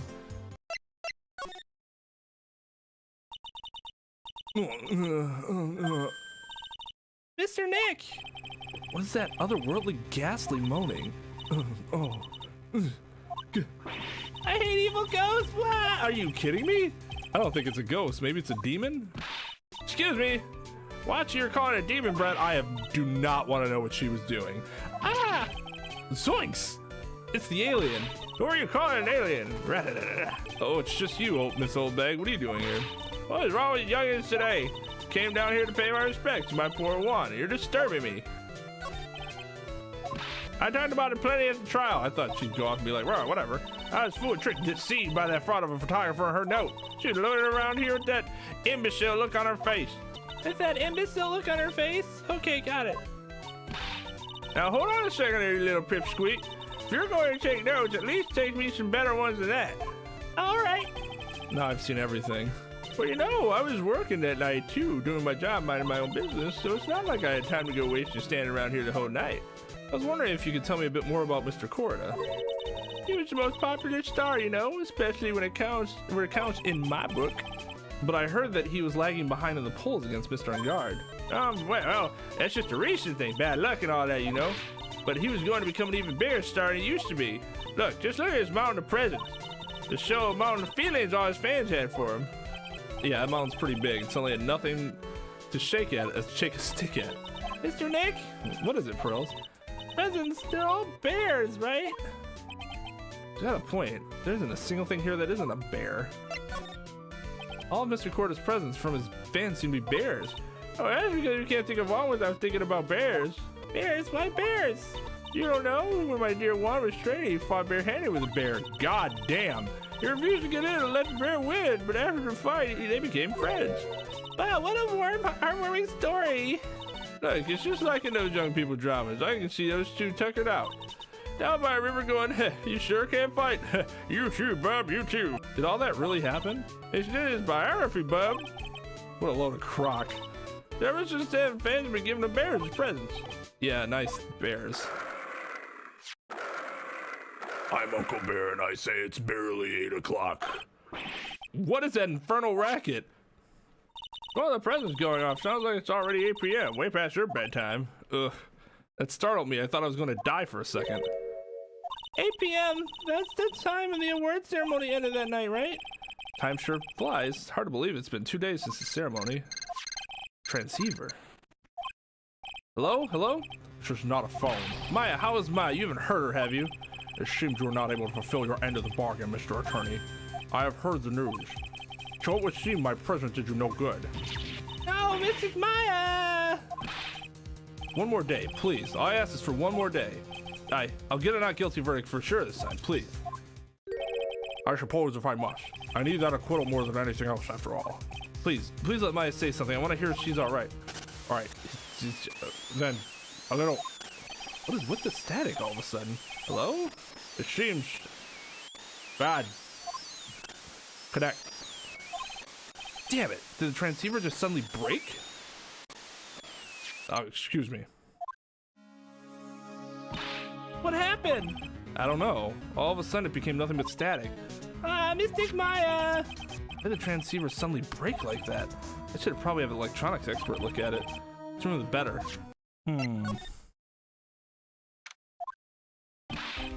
Hey, welcome back, pal. Thought I'd make you a little something for dinner. That's nice, thanks. Rich man's luxurious full course meal. Out of a can, that is. I'm sorry you went through all the trouble to cook, but I don't have the time to eat. Oops, looks like you don't have a can opener, pal. You gotta be kidding. In here I thought he had already whipped something up.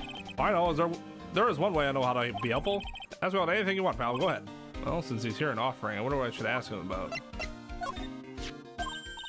That transceiver? Oh, Mr. Nick, you should ask Mr. Scruffy Detective about that thing. What thing? Oh yeah, this thing just up and broke all of a sudden. It broke, pal? I was talking to the kidnapper, just suddenly broke into static. Look, it sounded like this. I don't hear any static, pal. Huh? Maybe it fixed itself? That's strange. I'm sure it was making a loud static noise. Maybe. Maybe what? Maybe it was electromagnetic interference, pal. Electromagnetic interference. Transceiver. Whenever we're in this room, it starts acting up and hissing static at us. I wonder if there's someone we can talk to about this. Yep. I am a dumb. So what is electromagnetic interference? It's something that happens when a radio wave gets mixed up with another signal, pal. Oh, when you put it that way. I don't understand what you're talking about. Like, for example, the cell phone goes off next to a computer screen. The stuff on the screen gets kind of fuzzy and starts acting funny, right? Huh? Computer?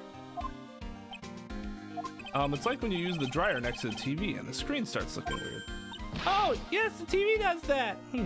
Oh, so that's what you're talking about. I'm amazingly happy at being able to understand this. So the room you were in when that transfer, the room you were in when that interference to the transceiver happened. There's got to be something there that's sending out very strong radio waves, pal. Radio waves. Probably one of those bears. Something like a listening device or something. Ah. Hey, speaking of that, where were you when it happened? We were in Mr. Coroner's room, the scene of the murder. What? That's it. I'm going to sing out that precinct and get a bug sweeper. I'll meet you at the crime scene later, all right, pal? Wait, Gumshoe. Oh yeah, baby, it's investigation. It's investigating time. I'm on fire, pal. My fingers are itching to go. Yeah. You should get going too, Mr. Nick. All right, let's go. Hey, you're finally here, pal. Sorry to keep you waiting. Is he Sonic the fucking Hedgehog? He ran all the way to the precinct, snuck around, got whatever he needed to get, and then ran all the way back here, where we went straight from our office to here and still got here after he did. Sorry to keep you waiting. Yeah, the bug sweeper. Well, you see, I got busted trying to sneak in, pal. Then suddenly I'm staring at the precinct doors. From the outside, I mean. So yeah, I couldn't get one of the police bug sweepers. What do you mean you couldn't get one? We need that item. Hey, calm down, pal. I didn't say I didn't get one, just not the police's. Wow, so this is a bug sweeper. Looks like it looks a little broken. Hey, this was made when I was in elementary school, pal. Oh, by who? Me, of course. Saying that sure brings back memories. Okay, so not only he ran from the office to the precinct to his home, then here, before we did. Hey, don't look down on it, pal. Sure, it looks a little beat up. I put my heart and soul into building this puppy here. Your heart and soul? It'll work. Trust me, pal. It'll do the job. But, well, you can't set the sensitivity, so it's going to beep at anything that gives off electromagnetic waves. Blah. But isn't it better that way? Oh. Well, anyway, since I brought it all the way, might as well give it a whirl, right, pal? Getting that sinking feeling again. Okay, now I'll tell you how to use this baby. There's a listening device or some other sort of bug hidden in this room, pal. So we're gonna find it, right? Right, now first, let's turn the sweeper off. Move the sweeper around to give the room a real thorough look-see. Sweeper will let you know how strong the signal is if it's picking up, so keep an eye on it, alright? When you find something that's giving off a lot of radio waves, press the A button to lock onto it. There's a lot of things here that's going to give off radio waves. So let's take a good look at anything and everything that seems suspicious, okay, pal? Alright, I'm gonna stand outside and keep an eye out. Give me a yell if you find the bug. Got it, pal? Oh, what a lovely bear! This must be one of those fancy bear-shaped toy robots. It's a robot? It's a real robot? Yeah, it's a real one. Mr. Nick, Yes? how many horsepowers is it? How many horsies? Oh my god, that's so adorable. Horsies? Well, it's a bear, so... Oh. There it is. This is a giant stuffed teddy bear, right? It's the biggest one I've ever seen. Hey, so you guys find it yet? Listening device, I mean. No, not yet, but this bear's eye is... Let's see. A perfectly normal stuffed bear with some really strong radio waves. Not like you found a device to me, pal. Let's look at this big fella's eyes out and see what we've got. No, you can't! Such a violent act! Rip. No! It's a miniature camera. Looks like there's more. The transmitter and a timer? What a transmitter, pal. Oh, is this more of that high-tech stuff? This tiny thing is a camera. Yep, it's a pinhole CCD camera, pal. It's a small, high-grade video camera used mostly in security systems. It's a video camera. Runs out of battery, which comes with it within a set. But there's no videotape in this camera. There's only the camera part here, pal. The tape recorder with a tape inside is somewhere else. The footage is changed into radio waves and then it's sent to that recorder. So it's sort of like a TV broadcast, isn't it? Hey, you know, you're right. So what is a transmitter? It's a device that sends the footage the camera took to a specific destination. It's like a video version of a listening device, pal. Looks like it's attached to a small clock-like thing. Oh, that's a timer, pal. You can set it to turn the camera on and record at a certain time with it. You can set it for a certain time? Yep, let's see. Looks like it was set to start at 8 p.m. and go for 1 hour. 8 p.m.? That was the time the award ceremony ended. There's no date set, so it's been recording every night, I guess. Mr. Detective, how long has this bear been here? I'm pretty sure it's been here since the night of the murder. And maybe this camera caught the murder on tape. What? And if you think about the angle the bear's at, it's bound to have a clear shot of the whole crime, pal. There's a camera in this bear's eye? And it was disguised as a present. I'm sure it was here on the night of the murder, pal. It's pretty big, so it stands out pretty well in my mind. But who gave Mr. Corda this present? I don't know, pal. But this means that someone out there's got a video of what happened there that night. Is there any way we can find out who that person is? It's impossible, pal. Radio waves can be sent almost anywhere, so there's no real way to find out. Oh. There's really no way to find out. I got it. What? Hey, pal, let me borrow this mini camera for a bit. What are you gonna do? I'm gonna go around to electronics shops and see if I can find out who bought it. But that's impossible. I mean, it's already 9 p.m. Leave it to me. Even though I have to search all night, I'll find your man, pal. Oh yeah, baby, it's investigation time. Investigating him. I'm on fire, pal. My friends go, yeah. He's gone. Yeah. Mr. Scruffy Detective sure is a nice man. He's pushing himself so hard, all for Mystic Maya's sake. It's a mystery how you always manage to do things in the most inefficient ways, right? Ugh. You'll have to excuse me, I heard your conversation just now. Edgeworth, what are you doing here? Our rescue team has been created and deployed. I can't say I'm optimistic, but we have to move forward one step at a time. I see, thanks. Don't thank me yet, we still have to find her. So there was a spy camera hidden inside this stuffed animal, huh? You're one lucky man, right? Do you know this stuffed bear, little girl? I have no idea. Of course not. The maker of this bear is a very expensive luxury brand from overseas. It's completely handmade and only a small number of these are exported here. What? The camera and transmitter that Scatterbrain Detective took with him are dead ends. Things like those can be bought anywhere. However, this bear is different. By tracking how it got into this country, this bear can tell us who the buyer is. Can you really do that, Mr. Nick? Can you really? Well, I guess so. It's 9 p.m. I think I can still make it in time. I'll be taking this for now. I'm sure you have other things you have to do. See you soon, Wright. What? Why are you doing this? I have no interest in explaining myself to someone who cannot comprehend. Besides then, Wright, until court reconvenes tomorrow, you should concern yourself with this question. Who was the person that murdered Juan Corda? The real killer. You really still think it was Adrian Andrews? To be honest, I don't know anymore. You still have a little time left. Find the truth, Wright? Everything begins with the truth.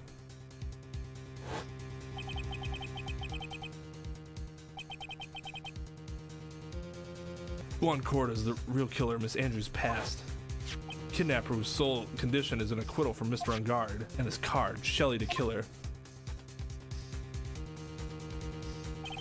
Maya, the only way I can save you now is to find all the answers in this case tonight. I don't understand what your real intentions are, Edgeworth.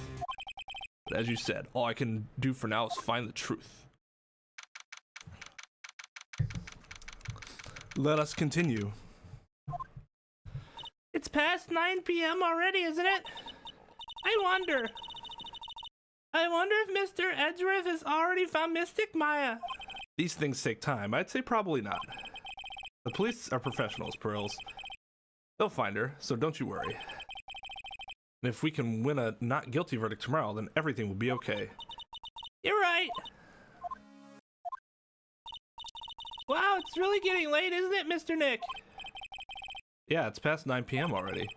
But we still have some things to prepare for tomorrow's trial. There's still the matter of this secret Mr. Corda held about Mr. Engarde and Miss Andrews' real intentions. These are two things I must know tonight. But aren't visiting hours over at the detention at the detention center? I'm sure we'll think of something, Pros. Don't you worry. Oh God. Hey, wait. What is it, whippersnapper? All I know is nothing that has anything to do with you is ever good.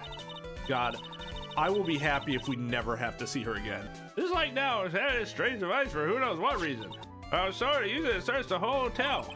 That's the bug sweeper, isn't it? The one Gumshoe made. I don't know, and frankly, I don't care, but the request came from Edgeworth, so... Edgeworth. And he said,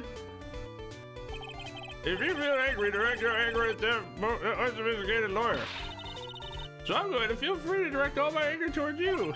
Gee, thanks a bundle, Edgeworth. What a pal you are. This is absolutely top secret, so you had better keep it to yourselves. I heard they found a spy camera hidden in one of the presents. Very interesting. I'm sure it was, you know. It was to catch poor Juan in the middle of a scandalous meeting. Scandalous? What's that? It means, well, you know, that gossip that's going around about my dear Juan. Oh, you mean that thing about Miss Andrews? I'm sure she must have had some reason for getting close to Mr. Corda. But you're another secret, young'un. I know who planted this spy camera. It was that obnoxious, puffy-haired photographer girl. They're nervous, some people. Spying on people by herself. As if I would want to see it for myself, too. Wow, the alien actually admitted her true intentions for a change. I don't know what's your thing exactly, but I bet that it's nothing good. I didn't say anything. You want to know about Juan and that manager, right? Actually, as I hear it, there was something of a refreshing pair of those two. Huh? I tell you, Juan really welcomed that manager with open arms, I heard. That manager? Who are you talking about? You don't know that manager woman Juan had. It's a shame she killed herself, though. Oh, you're talking about Miss Celeste Impacts. Miss Andrews' mentor, right? Yes, that's the one. That's Celeste girl. She was supposed to get married, you know. Married? You mean to Mr. Corda? Huh. Really, you young kids today don't know anything, do you? That girl Celeste killed herself 3 days after their marriage announcements. 3 days after their marriage announcement? What in the... Why would Miss Impacts want to kill herself? She was going to get married.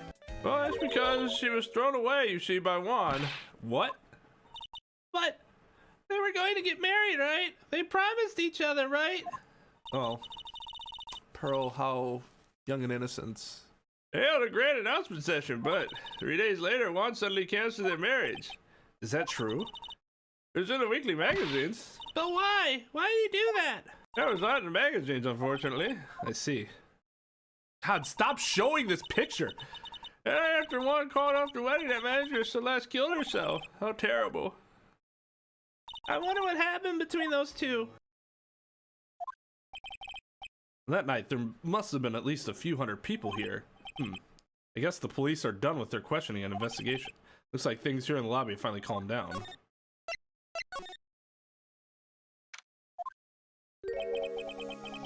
We've finally found just the person we've been looking for, a real decisive witness. Decisive witness? You mean for the Engarde case? We're taking the witness statement right now. Gotta hand it to Mr. Edgeworth. What's Edgeworth up to now? Who is this witness? I think you know this person quite well, Mr. Lawyer. Mr. Nick! Between the kidnappers demanding now this, I can't see any way to win here. Oh yeah, Mr. Edgeworth wanted me to tell you something. He did? Even though visiting hours are long over at the detention center, he wanted me to grant you special permission, so there you go. What? I've already called them so they know. Go on, go talk to your heart's content. Thank you very much. This is such good news, Mr. Nick! Go talk to your heart's content? Sounds like the police are pretty sure they have tomorrow's trial in the bag. Well, let's go to the detention center then! I'm sure they must have transferred Miss Andrews here by now, so that means that both Mr. Engarde and Miss Andrews are in this detention center. Now then, whose story do I want to hear?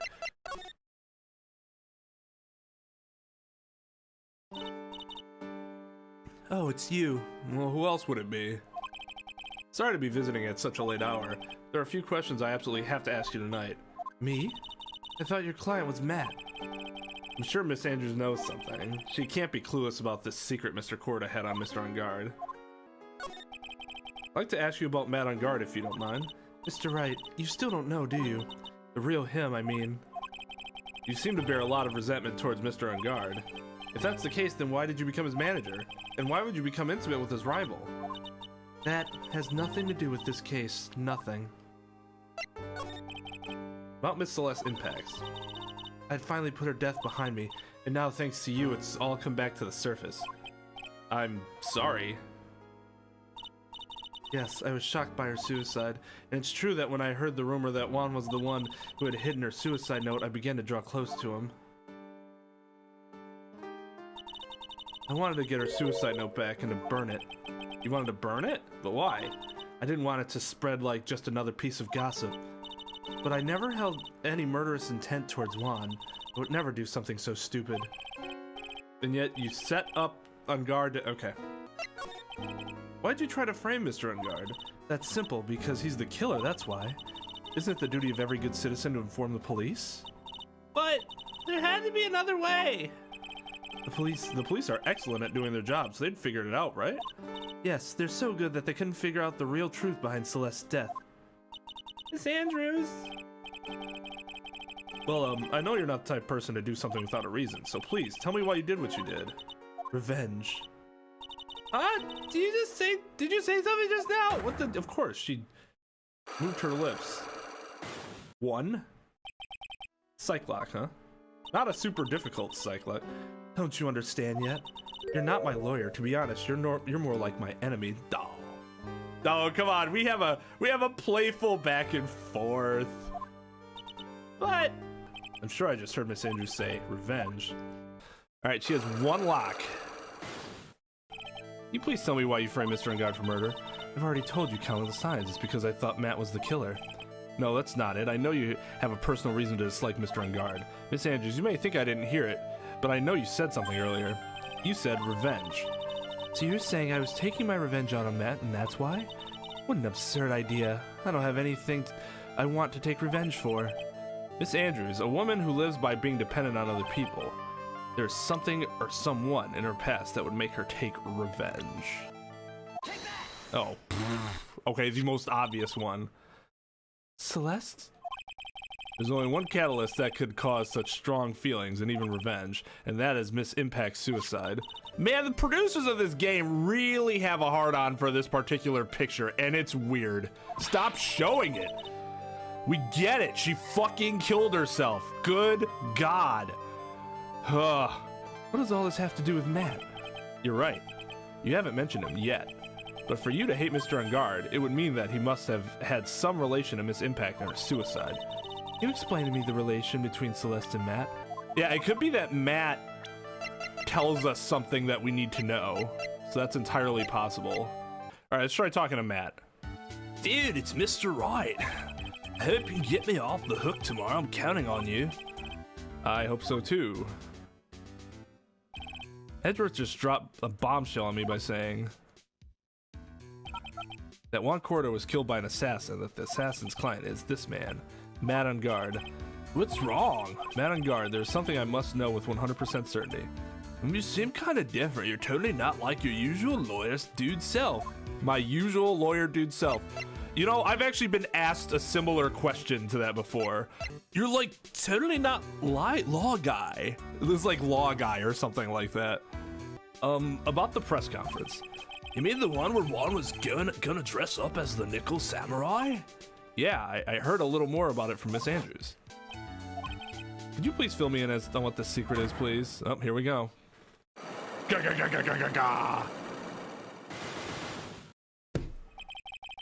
It's almost an insect of locks. Yeah, this is Mr. Nick, don't tell me. Cyclox. It's not a secret, right? But I don't have any idea what it is. Do you, dude? You know about Mr. Cordo and Miss Andrews' relationship? Well, it's all over the tabloids, dude. Oh, but I don't know any of the details, if that's what you mean. Look, how many times do I have to tell you? I don't care what Juan did with his life. Miss Andrews, she had a purpose in mind when she started seeing Mr. Corda. Her mentor was Mr. Corda's manager. Miss Andrews was going to get Miss Celeste Impact's suicide note from him. Celeste! Does that jog any memories? Dude, I suddenly just got totally hungry. You up for a pizza? My treat. Mr. Nick, what's a pizza? Is it a kind of pea like green peas? No, it's significantly better. Let's go eat one later. Oh, I gotta cut off by the pizza dude at the shop. That's too bad. How about we get our minds off this topic and talk about something else, okay? Mr. Engarde, are you connected to Miss Impact's suicide in some way? Let's give it a shot! Now let's hear what this secret of yours is. What if Mr. Corda had been successful in his plan? What would we have to disclose? I told you before, dude, I don't know. I don't know anything about Juan, okay? Look, Mr. Wright, I can keep on saying it until I'm blue in the face, but I totally didn't pay Juan any attention the whole time that night. I mean, come on, I was in the middle of a nap. Don't lie to me. Huh? I know you paid close attention to Mr. Corda, especially on that night. Yeah, the camera that was in the bear, Gumshoe took it. Mr. Engarde? Dude, I know I asked you to be my lawyer and all, but I don't think I have to tell you anything and everything. What do you mean by that? Just means I don't have to tell you anything and everything, dude. About this person.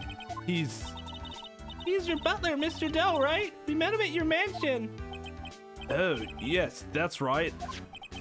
He's a pretty cool dude who can do lots of things. He takes real good care of me.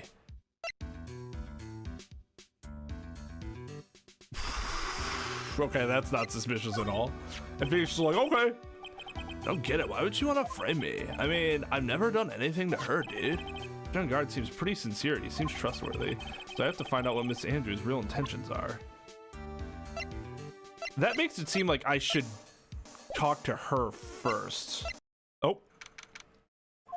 That's right. Please. Uh-oh. Oh. Mr. Powers? What happened? Why are you here? You see, I got roped into this somehow. What? And now I'm going to testify at tomorrow's trial. So the decisive witness is Mr. Powers? I was talking with a detective until a little while ago when I was on my way home. When all of a sudden, you're under arrest. And I was brought back here. Oh. He said my face and whole self in general looked suspicious or something. Oh, well, I guess I can see how they thought that. You look suspicious? Profiling Wolverines. Ugh, the world these days. I'm just a normal guy in an exercise show for kids. Is that a crime? So, about this testimony you're giving, what are you going to talk about? I really don't know yet, but it sounds like I saw something pretty important for what they tell me. Oh, you saw something important. What was it? Well, the detective told me not to talk about it. You can't tell anyone, and especially not that lawyer. Oh, you mean my lawyer? I think I'm gonna tell my lawyer whatever the fuck I want to tell him, because I would probably consult with him before, doing this anyways, just because. I'd be stupid not to. Who do you think that lawyer the detective was talking? Well, who the fuck do you think? I'm gonna take a wild guess and say it's me. Yeah, you got it. Mr. Nick, Mystic Maya and myself are your only two allies in the whole world, but it's alright. Ouch. I don't really have a lot of friends, do I? This is gonna do a lot of damage to Matt, because he's got that refreshing like a spring breeze image going. What's he really like? Well, let's see. Matt's always been kind of a player with women. He would never really turn a pretty face away, if you know what I mean. He'd always say, it's just a game, to justify himself. What? How horrible! That's unforgivable! Oh, sorry, I didn't mean to offend you. But he once said that there's only one person in the world who won't swoon over me. One person who wouldn't swoon over him? His manager, Miss Adrian Andrews. Why is Mr. Powers suddenly looking kind of energetic? You see, I'm actually a sucker for gossip. I mean, celebrities in their world have this dazzling sort of image, right? Dazzling sort of image? Aren't you a part of that dazzle, Mr. Powers? No, I'm more of a hairy, sweaty, smelly, brutish kind of guy, you see. But it's okay, really. I get to hear plenty of gossip about a lot of the other stars around me as things happen. Well, Oh, hey, so did you hear about this yet? About Miss Andrews' mentor and her suicide? You mean Miss Impacts? I heard something about how her wedding was canceled. Yeah, that's what I'm talking about. I thought about it a little the other day, about that mysterious death. Hey, Mr. Wright, why don't you ask me about that? Come on, go ahead. Mr. Powers is so charged up his skin is practically glowing with energy. So you heard this? Celeste left a suicide note, and they say that Juan went and hid it.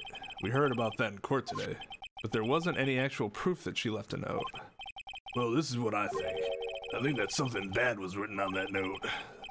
Something bad for Juan, that is. Something bad for Mr. Corda? Why do you figure so?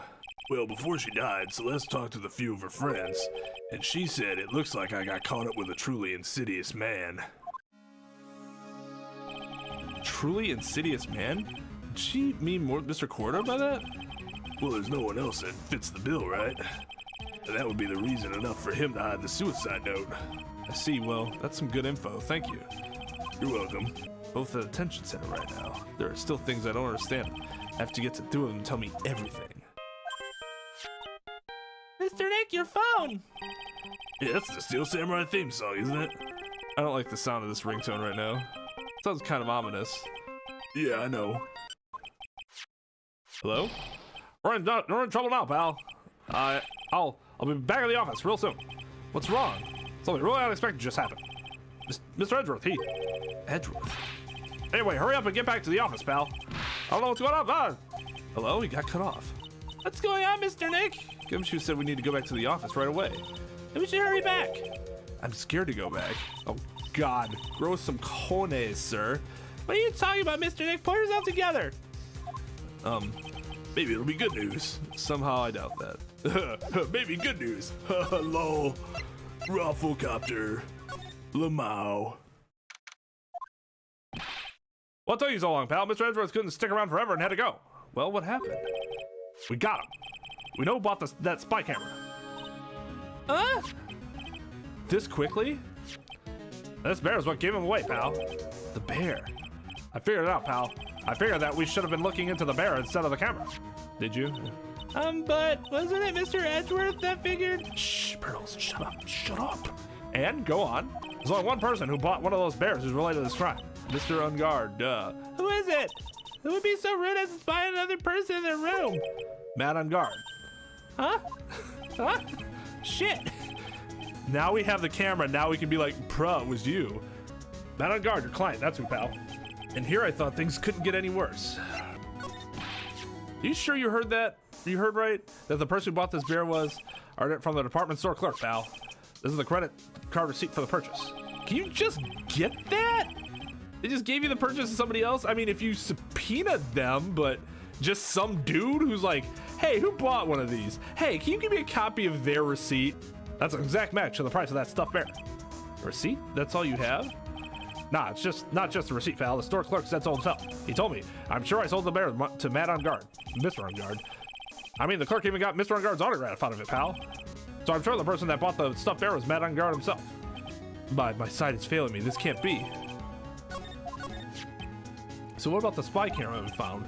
That was a dead end, pal. I mean, you can get this kind of thing from anywhere.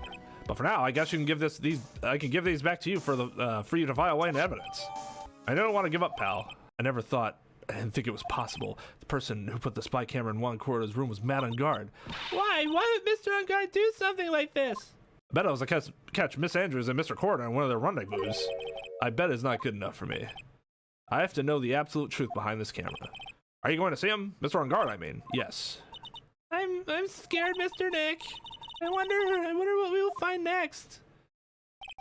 I'm scared myself, but I have to put on a good face for Pearls. Matt Engarde, what in the world have you done? But I don't know. They're working really late, you know? It's already past 10 p.m., dude. It's just time you told me the truth. Relax, don't you know that ignorance is bliss? But if you really want to know, let's talk.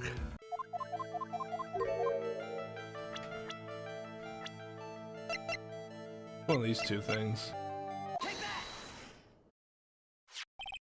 Someone used this camera to secretly film Mr. Cordo's room the night of the murder. Secretly film? What? And then sent the images with the camera took with this transmitter. Wow, but dude, where was this camera you were talking about hidden? The spy camera was hidden in this bear's eye.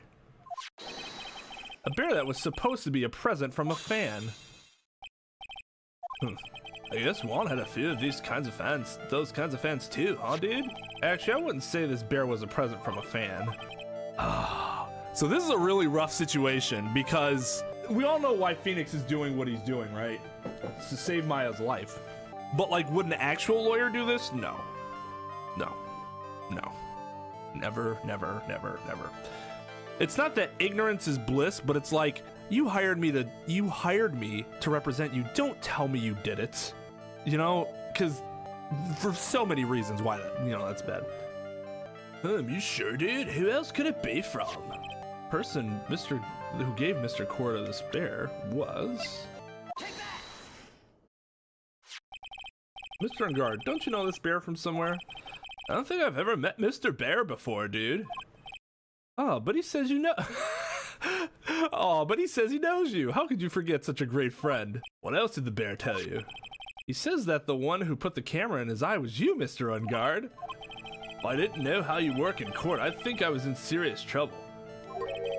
Come on, this is all a joke, right, dude? You're just pulling my leg. It's like you're not ready to give up your secret yet. Well, do you have any proof you want to show me first?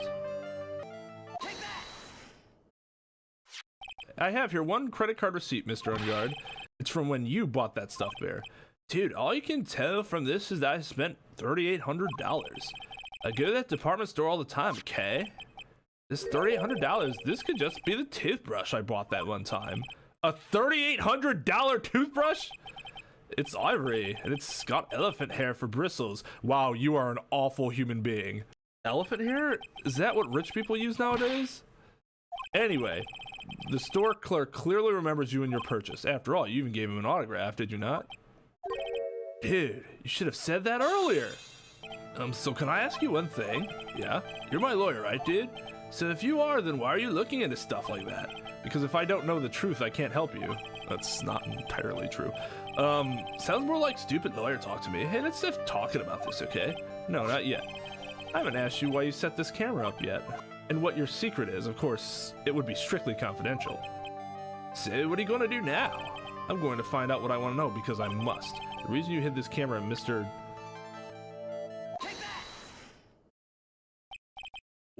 What is this card? Maybe he doesn't know about this card. This is a certain man's calling card. The man's name is Shelly the Killer, and I'm sure you know of him, don't you? Shelly the Killer? That's ridiculous. Why would I know some shady scumbag like him? You don't really know him. Why are you acting so jumpy all of a sudden? This is it. I'm finally starting to get to the truth. I can't afford to make any more mistakes now. Mr. Man on Guard, I know why you know Mr. the Killer. It's because you're a hero of justice.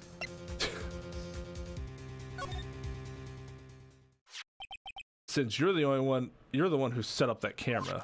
This means you knew exactly what was going to happen in that room. So how would you know something like that? Because you're his client, that's why. You hired Shelly the Killer to assassinate Mr. Juan Corda. The real mastermind behind this whole murder is you, Man on Guard. Oh, and here I was trying to be a good boy for you, dude. I thought if you didn't know, you'd be able to do your job without feeling bad. Well, that's what I thought anyway. That's how 99% of criminal defense lawyers have to operate. All right, guys. I know Matt's a fucking turd now. Mr. Engarde, you really did hire? Hold on a second. I'm gonna consult myself, okay? Consult myself? Well, I guess it's probably about time anyway. About time for what? I think it's time for you. What?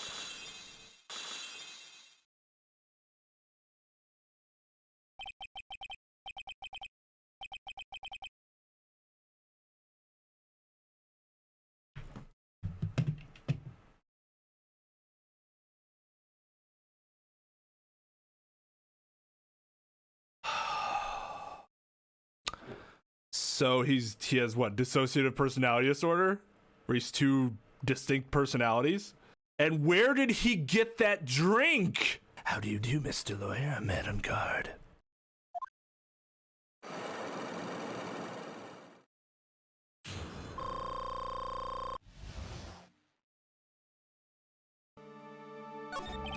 This is crazy. Well done, Mr. Wright. I bet it wasn't easy to gather as much information as you have. So you are Shelly the Killer's client. You didn't really think I would dirty my own hands in this, did you? What do you mean? That woman, Adrian, was quite brave herself, trying to stick the crime on me. I didn't think she had it in her. But all I care about is that Juan is dead. Isn't that right, Mr. Lawyer? You're lying! What a terrible... It's way past your bedtime, little girl. Go on, and let us grown-ups talk about more adult things. But why? Why'd you hide the video camera in? A weakling soon believes the words of others, just like that pathetic Adrian. He knew about Miss Andrews' secrets? But I'm no weakling. I don't believe anyone, least of all assassins. What? Oh, come now, Mr. Wright. Assassins aren't above blackmail. They turn their clients into cash cows by holding the sinful deed over their heads. How much do you think I'm worth? Care to guess? And that's why? Yes, that's where the video comes in. It's got his face and the crime scene recorded on it, preserved for all time.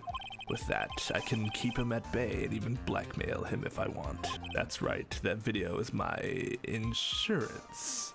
Isn't that what they call it, Mr. Wright? Why would you do something so wrong? Okay, Pearl, I really need you to... Because he was about to sling so much dung onto my beautiful public image. Scandals are a little annoying, aren't they? If Mr. Court had been able to give it, then Mr. Engarde's secret would have... well, that's what we call taking advantage of the situation, you know. He had no interest in doing it, really, but bit by bit it crept up on me. And then the situation just presented itself perfectly. How beautiful, I thought. And that's how Mr. Corda ended up dead. Let me tell you something. I'm not like Adrian. I don't depend on anyone. People are simply things to be used and thrown away. Put on a sweet, innocent face and people will swallow anything you feed them. Adrian fell forth, the assassin too. And oh, how can I forget, even you fell for it, Mr. Lawyer. Everyone all working their butts off for me, Matt Engarde. Oh, did that leave you speechless? What a shame. What's wrong, Mr. Lawyer? You've grown awfully quiet. How could I have been so deceived by you all this time? When we first met, I asked if you had killed Juan Corda, and you answered very clearly that you hadn't killed anyone. Well, because you didn't ask him if he had anything to do with it. You asked him if he killed Juan himself. Hey now, I never told you any lies. The person who did the killing was that killer guy, right? All I'm guilty of is taking a cat nap in my room. You killed Mr. Corda. Guard's just sitting over there like, oh shit. How did he get that drink?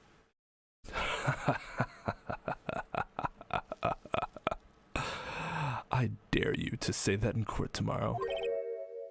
Ugh. Oh, but too bad you can't.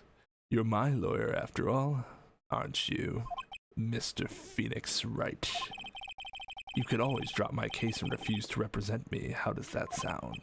Oh, but you can't, can you? That would be one thing you absolutely can't do. Mystic Maya! You wouldn't want to test the killer. He's a man of his word, or so I hear. You can end up getting a certain friend of yours rubbed out if you lose. You scoundrel! Woo-hoo-hoo.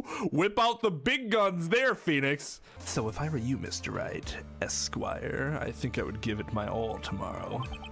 Remember, everyone likes a happy win-win resolution. I'll get you for this. That's such a cliche phrase. It really is. Juan said something just like that, if memory serves. Of course, well, we all know how well things turned out for him, don't we? Good night, Mr. Lawyer. Maya, what am I supposed to do? And now you finally found it, the starting line of this case. Edgeworth. I don't care for the horror atmosphere here, and let's return to the precinct. See, now this is very interesting. I like what the game did here. Edgeworth had been criticized for simply going after a guilty verdict, and that was it. Now, I know that the person is guilty, and I'm going for the innocent verdict. Though the difference here is that Edgeworth did it just for ambition's sake, whereas I'm doing it because my partner was kidnapped.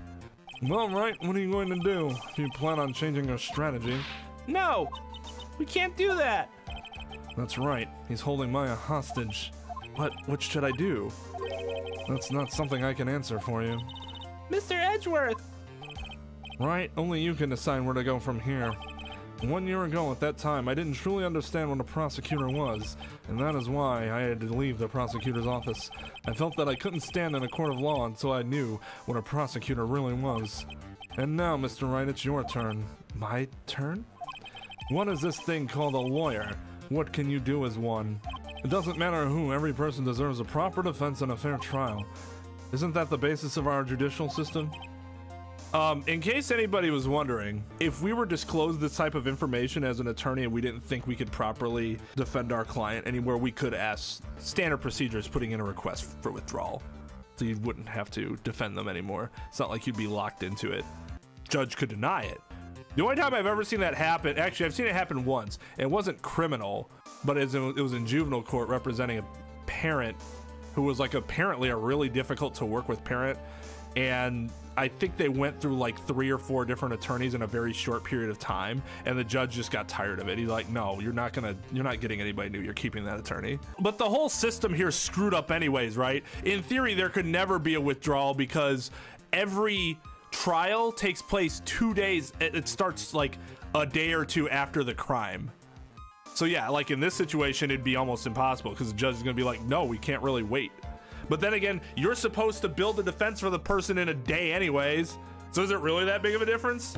That's why this whole 3-day thing and immediately after the crime thing is preposterous. Proper defense, but what exactly is that? Is it where a lawyer forcibly and blindly gets an acquittal through shouting and trickery? Well, that's incredibly simplistic. Ironic that you of all people would say such a thing. Isn't that exactly how you have fought for your clients up until now? Well, that may be true, but it's not really trickery. That almost makes it seem like it's insincere and you got somebody to believe something that wasn't true. We always found the truth. So that's like entirely incorrect. That's because I believe my clients to be innocent from the bottom of my heart. But if I were to get an Engarde and acquittal, that isn't a proper defense at all. I became a lawyer because I thought I could save people who were suffering and in pain. But when I look at this mess we're in, I can't even protect the person closest to me. Oh, that's cute. Even if I win the case, I still lose in the end. I just don't know what to do. Right? Would you get a hold of yourself? You have it all wrong. Huh? We aren't some sort of heroes. We're only human, you and I. You want to save someone? That's something easier said than done, wouldn't you say? You are a defense attorney. You can't run away from that. You can only fight. That's all you can do. Until you don't want to be a defense attorney anymore. Then you can do something else. People like you and Francisco von Karma are always using all you have to pin me down. You fight to the very end even when you know the truth is not with you. But I'm not like you. I can't fight for a false verdict for a man I clearly know to be guilty. Francisca, she fights for herself. The only thing she fights for is her perfect win record. She doesn't have a perfect win record anymore. Can we stop saying that? I literally destroyed her twice. She loses, etc., etc., etc.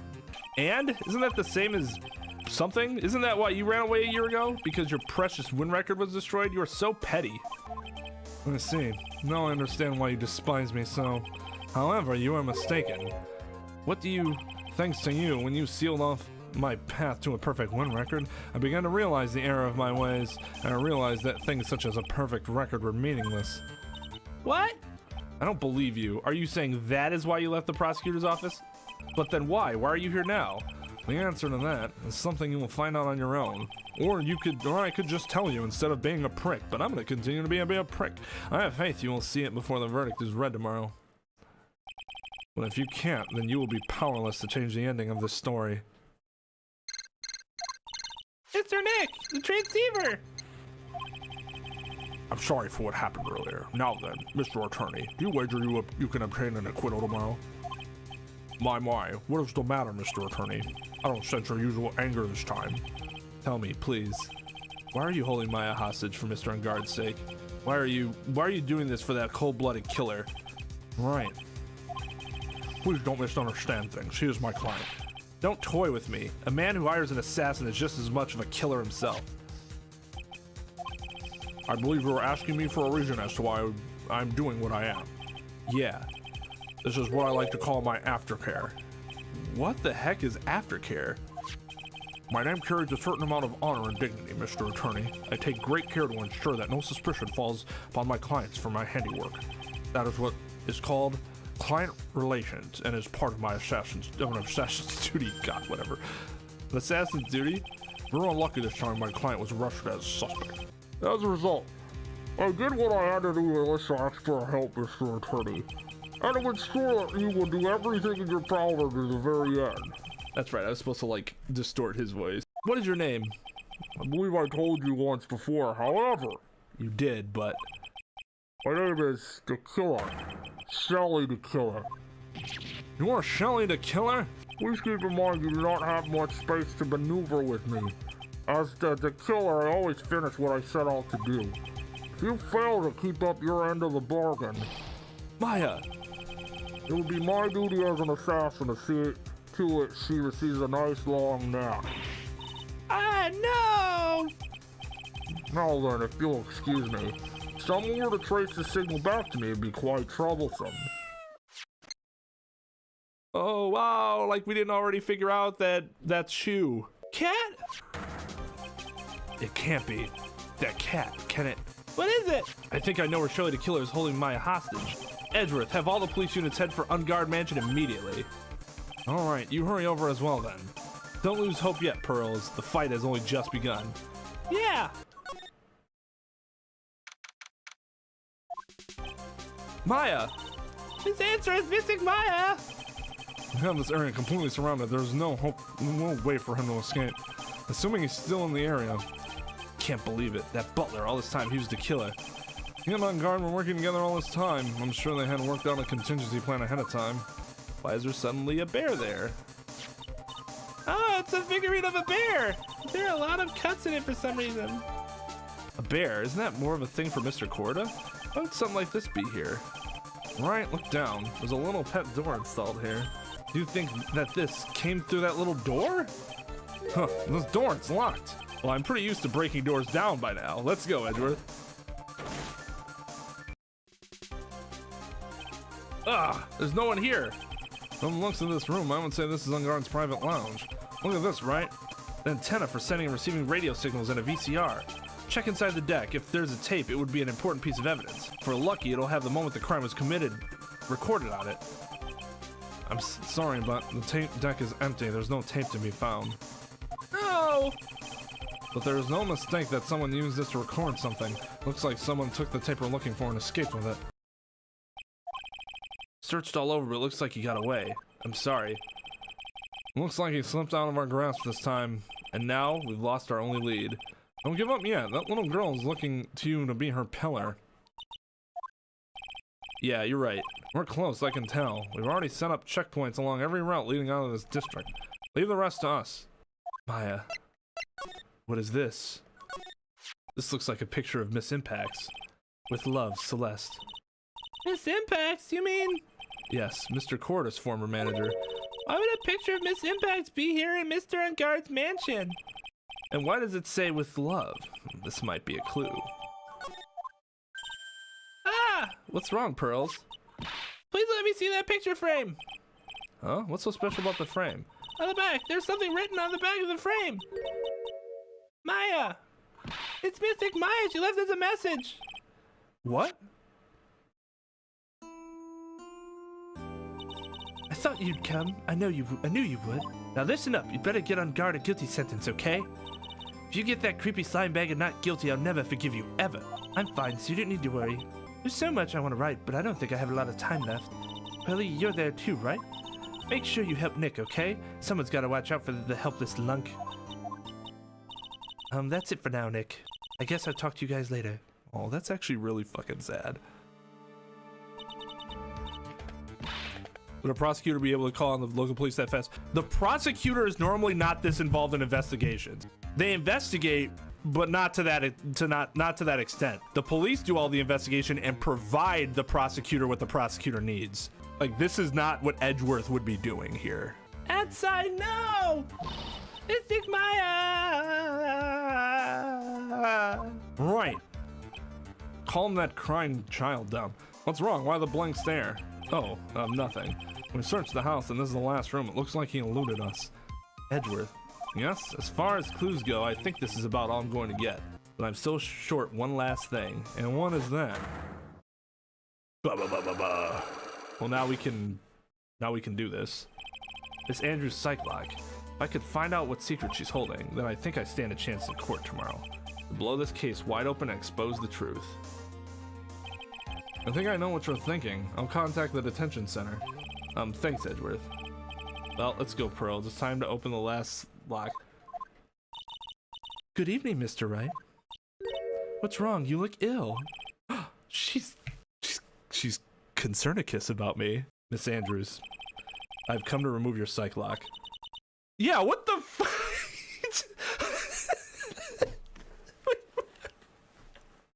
What if somebody came up to you? Okay, you can't pretend like you have to pretend like you don't know what this game is. You go up to somebody randomly and you're like, and they're like, what is it? And you're like, I've come to remove your psych lock. My what?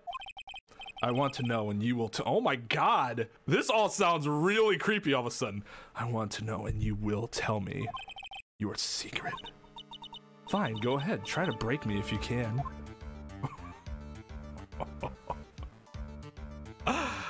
Ah! That's a very fun invitation.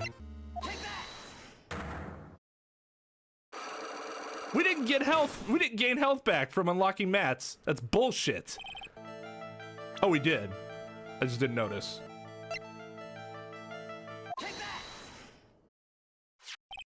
This is a picture of Celeste Impacts. She looks younger than when she passed away, though. With love, Celeste.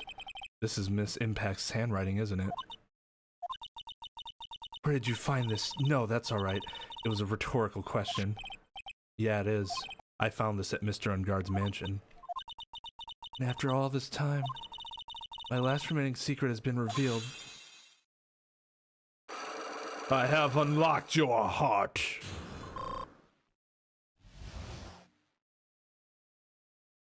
Celeste, she was supposed to get married to Juan. Yes, but I heard that it didn't work out.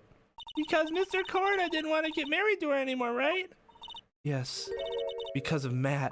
Because of Mr. Engarde? What do you mean? I think I can see where this is going. Celeste, she was Matt's manager a long time ago. She was the happiest woman in the world at that time. And she realized he had an entirely separate personality, and then it just didn't work out.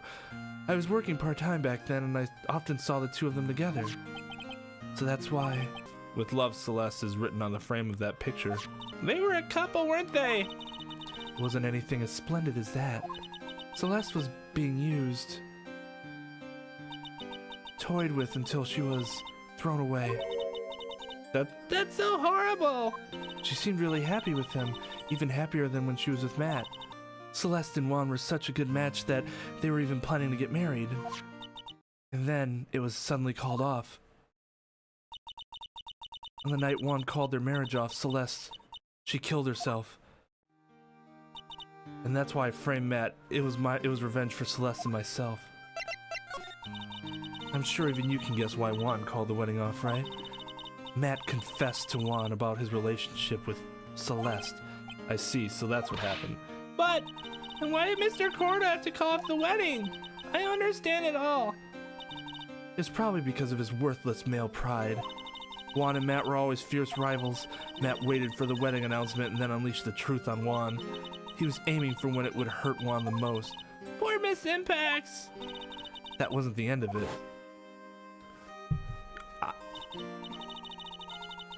That day, I'm almost certain that Celeste left a suicide note behind, and in that note, she left a detailed account of Matt's various misdeeds, and so that she would never again be hurt by Matt, she chose to die.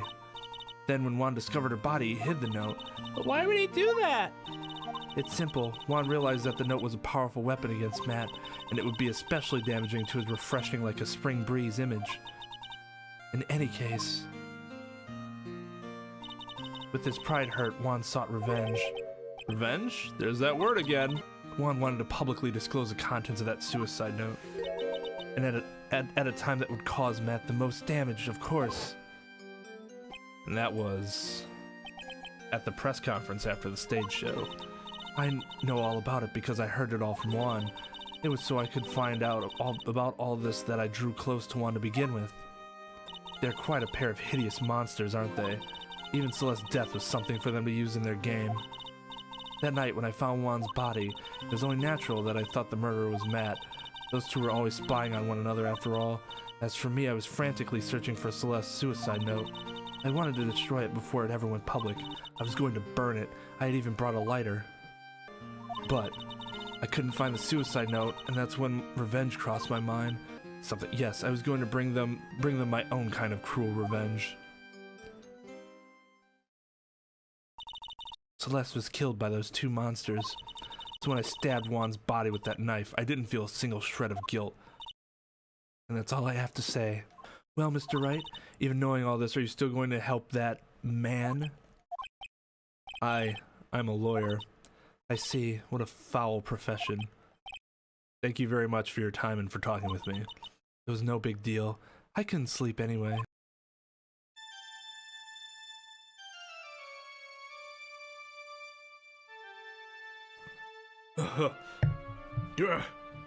How'd I get into this mess? That's far enough. You can't run forever, Mr. Phoenix Wright. Oh, Mr. Phoenix Wright. What? What have I done wrong? I cannot allow you to go on like this. But I'm just a simple defense attorney. Silence. You are no longer worthy of your title. That's a fucked up way to die, isn't it, Surdy? No, I've never had a dream like that. Had this dream before, someplace, some time ago.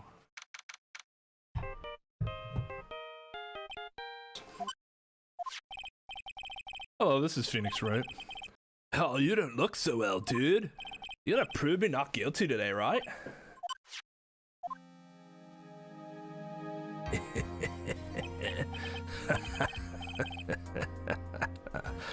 If you please, Mr. Lawyer. Remember, it's not just me your precious friend's life is riding on today's verdict, too. Gah.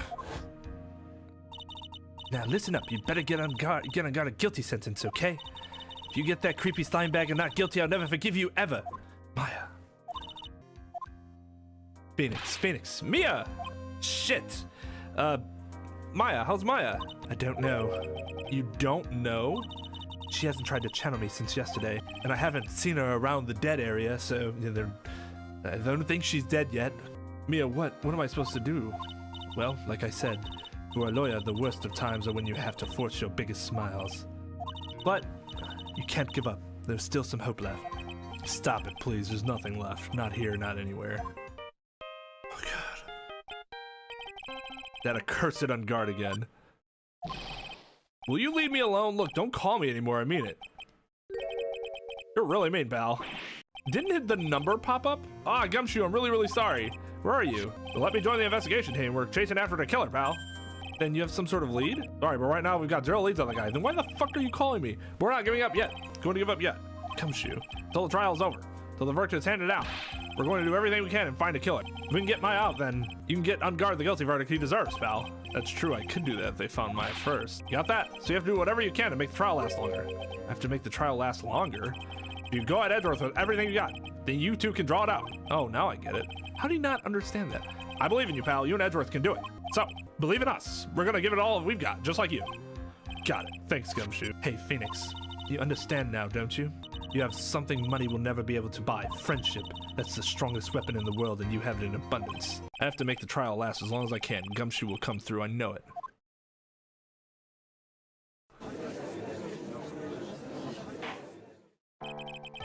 Court is now in session for the trial of Matt Engarde. The defense is ready, Your Honor. The prosecution has been ready for a while, Your Honor. Who is that a passive-aggressive pass towards? The judge or me? Or both? He's just gonna ignore it. I'm just gonna ignore that smart-ass comment you had. Now, as I recall, we concluded yesterday's session with a big mystery on our hands. The mystery being what exactly was Miss Adrian Andrews' role in this murder.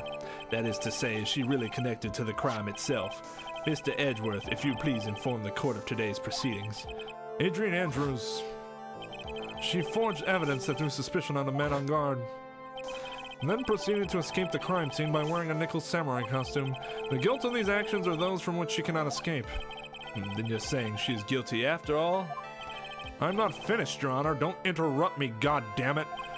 Miss Andrews has nothing to do with committing the actual murder. I would like to direct the court's attention to this card. What is that? It looks like a shell. This is the calling card of a certain assassin. Assassin, you say? Well, I'm too old for this shit. I'm not presiding over this case anymore. Deuces. Yes, one coroner was killed by a professional assassin. And the person who hired the assassin, his client, so to speak, is Matt Engarde. What do you mean, so to speak? That is exactly what a client is. Anyways, what a surprising turn of events. I would think it's become commonplace by now, Your Honor. I know what's going on this time, so I know that everything Edgeworth has said is true.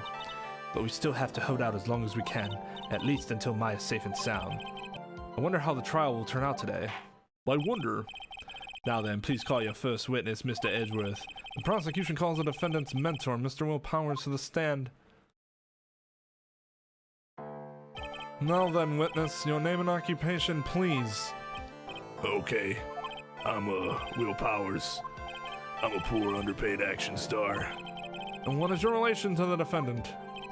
Well, I guess I'm sort of a lousy mentor to him in a way, yeah.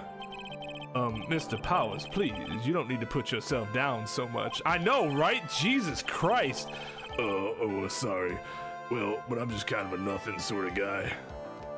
Everybody says I'm ugly, but I'm not really that ugly. It's just, I guess, hard to make somebody look super ugly in this game. Although, didn't you see that the director Hottie or whatever the fuck his name is, that dude? Now that dude's fuck ugly. On the night of the murder, you visited the defendant's room.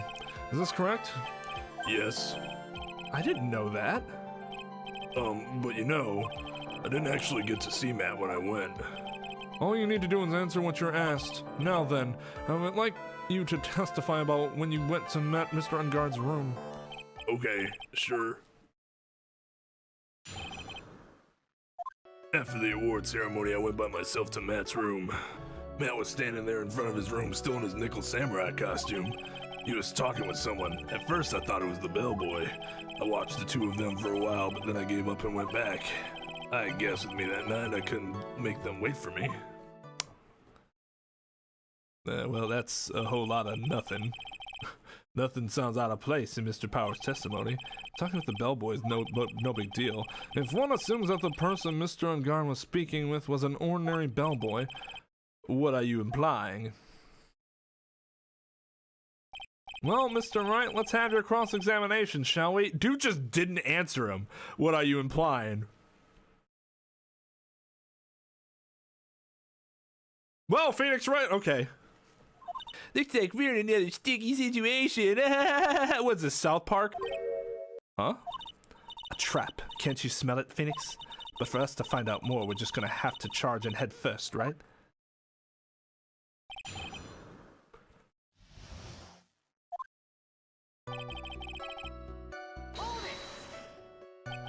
The defendant's room? Where'd you go? Why'd you go there? Well, I'm his mentor, like a big brother sort of, and I wanted to say congrats. What's wrong? Why did you stop? Mr. Wright. What is it? You're going to try to trick me into a corner, aren't you? Huh? I know I'm just a poor underpaid action star, but I'm not the killer. No one said you were, Mr. Powers. No, please, don't trick me. Every time you do your lawyer thing, the witness suddenly turns into the bad guy. Every time? Witness, I will personally talk to the defense at a later time. So for now, please kindly cooperate and continue with your testimony. Sorry. So you went to the defendant's room, and then? Hey, wait a minute. When and how did I suddenly get turned into the bad guy here? Are you sure that was Matt Engarde? Yeah, I'm sure he wasn't wearing the nickel samurai mask then. If that's the case, then he really can't be mistaken. And what was the defendant doing standing in front of his own room? He was talking with someone at first. I thought it was the bellboy. At first? What do you mean by that? Well, he was in a bellboyish uniform and he had a bottle of juice on a tray. Sounds like an ordinary bellboy to me. Yeah, but I didn't think he was a normal bellboy. And why was that? Why did I think that, Mr. Wright? How am I supposed to know? Sorry, but I can't remember right now. Sorry. I guess I'm going to have to wait patiently on this one. You saw the two of them, the bellboy and the defendant, together, correct? Yeah, the bellboy just wanted to say congrats. Now, while you were watching the two of them, did you notice anything strange? You know, I did feel something weird. I think it was because Matt, well, he gave the bellboy a tip. A tip? But that's a perfectly normal thing to do. So how long did you watch the two of them? Not more than a minute or two, I think. So who are these guests you're talking about? You guys, of course, dumbass. You and my and Little Pearl. Thought it would be really rude since I invited you guys if I disappeared on you. So I went back to my seat pretty soon after seeing Matt in the hallway. It's like squeezing water from a stone. It's probably pointless to press further. Do you remember this incident? Did Mr. Powers leave his seat that night? I don't remember that happening at all. Why was making such a racket in her hyper state? I ended up focusing on her. Let's see. In any case, from his story, he probably wasn't gone for very long.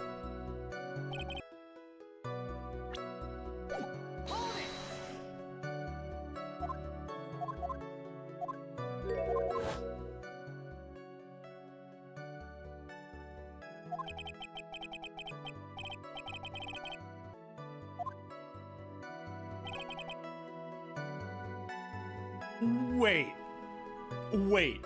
So you pressed everything and had to go back and press something again? Oh, that's super awkward. I don't necessarily think to do that because that's like doesn't make sense from a narrative perspective. Could it be that you felt something strange about the tip giving incident itself? Oh yeah, that's it. You really know your job. Mr. Edgeworth. Yes, Your Honor? This bellboy, he wasn't an ordinary one, was he? Perhaps we should let the witness tell us. Very well. It was weird that I would suddenly start talking to you in the middle of cross-examination. Mr. Powers, please amend your testimony. You mean about the bellboy, right? Matt gave the bellboy a tip. So he gave the bellboy a tip. What's so strange about that? Well, you see, Matt's not a poor penny pincher like me.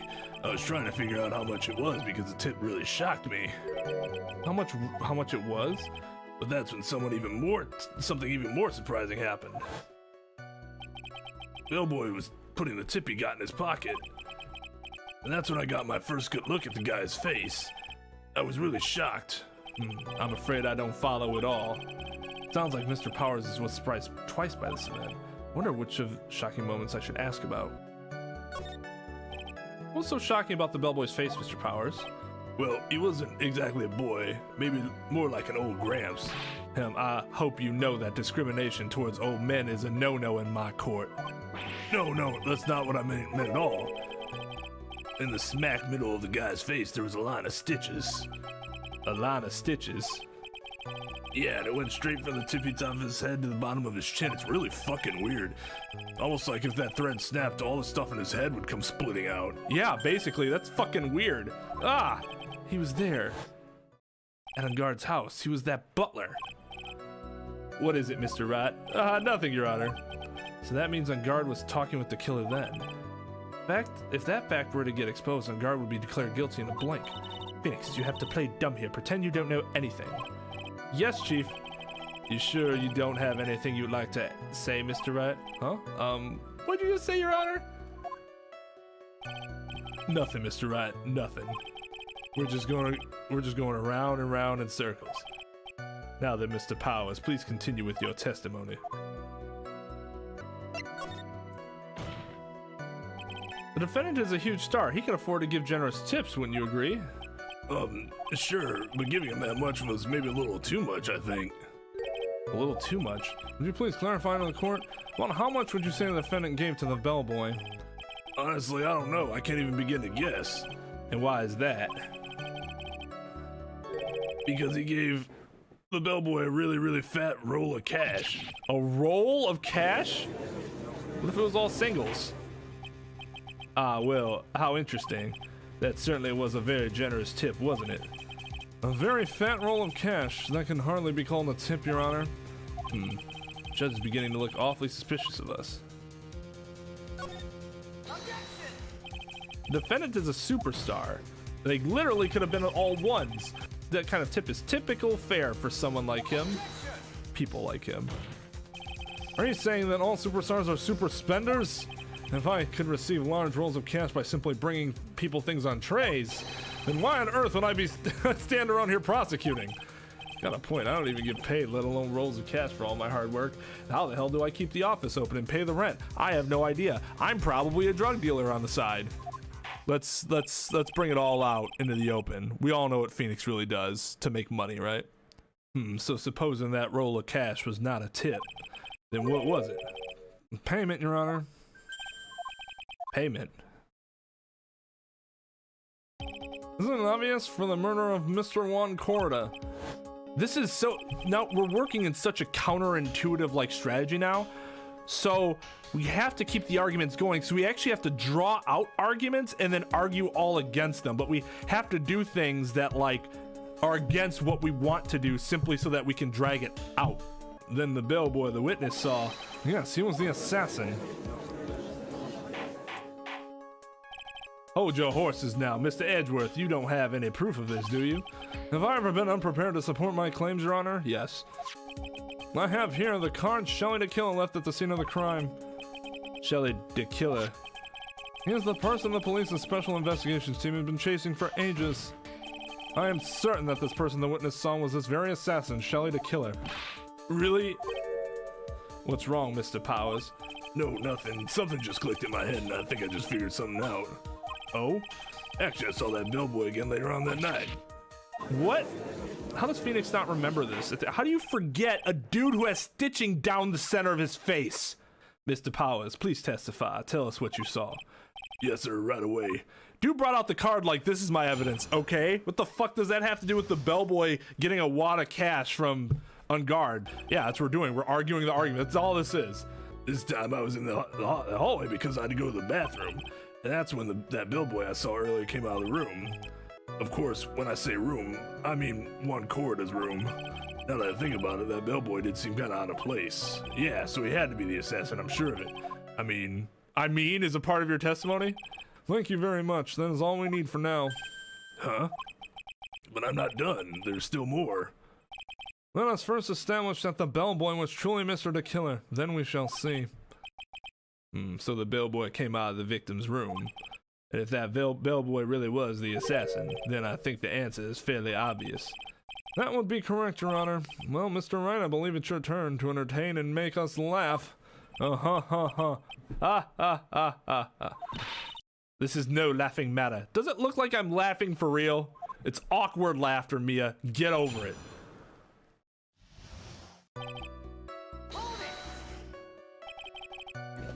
And what time was it? Well, I don't remember. The award ceremony ended around 8 p.m., right? I went to Matt's room pretty soon after that, and I came back. Then I went to the bathroom. So I guess maybe it was around 8:10 by that time. You're not one for details, are you, Mr. Powers? Sorry. I thought I could maybe catch Matt and say my congrats.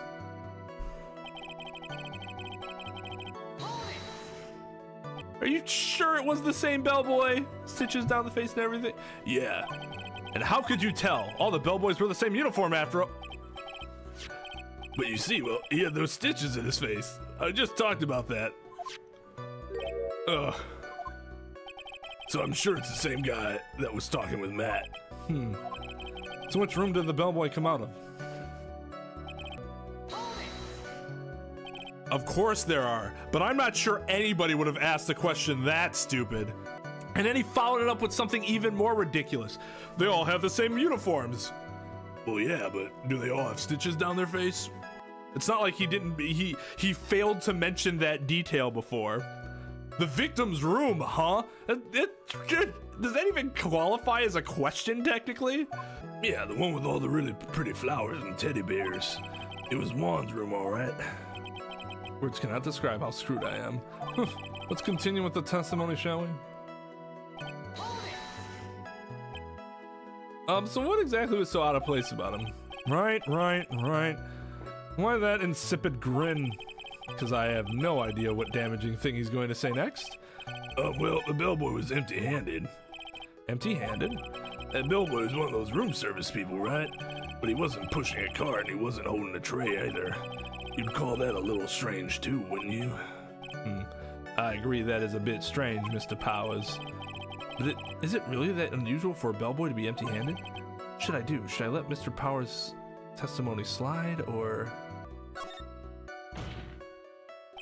There's nothing strange or unusual about an empty-handed bellboy. But there really is. There really isn't. If you two are done being school children, bellboys are for room service. There's no reason for them to be empty-handed ever. Except for maybe when they're actually just going from one place to another, without an actual job on hand. That happens sometimes, but forget that entirely. Your Honor, I ask that the witness's previous statement be supplanted with this new one. Edgeworth, you going to do whatever you can to make the bellboy look suspicious? I see, very well. This court recognizes and grants the prosecution's request. Mr. Powers, if you could amend your testimony, please. Yes, sir. So you're saying that it's suspicious for him to be empty-handed? Yeah, really suspicious. I mean, when I first saw that bellboy, he was holding a tray in his hand, and there was a bottle of juice and a wine glass on it. Juice? What kind of juice was it? I'm pretty sure it was tomato juice. If we could come up with some sort of reason as to why he would come out empty-handed, some sort of proof, then I think we can dodge the bullet on this one for now. Proof, huh? Sounds like another job for the court record. Oh. Because he dropped the tray there. Uh-huh. Mr. Powers. Yes? You're easily influenced by other people's words, aren't you? Yeah, that was unnecessary. As soon as you heard that the bellboy might have been the killer, you got caught up in believing it must be true. But isn't he really suspicious? He's got all those stitches and... So, a baseball has stitches.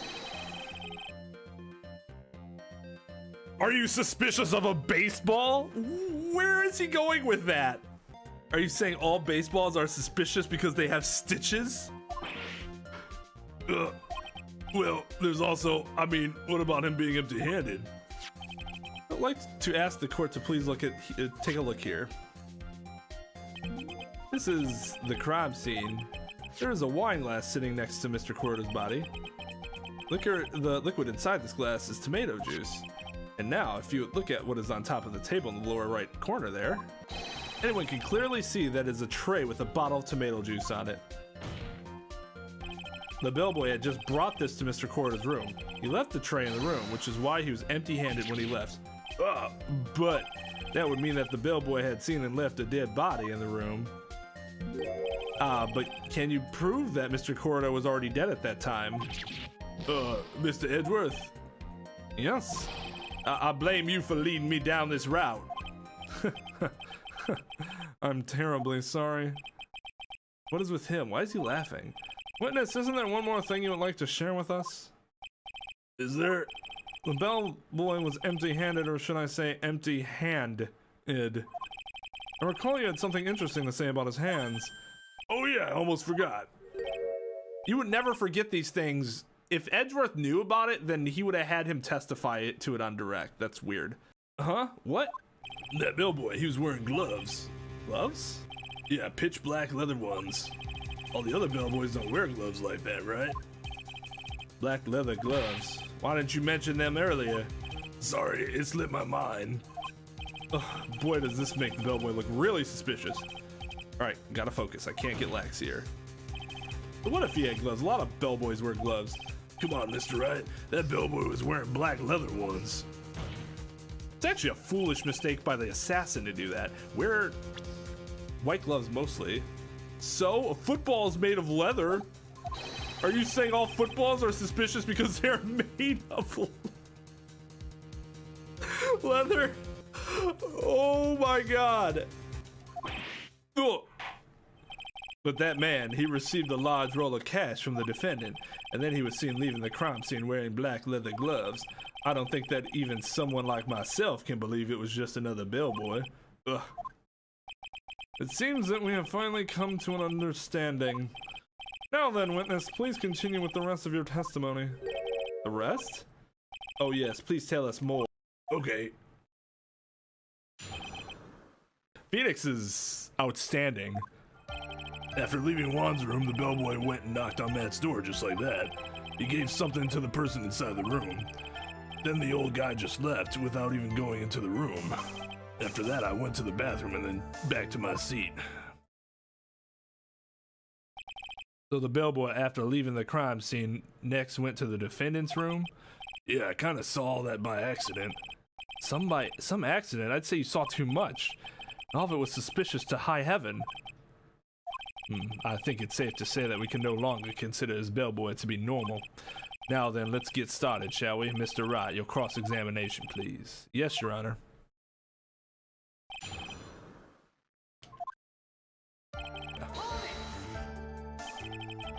Is that what you saw while you were busy spying? Excuse me? Ooh, that's some funny misdirection. I may be a poor, underpaid action star, but even I wouldn't stoop to spying. Well, I think the point is, where did you watch all this from, Mr. Powers?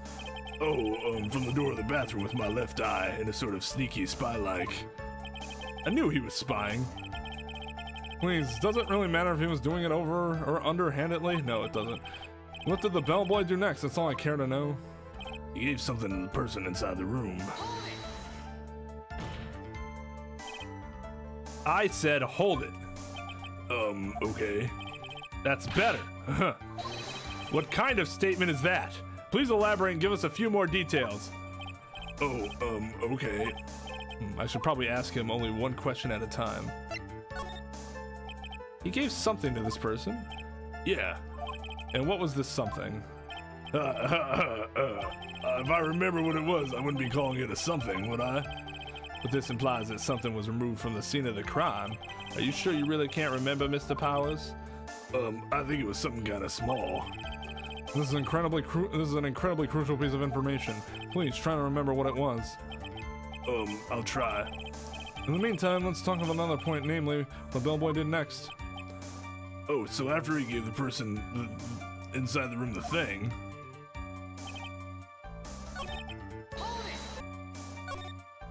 So, who took this something the bellboy handed off? Actually, I don't know. What do you mean? I'm sorry, but I only saw the person's arm. Only an arm? You're saying you didn't see the person's face? Yeah. I would like to summarize the testimony up to this point, if you don't mind. When the bellboy left the crime scene, he immediately went to the defendant's room. There he handed a small item of some sort to the person inside. As for the person who received the item, all you could see was the person's arm. Yes, it's just like that. Mr. Edgeworth, is all this really that important? Of course, Your Honor, I think this is of the utmost importance. This is when whatever was removed from the crime scene was handed over to the clients. Mr. Powers, please try to remember what it was the bellboy handed off. Well, let's see. I think it was, statue. A statue? Yeah, it kind of looked like one, I guess. If I saw the actual thing again, I'd probably remember, you know? Looks like for this trial to proceed, I'm going to have to come up with whatever this statue thing is and show it to him. Going to have to trust your instinct on this one and take a chance, Phoenix. Well, Mr. Powers, let's continue with your testimony. What did the bellboy do after that? Where did this bellboy go after he left Mr. Engarde's room? He opened the door to Viola Hall, went in there, and who knows after that, right? I do. Did you see anything strange, suspicious, or just out of the ordinary at that time? Oh yeah, I saw that one thing. What? He saw something else? There was this jittery alien with a ray gun. It was watching Juan's door like some sort of stalker. I think we can forget about the alien. His testimony was just as vague as his first. It's a little troublesome, isn't it? But I'm sure if you press him enough, everything will become clearer. Although, that just makes it harder on us, doesn't it? Talk about a lose-lose situation. Alright, we need to figure out what the statue was.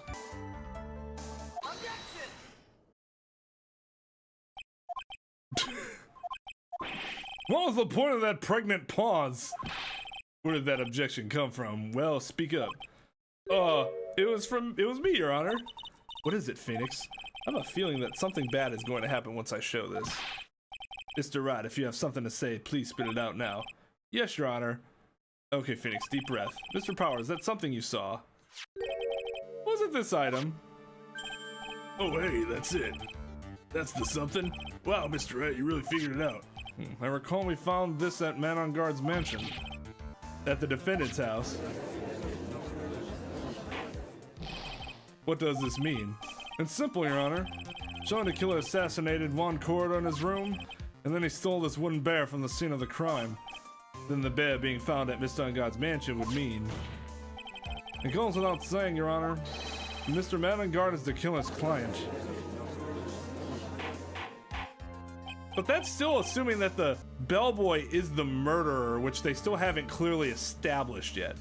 Order, I said order. Mr. Wright, this is a most unfortunate turn of events for you. Yeah? Sorry, Mia. No, it's alright, your judgment was sound. Actually, I figured the bear would come up. Not now, then it would have later on. Even if you hadn't shown it to the court, I'm sure your friend Edgeworth would have. I almost forgot that he knew about it too. I think it is clear that there's no need for us to continue this trial. This witness was obviously decisive because he talked about this one dude that, yeah, he was suspicious and all, but, you know, he was obviously the killer. And then it was obviously hired by Mr. Engarde based on the word on Mr. Edgeworth and nothing else, really. I can't let this happen. I have to do something. There has to be something we've overlooked. Your Honor, a minute, please. Yes, Mr. Wright? There's still a few points left that we have not fully explored. What are you trying to pull? Oh, well, we can't have that, obviously. All right, Mr. Wright, what a questionable point would you like to explore further? Probably the bear itself. There's one thing in Mr. Power's testimony that was very unclear, and that is the identity of the person who receives the bear. As long as we don't know who it was that took the bear, we can't be sure of. Ah! What is it, Mr. Powers? If you're going to scream like that, then at least give us a good reason why. Oh yeah, sorry. Actually, so I remembered who took the bear. What? Fuck. Really? I mean, I only saw his arm, but the arm, it was a Nickel Samurai's arm, I swear. You've got to be kidding. Are you sure of that, Mr. Powers? Yeah, I'm sure it was the Nickel Samurai. Order, order! Looks like you've dug your own grave yet again. How many times is that today? I've lost count. So the person who took in this little bear was the Nickel Samurai. And as we all know, man on guard is the Nickel Samurai. Thanks to the defense, we made that all the clearer. What am I supposed to do now? Mia, help! You don't have time to act lost. You've got to find another angle to attack this from. Hurry!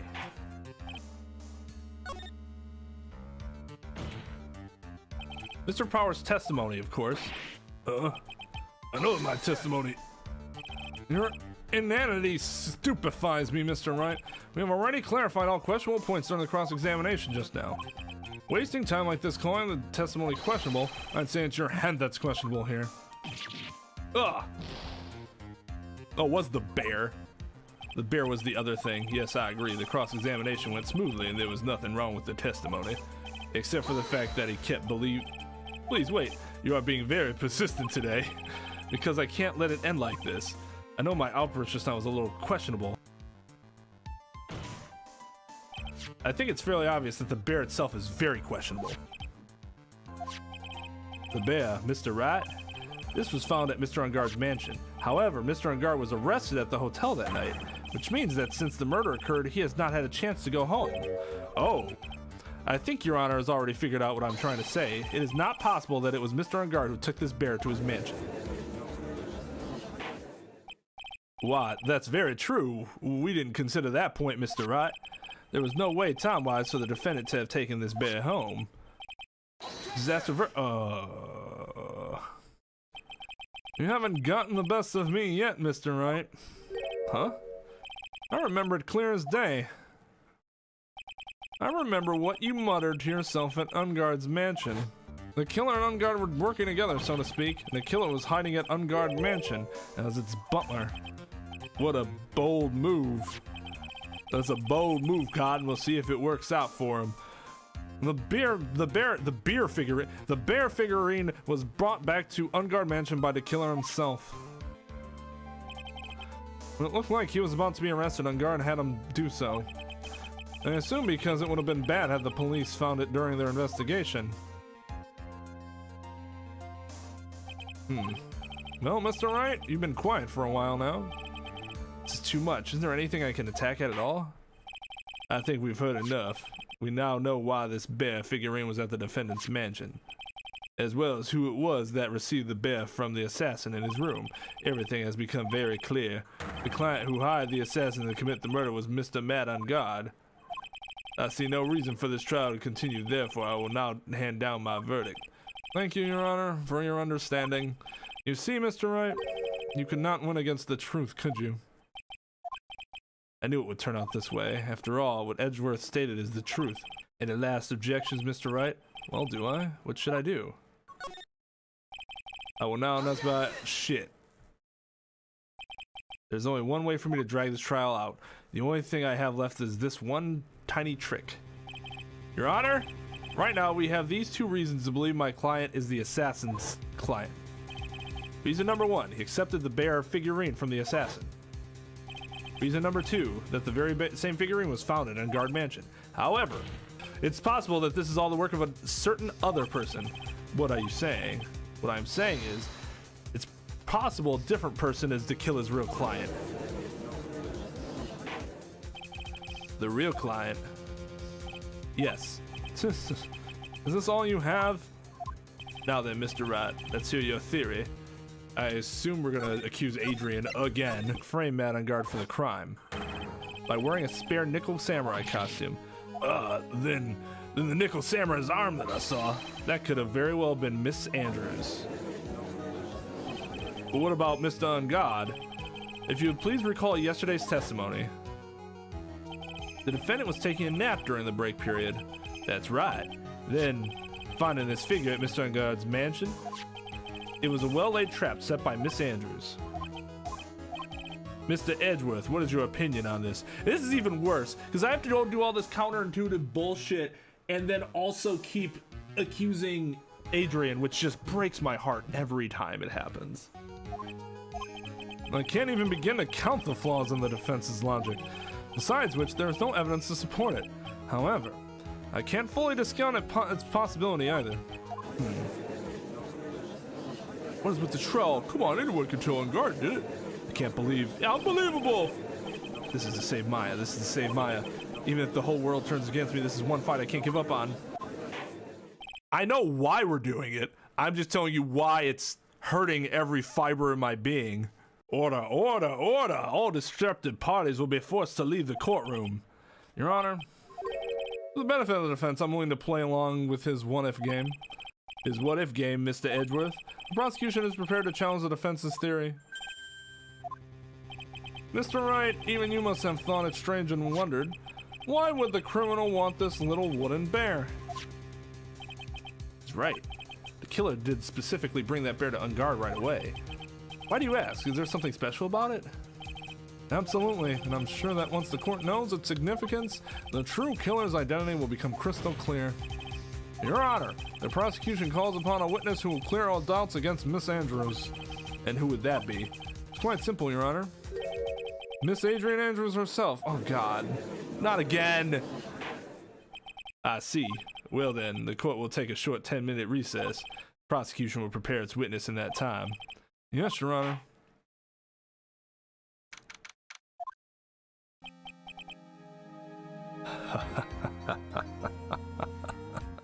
Oh, I knew it was a good idea to hold her hostage. Don't you agree, Mr. Lawyer? But I never thought in your desperation you'd try to pin the guilt onto Adrian. I swear this demon will pay. Mr. Nick! Pearls? Where's Mia? I don't know. Really strong power suddenly called her away. Really strong power? Oh, Mr. Nick, your phone is... It's from Gumshoe. How's it going? Have you been hanging there, pal? Yeah, sort of. We just barely found something to latch onto. Ew, that's good, pal. What about you? Anything yet?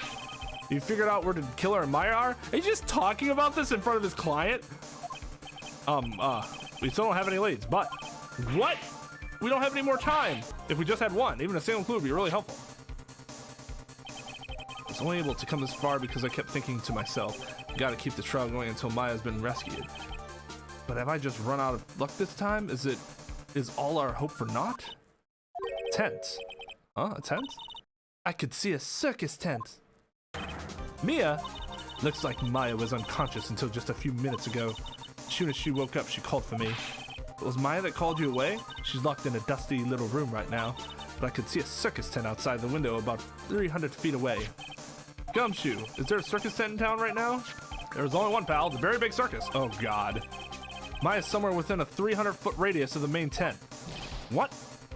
Okay, hold on a second, pal. Hey, draw a circle on that map. About a 300-foot radius from the main tent. Hurry. And I could see a mailbox under the window, just outside. Gumshoe, there's also a mailbox. Okay, what else? What else, Mia? I'm sorry, but it was a very small window. I couldn't see anything else. Felt like I was in an old office building, maybe the 3rd floor or so. I heard it, an old office building. Good stuff, pal. Okay, just hang in there. Just a little longer, pal. Wish us luck. Good luck. I'll call you later. So don't let your battery die, okay, pal? Mia, Maya's not hurt, right? She's in a pretty bad state, Phoenix. She's being starved. Gumshoe, please hurry. Looks like we're out of time. Are you alright, Phoenix? It's only a matter of time before Maya's rescued. I can do this. I just have to make this trial last a little longer.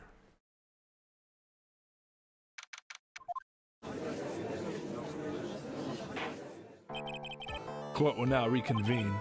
The killer of the man who murdered the victim handed this to his client. From this, one obvious question arises: why this particular item? I believe the answer to that question will provide us with the name of the real culprit. Now then, the prosecution calls the defense's manager, Adrian Andrews, to the stand. Currently, the witness is accused of tampering and obstruction of justice. However, you have been called to the witness stand today to ascertain who exactly is guilty of murder. I understand. Very good. Now, have you ever seen this bear before, Miss Andrews?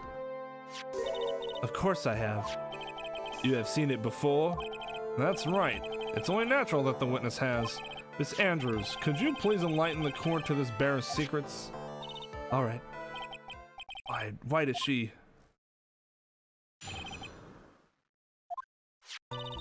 Actually, this is an elaborate puzzle. If you know the correct order, it can be taken apart one piece at a time. At its center is a small cavity, just enough room to store a small item. Because of its complexity, if you don't know the order, you can't open the bear. You really can't tell that it's a small jewelry box just by looking at it. So this figurine, it's a container of sorts, is it? Yes, looks can be deceiving, wouldn't you agree? Yes, this is superb craftsmanship. Oh yes, I nearly forgot. You may begin your cross-examination, Mr. Wright. Looks like there really was something to that bear after all.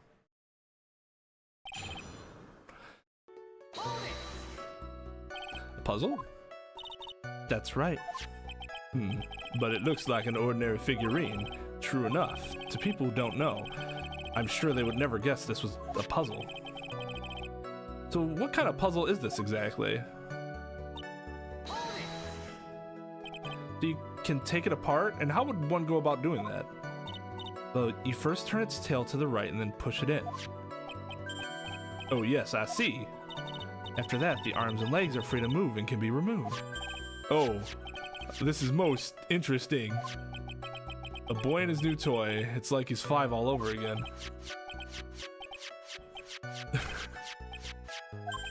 Oh, don't mind me. Go ahead and carry on. I think he's lost it. What do you find after you take the puzzle apart? And how do you know about this? I know because I was the one who bought it. Huh?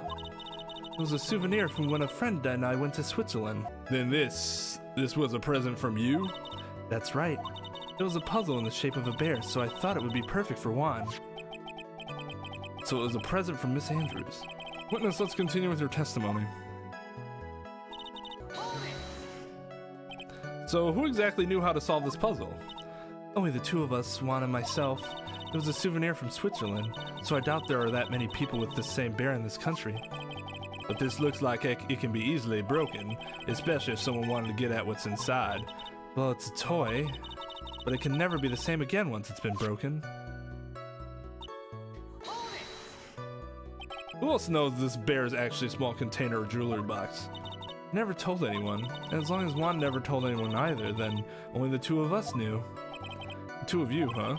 Then of course that means Mr. Engarde didn't know, right? I think this is about all I'm going to get for now.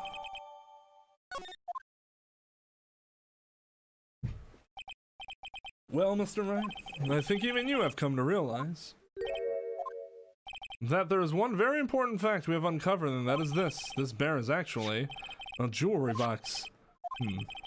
Now that we have agreed on this to this point, there's only one logical question that can come next, and that is this. What is inside this box? What's inside? That's right. That's what we are going to find out next. Yes? You are the only one who can open this. Please.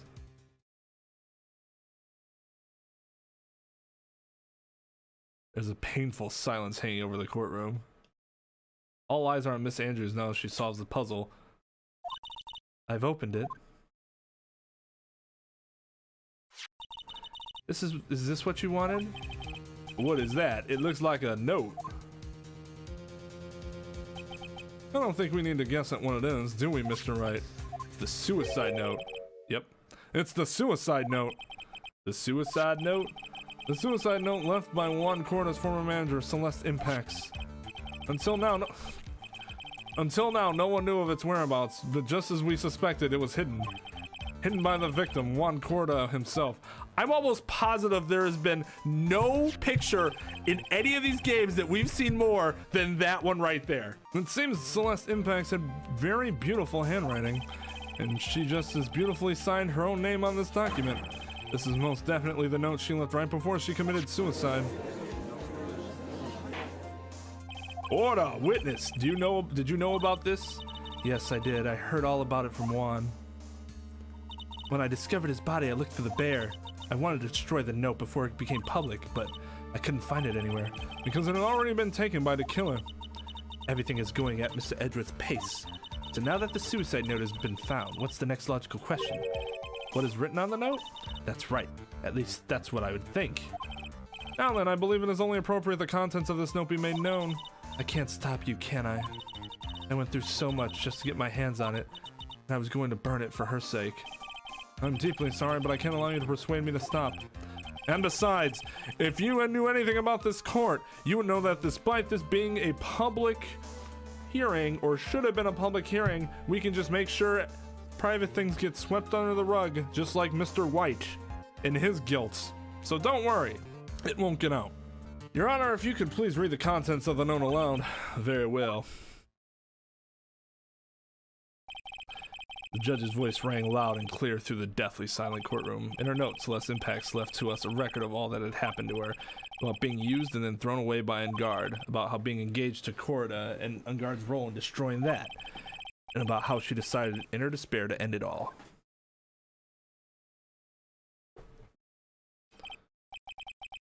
And that's all Miss Impacts had to say. There's one thing I would like to say here. The prosecution has no interest in slandering Mr. Engarde. Then what? Our intention, Your Honor, is to establish a motive for murder. Isn't that correct, witness? Yes. On the night of the murder, Juan was going to make the contents of the note public. After the post-ceremony show, he was going to hold a press conference. My word. Mr. Engarde values above all else his refreshing like a spring breeze image, which is why he had to stop this note from being made public.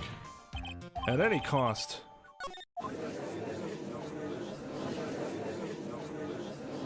It's Engarde's fault that woman killed herself. At his time, he went so far as to kill himself by to stop him from revealing that. I guess There's a sideboard order to defend these creeps too. Yeah. there's no room for doubt here. Mr. the Killer's client's goal is to attain the suicide note. The only person who needed this note that badly is the defendant. Let's not forget that the bear with the note inside was found at the defendant's house. It seems that we have come to the truth at last. The defendant's motives were entirely selfish. He deserves no sympathy from anyone. How am I supposed to escape from this one? Why the hesitation, Phoenix?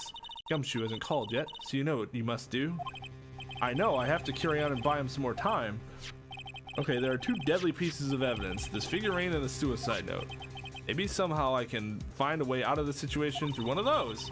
The gavel is already in the judge's hand. Phoenix, hurry.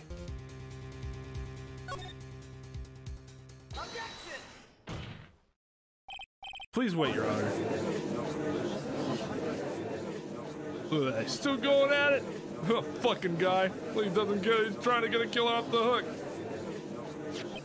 I think Your Honor believes that Madame Engarde killed in order to obtain this note. Yes, that is correct. That seems a little strange. In fact, I think there's a contradiction here. This note was hidden by Mr. Corda until the night of the murder. That is the case. I say that Madame Engarde could not have known what was written on this note. Oh, I didn't think of it that way. Exactly, but I did think of it. But I did think of it that way, and I thought it was rather strange. No one in the right mind would kill for a note without first knowing what it said.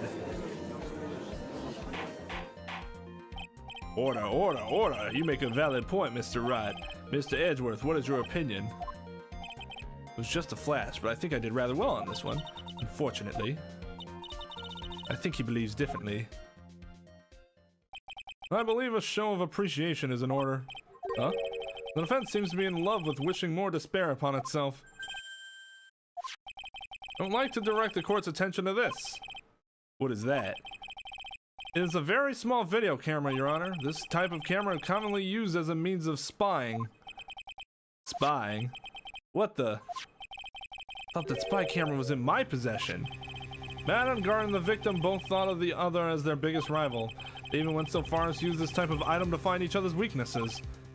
And the victim on corridor was being spied on. His personal life was being watched by none other than Matt Engarde. Order, order! Mr. Wright. Yes, Your Honor? You don't tell me you knew about your client's spying activities. Well, sort of. Sort of is not an acceptable answer, Mr. Wright. I see you are confused, Mr. Wright. You're probably thinking, but I have the camera that was in the stuffed bear's eye. But this camera that I have is not that same one. Last night I searched the victim's house on a hunch, using this Gumshoe's bug sweeper. By the way, Mr. Wright, the defendant's fingerprints were found on this camera. Matt Engarde's fingerprints were on there. Why would he buy them himself? Have somebody else buy them, you dumb fuck. Well, Phoenix, looks like those cameras were hidden all over the place, huh? What am I supposed to say to that evidence? I think this is the end of the world as we know it. It's fairly obvious that Mr. Engarde learned of the suicide note through this. He was watching the victim all along. You got me good this time. I don't have anything to counter that. Hey, now it's that lawyer thinking. Bobby. Shush, don't look at him. He's evil. The way he's sweating is just so nasty. Phoenix. Yes, Chief? Have you figured out what you're going to do next yet? What am I going to do next? Does running away like a frightened child work? I know it seems like Mr. Edgeworth is very close to putting the lid on this case, but in his eagerness to prove his point, he forgot one very important thing. Well, what is it, Muya? There's a piece of evidence that he really should investigate. Something he should investigate. I would really hate to see the good prosecutor get scolded for not remembering to look into the item when he had the chance. Why are you speaking in riddles all of a sudden? Yeah, just fucking tell me. It's not helpful. Why would she do that? Bet she'd feel like a fucking idiot if her sister died because she wouldn't just outright tell me what she was thinking before that judge brought his gavel down. Alright, I think this time we finally understand everything. Well, Mr. Wright, you don't have any further objections, do you? This piece of evidence that Mia's talking about. Can I figure out what it is that still needs to be looked at? Or should I let it go? Why would you let it go? I have an objection, Your Honor. That was about the weakest objection I've ever heard, Mr. Wright. Your Honor, the defense has no intention of letting things go so easily. You are beginning to sound desperate.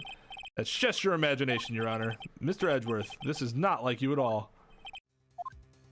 In your eagerness to prove your point, you've forgotten one very important thing. He just said word for it. Hey, isn't that what I just said? Yeah, well, maybe if you fucking told me what it is, I wouldn't have to stall for time and think in my head, so I'd have to use your language just in order to make sure that I have more time to think about what it is that I'm going to say so that I can find out what piece of evidence we need. So you're telling me that I forgot something? You're so close, Mr. Edgeworth. But there's something you really should examine about this piece of evidence.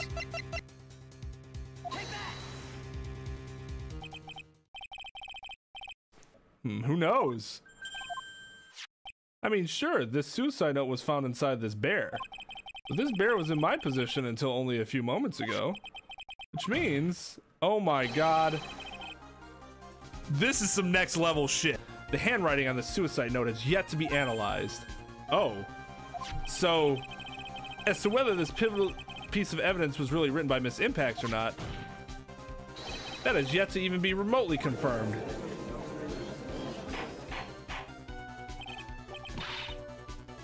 Mr. Wright, are you saying this suicide note is a fake? Miss Andrews, you were the one who tried to pin this murder on Mr. Engarde. Who's to say you didn't create a fake suicide note and put it into this bear? How dare you? God, just burying ourselves even deeper with her. Your Honor, the defense is indiscriminately accusing the witness again. There's no evidence linking the witness to the suicide note whatsoever.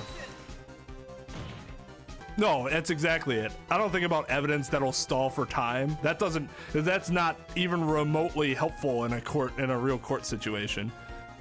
But if this is a fake, then the witness is the only person who could have made it. What? Recall the witness's testimony concerning this figurine. The only person other than the victim who could have solved the puzzle is the witness herself. Ah! Miss Andrews, you wrote this note, didn't you? You wrote it so you could use it to frame Matt on guard. I did no such thing. Right, if you're going to pronounce this suicide note a fake, then show this court some evidence to support your theory. You don't have to object to it, just talk. Mr. Edgeworth, you were the one who presented this scrap of paper as evidence. That means the burden of proof lies with you, the prosecution. That's absolutely true. That's enough, Mr. Edgeworth. Can you confirm the handwriting on this suicide note?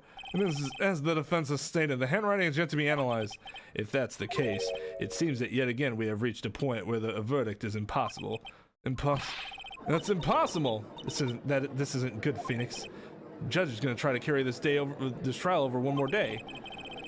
I don't think Maya will physically be able to make it another day. I didn't want to have to do this, but I don't have a choice. I request that both the prosecution and defense further investigate. Handwriting analysis, my butt. That's just a lawyer trying to buy more time. Engarde is guilty. Look, any idiot can tell you that. I think we've reached the end of the line. Guilty, guilty, guilty, guilty.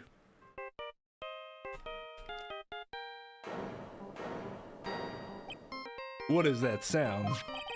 It's Gumshoe. Hello, Gumshoe? What is with him? What's with that sigh? Where's Maya? What happened to the killer? He got away. What? I'm sorry, pal. I really am. I don't know what to say besides I'm sorry. Wish there was some way to make it up to you. I really do. Anyway, what's going on? We found his hideout, pal, but the two of them were already gone.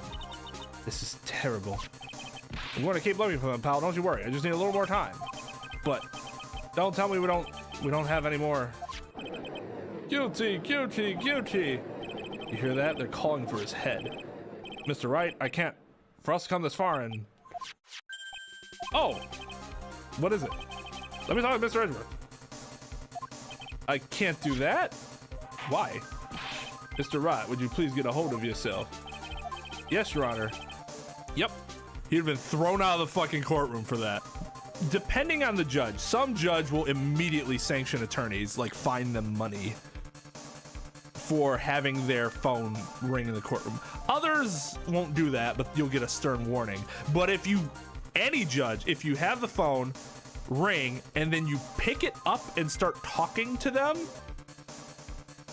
yeah, you're gonna get kicked out. The only time I can think of where it would be considered a variation of it would be considered is if you were waiting for a client and the judge is like, where the fuck's the client? I'm like, I don't know.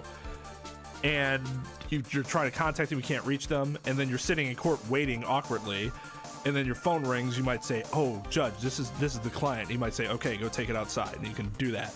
That would be okay. But like, that's really one of the only situations I can think of where you wouldn't immediately like get your ass handed to you. I'm about to end today's proceedings. You may take your phone calls later. After. Hold on, Your Honor. Edgeworth, catch. Mr. Edgeworth. Edgeworth didn't even catch it. He just sat there and looked at it, and it stopped in front of him.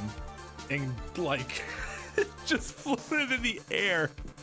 What a fucking beast. Please, you gotta buy us some more time. Court is in session.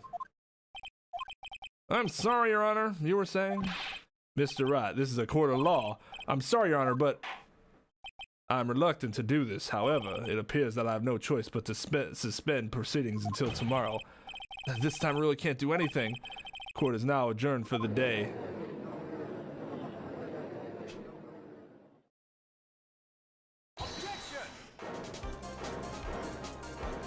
Please wait, Your Honor. Edgeworth? What is it, Mr. Edgeworth? I humbly request another 30 minutes of Your Honor's time. For what purpose? We can perform the necessary tests on this piece of evidence in that time. But can you really obtain your results in 30 minutes? I believe we can, Your Honor. But wouldn't it be better if we adjourn for today and then reconvene tomorrow? I really have this 5 o'clock tea time I need to get to. We really need to get it. You get a discount if you start after a certain time when you go to a golf course, but then you really have to hustle to get through, you know, all the holes, because once it's dark and there's nothing you can do about it. But yeah, it doesn't matter. You're gonna do what you're gonna do, and we're gonna have to keep this going anyway. All right. 30 minutes, please, Your Honor. That's all I'm asking for. Please, Your Honor. Very well.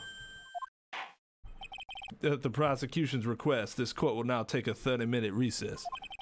But be advised that I will not allow another recess today. I'm not sure if this is helping or hurting us. The court will now take its final recess of the day. It can only help you. Otherwise, you lose. You lose, Phoenix. Jesus Christ, it's only like 2 o'clock and he's like, there's no choice. We must recess for the day. He's thinking in his head like, oh man, this is good. I can take an afternoon nap and everything. Oof. Today's going to be a good day. Thank you, Mr. Wright, for bringing that up. Right, well, what's going on with my situation? The killer, it looks like he got away again. 30 minutes? We can't find her in that time. Ugh. Report! Is that Mr. Edgeworth? We don't have time, just spit it out. Right, looks like we just missed him, sir. The killer left a few things behind by accident and has rushed to get away. A few things? Can we use any of them as evidence? Ho ho ho, I thought you'd ask, pal. I got the things you left with me right now and I'm on my way over. Really? That's odd. Any items like that are usually sent to the crime lab first. We don't have time to wait for those guys, sir. When those guys weren't looking, I swiped the stuff and ran. What? Well, I'm not a detective anymore, so I had to. I'm really sorry, sir, but I've got to put the law on hold for now. Sounds bad. I hope he doesn't get in too much trouble over this. Yeah, you can get thrown in jail for that. With my hunk of junk car, I'd say I'll be there in about 20 minutes, sir. Don't worry, I'll be there. Wait for me. All right. Just get here in one piece. I'm on a mission, and no one can stop me now, sir. No one. I'm pulling out all the stops and running every red light. No, don't. Okay. Items left by the murder, huh? Maybe there's something among them that would be decisive enough to end this. Did he run the car into the courtroom? Hey, what's wrong? Detective Gumshoe, answer me!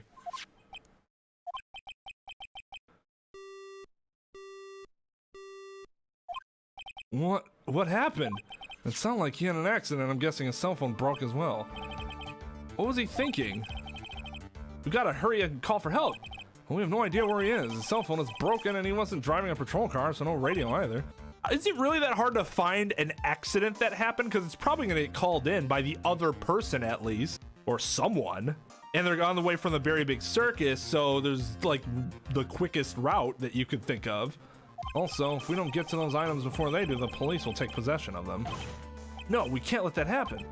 Well, if there is a way we can find out where he is, then we stand a chance. Why did Gumshoe have to get into an accident now? Is there any way to find out exactly where he is at this moment? That's right, there is a way. What? How? I'm sure we can find out where Detective Gumshoe is through this. Take that!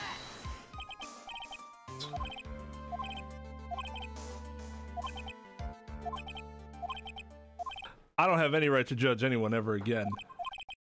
I know my client is guilty, but what I'm doing now, pinning the guilt onto someone totally innocent and using the evidence to do so, might be my turn to say defense attorney Phoenix Wright chooses death. Right? It doesn't suit someone like you to cry useless tears.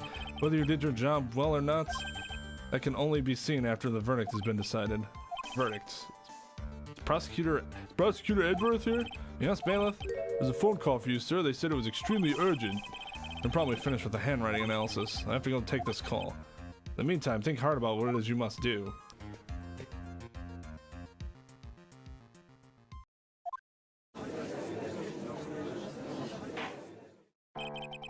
Court will now reconvene. I assume both sides are ready.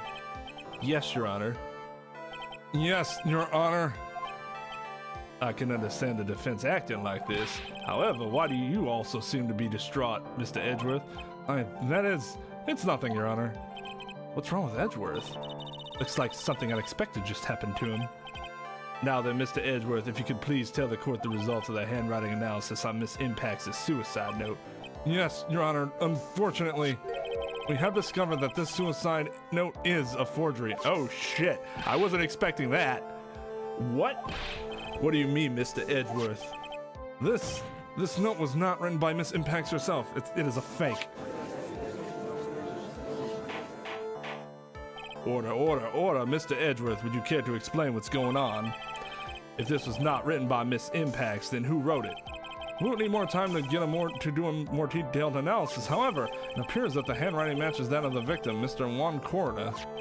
I didn't think the game would I thought of that as a possibility, but I didn't think the game would actually do that. Well. Looks like Miss Impax never left a suicide note after all. She never wrote anything about Engarde. Mostly because this is kind of just padding at this point. Like, is this really adding anything? I guess? I don't know. You could have ended it without Gumshoe, without the dude escaping again.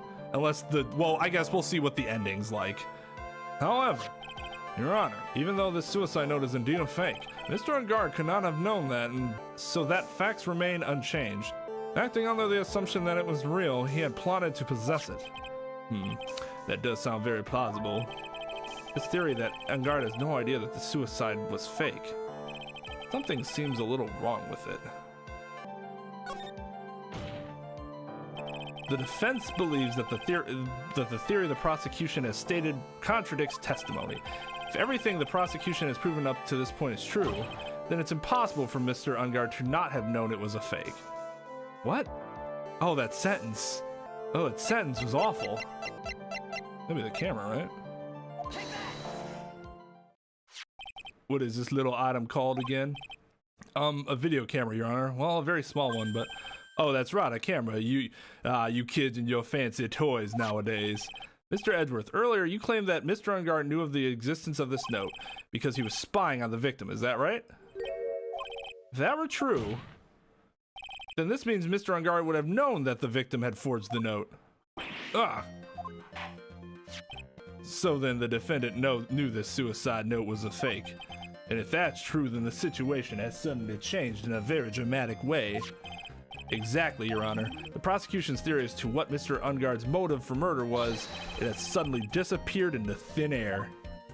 But, Your Honor, it's not as if Mr. Engarde monitored Mr. Corona 24 hours a day. Perhaps the victim wrote the note in a place Mr. Engarde didn't know of. Well, right back at you, Mr. Edgeworth. Why don't you show us some proof that the victim made the forgery at an unknown place? It looks like this time it is you who has dug his own grave.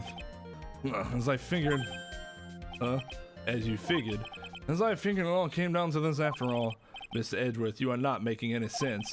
When I heard the results of the handwriting analysis, I thought this might happen. The question is, what next? What next? If the prosecution can't prove Mr. Engarde's motive through the evidence, then we must prove it from another angle. Well, I agree with you there. Your Honor, the prosecution would like to call a witness to the stand at this time. Oh, well, that's fine, I guess. However, this witness is a little unusual. Edgeworth stuttering? This is not like him at all. Unusual? Well, what sort of witness is this person, Mr. Edgeworth? This witness is one who is perfectly fit to question once and for all the question of who was it that hired Shelley to kill it to commit murder? That's impossible. Who in the... No such person exists who can answer that question with such certainty. Yes, Mr. Edgeworth, who is this witness? And is it who I think it is? Is it who I think it is? Yes, go on, who is it? The man himself, Mr. Shelley the Killer. Oh, Mr. the Killer. How do they don't have him? Like, I was like, he's not gonna call some person they don't actually have, will they? Wait, Shelley the Killer? You mean the killer? I mean the assassin. Yes, Your Honor. He's coming here to the witness stand? Well, yes, in a matter of speaking. I recognize that this is a very unusual circumstance, so I ask for your permission. Well, Mr. Wright? Yes? Is this all right with you? Do I have a choice here? I can't really do much else to drag this trial out. Defense has no objections, Your Honor. I wonder if it really is all right to do this.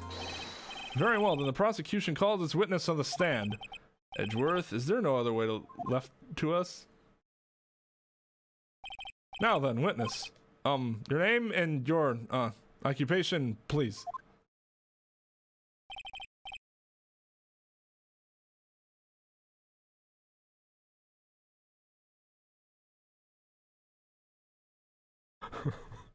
Oh, God. Very good, sir. My name is Shelly the Killer, and I am a professional assassin. I say, what is going on here? Your Honor? How can you remain so calm, and what is the meaning of this two-way radio? This is... You're ready for the witness to be Shoo? Meow! And Shoo, tell me, did you see that suicide note being written? Meow! Did he monitor one corridor 24 hours? Meow! See? He agreed with me. No, that was clearly an objection to what you said. Actually, Your Honor, it was just delivered to me just now, and it came with a condition. As long as we do not trace its source, Mr. the Killer will testify to this court. This must be what that urgent phone call he got earlier was about. Oh no, this will not do. I cannot allow this in my court, nor should you. First of all, we can't even be sure this is really Mr. the Killer himself. Exactly. That's like a huge fucking problem. Witness, please present some sort of proof that you are in fact Shelly the Killer. I understand. Please wait a second. I'm so hungry. Maya! Maya! A voice. Mr. Wright, can you confirm anything from this? The defense has no objections to this person. We are satisfied that this man is indeed Shelly the Killer. The judge doesn't have to, though. The judge can say you're both fucking nuts. I'm not allowing this. It looks like we have run into yet another unexpected turn of events. Well, it doesn't seem like we have too many choices under these circumstances, so... Now then, witness, there is one thing I would like to confirm before we speak of anything else. And what would that be? At the request of a client, you killed Mr. Juan Corda, is this correct? It is as you say, I did indeed kill Mr. Corda. Oh, Now that we have answered that, let's move on to the name of your client. Very well. This is all just a bad dream. Yes, that's it, a bad dream. Shelly the Killer. What's he going to say? It was Mr. Phoenix Wright. Video chat can be legal, but there's some issues with it. It's not preferred by judges, and if people can get there, the judges want them there. In cases where there's a little less of an issue, or for some reason video isn't available, there are some cases where they also allow telephonic appearances. There's something I must first state. To an assassin, nothing is more important than the trust between a client and himself. And that is the reason I am here today on this witness stand. It is my wish that you grasp this concept before I give you the name of my client. Mr. the Killer seems to be a very clever man. I'd almost say... While he may appear to be our enemy, Your Honor, Mr. the Killer is only stating the truth. He is no hypocrite. He has always stood by his one belief. You mean about this trust between his client and himself thing? It seems to be a level of trust beyond what people like me can comprehend. Now then, everyone, you think you can understand my logic? If you can't, then I'm afraid we can't proceed.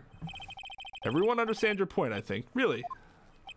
In that case, I believe I am prepared to disclose the information you seek. You have made it crystal clear that you value trust over all else. I believe we are ready. Excellent.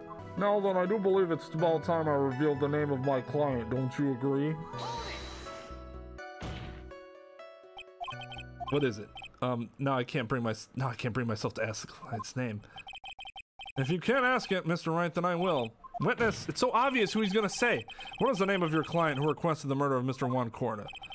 The person's name is... Adrian Andrews. Dude, he literally just told you who he was going to say by talking about framing, and they're all just like, what? Witness, that's not who you told me it was earlier. Rachel, what are you talking about, Mr. Prosecutor? I should think I know my own client, and it is Adrian Andrews. What? This can't be on the phone earlier. What's going on here? My guess is that Mr. the Killer just stabbed Mr. Edgeworth in the back. Stabbed Edgeworth in the back? I'm sure in order to get an audience with this court, Mr. the Killer told him a different name. Engarde, perhaps? I knew it. This is outrageous. I was deceived. Oh, by an assassin, you don't fucking say. By an assassin that was hired by the defense's client, the person you're trying to put in jail. No fucking kidding. Okay, what? This witness is telling a very serious lie, but you were the one who summoned this witness. You, Shelly the Killer. My testimony is the truth. The defendant at the moment is not on guard. Am I correct? All I wish to do is help to procure his acquittal. Wow. All of a sudden, it feels like we can actually win this. Yeah. I love how the radio moves around like it's all happy. The prosecution has failed to provide a motive and has instead provided this suicide note, which is a forgery created by the victim. Furthermore, there is a possibility the defendant himself knew it was a fake. But most definitive of all, we have heard from the assassin himself the name of his client. 100%. Yeah, stabbed in the back by assassin. Who would have guessed that would have happened? Yeah, he would have to treat the witness as an adverse witness or a hostile witness. Mr. the Killer's client who requested the murder was not the defendant at all. No. With all this evidence, it is obvious to me that this means that Mr. Engarde is innocent. This seemed to have caused you all a bit of confusion. Please continue your discussion and call me when you have reached a verdict. Bailiff, please bring Miss Adrian Andrews in immediately. What now? With the way this is going, Engarde will be found innocent. This may be our last chance to save Maya.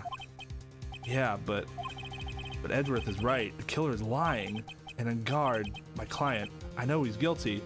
You know, and I keep dancing around the fact that I'm going to be sending someone else to their death instead. Because if Adrian Andrews is found to be guilty, she's probably going to die. Or be in prison forever. Like, they talk about Maya and Engarde, but never about Adrian Andrews, and that's weird. Can I live with myself if I win this? Who would have believed that the prosecution's own witness would absolve the defendant? Your Honor, the prosecution requests permission to further question the witness. Shelly the Killer is certainly lying under oath. It wasn't me. Listen, everyone, please. That testimony just now, it was all one big lie. Miss Andrews, the suicide note may have been a fake, but that man, Matt, he's the reason Celeste died. And Juan's death, it was all because he got pulled into Matt's twisted world. That testimony just now, you have to believe me, it was a horrible, horrible lie. But Mr. the Killer himself has testified. He has named you as his client. No, that's not true. Also, there's quite a bit of evidence that points to you. The knife and button donning the nickel samurai costume. But that's... You even have a motive. We know that Miss Celeste Impacts was a large part of your life. You wanted to follow her and you wanted revenge against the two who hurt her. I would say you have plenty of reasons to want them both dead. No. Mr. Wright. You know the truth. Tell them. Tell them the real story, who the real killer is. Tell them. Please help me. Oh my God.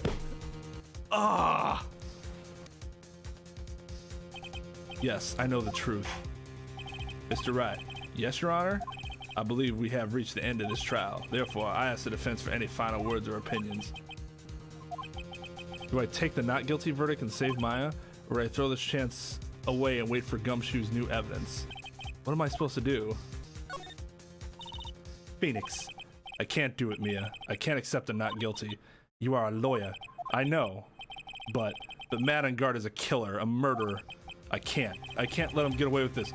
And I can't let someone else take the fall. I was just about to say, if he doesn't mention that, he's a fucking... He's not as good of a person as it seems. Because, like, you can't have one without the other in that situation, right? Because if he gets away with it and they found someone else guilty, then that person is an innocent person who's found guilty. If I let Miss Andrews be convicted, then I'm no better than Engarde. And even though I don't want to admit it, I have to face the fact that it is because of Edgeworth that I know now the real truth. He could have gotten Engarde convicted so many times over, but he never took a single one of those chances. If I take this verdict right now, I'd be betraying his trust. Is trust? I never thought about it until now. I trust him? Yes, you do. Get out of my head! Mr. Wright, your opinion, please. The defense requests that we be allowed to further question Mr. the Killer. Am I hearing you correctly, Mr. Wright? Right? But, that witness has cleared your client through his testimony. Your job here is done. Walk away and take the W, son. I'm not done yet. To see through witnesses' lies and find the truth. That is my job, Your Honor. Yeah, actually, as a defense attorney, and this is the issue, your job is to defend your client ethically. And that's it. That's it. Full stop. It is Edgeworth's job to do that. Find the correct guilty party, not just get a guilty verdict. There's still more evidence to look at, and I'm sure that once those pieces arrive here in the Surrey courtroom, a miracle will occur. Oh God, now we have to hope for a miracle. Great. Very well, the trial will continue. Mr. Edgeworth, please reestablish connection with Mr. the Killer. Right away, Your Honor.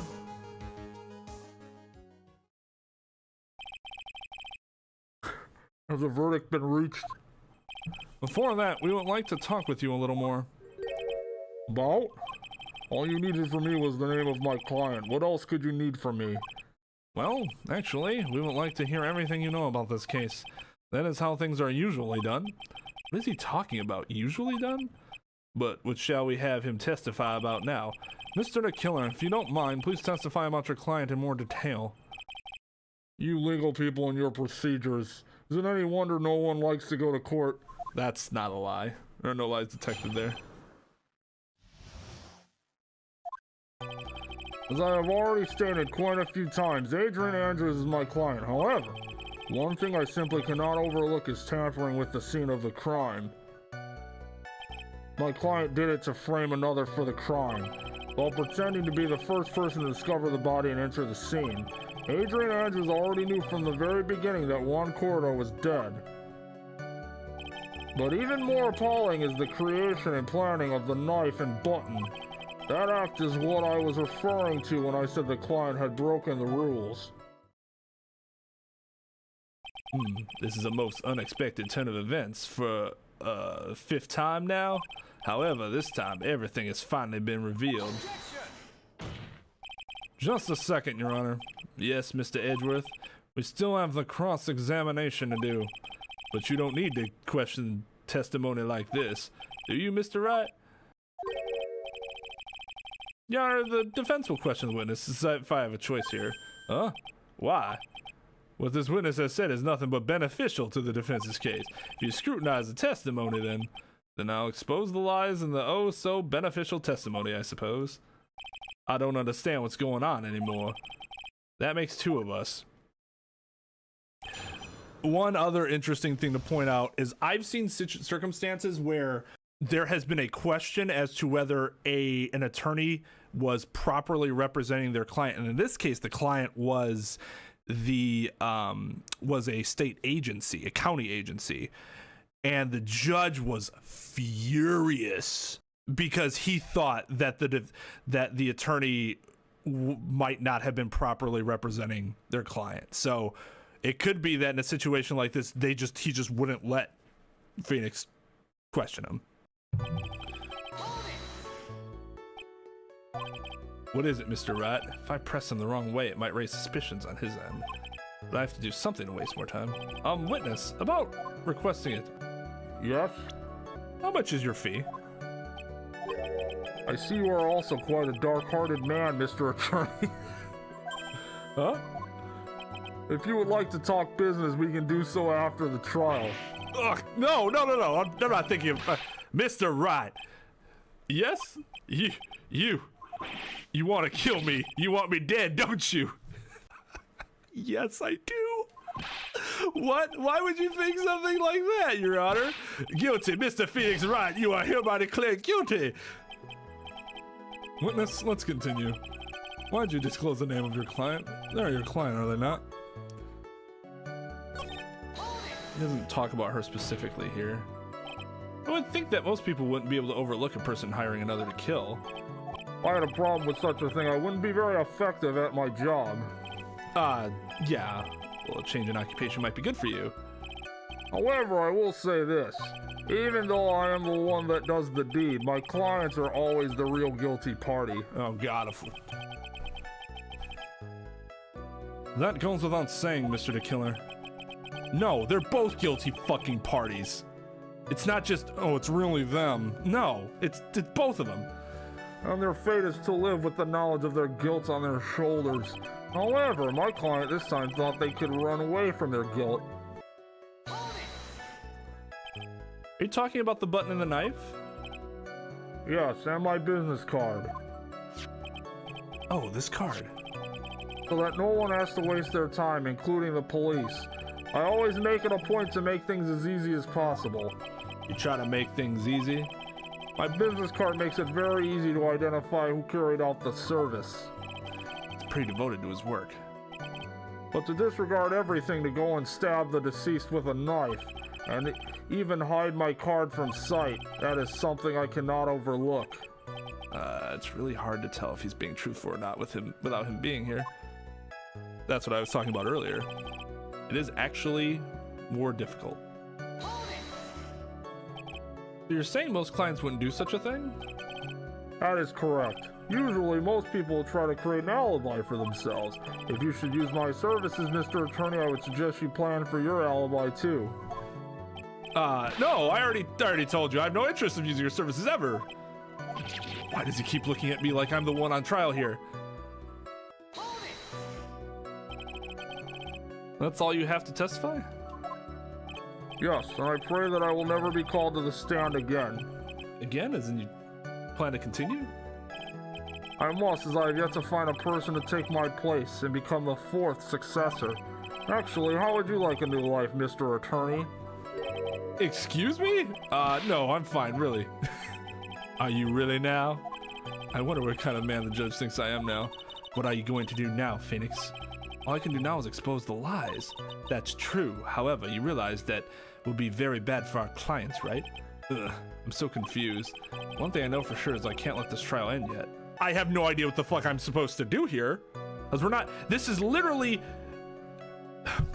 okay, it's not the exact opposite, but you're going against a lot of what the game and the series in general has built you up in. Now all I'm doing is trying to stall for time while not outright exposing lies, because then if I do that, then our client looks bad and then he's gonna kill Maya. I have to do two things. I have to not get a not guilty verdict, or I have to, avoid a not guilty verdict, but then also not do anything to incriminate my client too much. Otherwise the killer's gonna know and be onto what we're doing and kill Maya. That's what the game is presenting. Now, it's different if that other thing isn't actually true and all we're trying to do is avoid a not guilty verdict. But that's not what the game is presenting to us. So it's almost like we have to expose a lie that's not too big. Because if I'm the killer, if you try to expose me at all, I'm gonna think something's up and I'm gonna fucking murder and leave. This is the comment that seems the most out of place compared to all the other ones. She filled the tomato juice. So if the glass, you say, well, I didn't realize that he was dead because I poured myself a glass. But then the counter would be, well, she did it specifically to show that she was there to wait. I don't even remember what the, oh, whatever. I don't remember what the, there was another counter. Now I can't even remember what it is. Thank you so much for taking the time to testify, Mr. the Killer. What is the meaning of that attitude? When Adrian Andrews entered the victim's room, her client had no idea that Juan Corda had been murdered. But how? How do you know that? On this wine glass, Your Honor. The glass. Mr. the Killer's supposed client thought Mr. Corda had only fainted, which is why this glass of tomato juice is poured for the victim. But isn't that just a part of Adrian Andrews' calculated plan? Right, that was the whole thing. You just want to make it seem like, oh, I just found him and I was dazed and confused. That's not possible, Your Honor. This glass bears the fingerprints of that person. Had this been planned, they would never have left their fingerprints behind. I see your point, Mr. Edgeworth. What is your opinion? Strangely enough, I had the same exact thought just now. Witness, how do you explain this strange phenomenon? Isn't it a waste of time to ask about such a minor detail? It was not a very important point anyway, correct? I'm afraid you are mistaken. If Adrian Andrews really is your client, as you claim, your client should have had knowledge of Mr. Coroner's death. If not, then that can only mean that Adrian Andrews was never your client at all. See, and this is why this is dumb. I don't like this. I think the game got too cute here, and this is a problem. As soon, right, this moment right here, he should be shooting Maya in the head or whatever he does, because why would I do anything right now other than drag out meaningless conversation in this case? Because doing anything else, we've been told this entire time, can be a big problem for Maya. How strange. Yes? Why is it that the attorney has yet to raise an objection at this absurd situation? Why is it that the attorney, my client's, well, not my client's, but why is it that Mr. Engarde's attorney brought up this situation in the first place? It makes no goddamn sense. Why am I not just shooting Maya in the fucking head right now? Oh, I'm so frustrated. Phoenix, if the killer figures out what we're up to, we're in real trouble. Right, which is why it was dumb that the game... Oh, God, that's... Yeah, I know. Mr. Edgeworth, I'm surprised. Oh, and now we're bringing up an objection after the point we brought up ourselves? You know you can't say things like that without any evidence. No, sorry. Well, that was an awfully weak objection for the two of you. Anyway, I'm positive there was a contradiction in that testimony. The prosecution requests further testimony concerning when the request was taken. Very well. Right now I have to buy us more time, while we wait for the items the killer left behind to get here. I just know that the very outcome of this trial lies with those items. Now this is just the game padding. This is all padding. This request came to me, about a week ago. It was a request for my services on the night of the awards ceremony. We met at a certain bar to discuss and finalize a few matters. That is what occurred. I trust my memory and I believe I have made no mistakes. So you physically met your client, huh? That's correct. Meeting one's client is the first step to building trust, in my opinion. I see. Well, Mr. Wright, your cross-examination, please.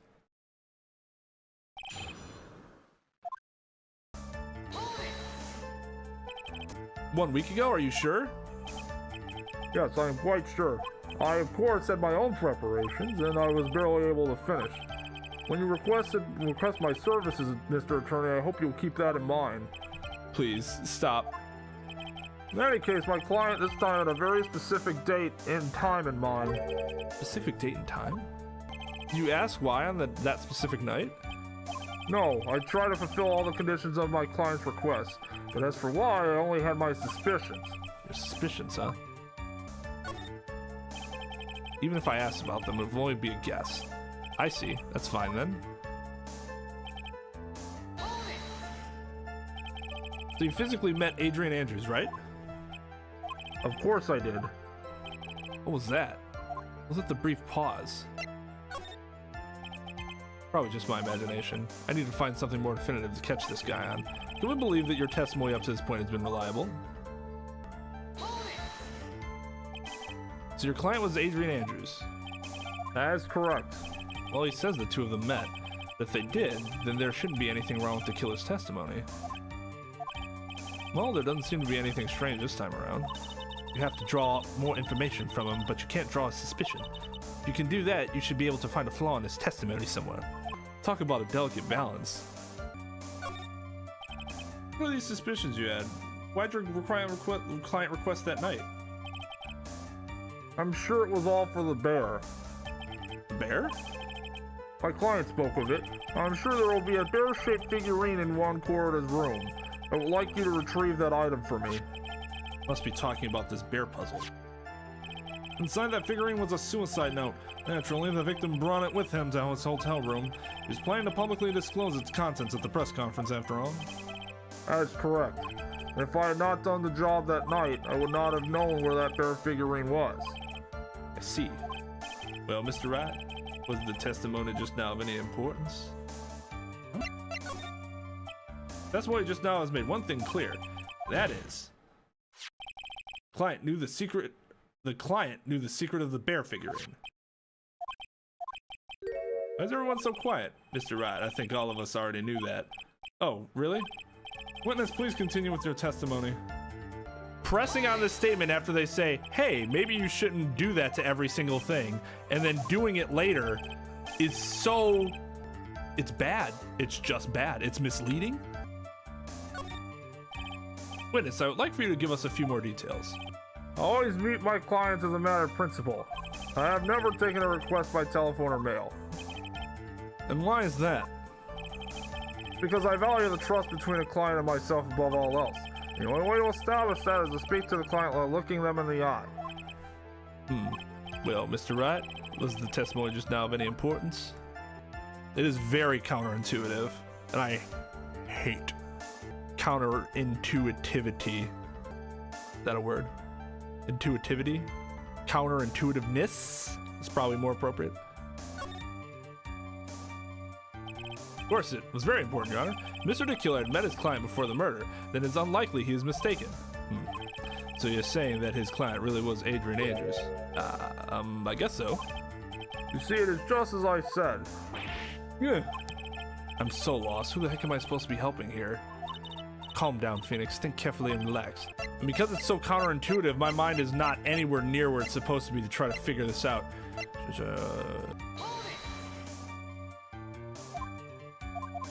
Like, oh, what evidence should I use? Because I pressed everything.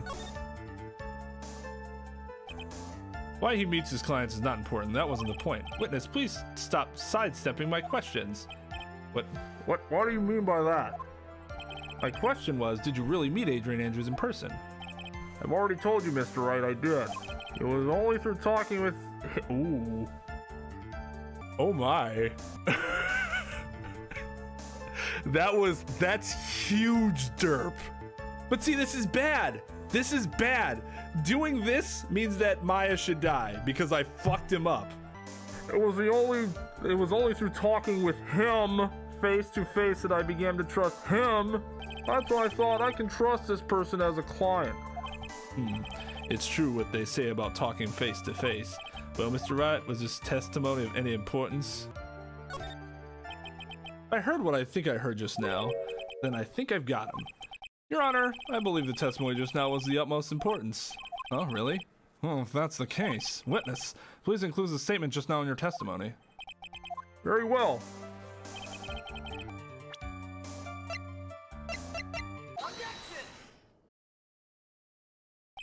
I would like to go over this one more time. You met Adrian Andrews at a bar and took the request at that time. Yes, that is correct. And that's when you thought he was trustworthy. How many times must I repeat myself? Yes, that is correct. I'm sorry, but that is an impossible tale. What? Shelley the Killer. You have never met the real Adrian Andrews. Why would you say that? Because you made one very big slip up. About her. But what is the issue? Bang! Maya's dead. Game over. What did you just say? What did you say just now about her? It's really weird that he never even would have had no inkling as to who Adrian Andrews was and watched the news to see what had happened. Seems like he was paying close attention to my trial, right? That's his whole thing. He's paying super close attention, and he never realized once that Adrian Andrews was a okay. If you had ever met Adrian Andrews in person, one look would have told you that she is a woman. Oh! Well, that's it. He can't talk to him anymore. The transceiver's broken. Order in the court. Mr. Wright, what is the meaning of this? This witness testified to the following, that he always meets face to face with his clients when taking their requests, but he has never met Adrian Andrews in person. Yes, Your Honor, that is exactly the point. That means Mr. DeKiller's client could not have been Miss Adrian Andrews. Ugh. However, why would the assassin make such a basic mistake?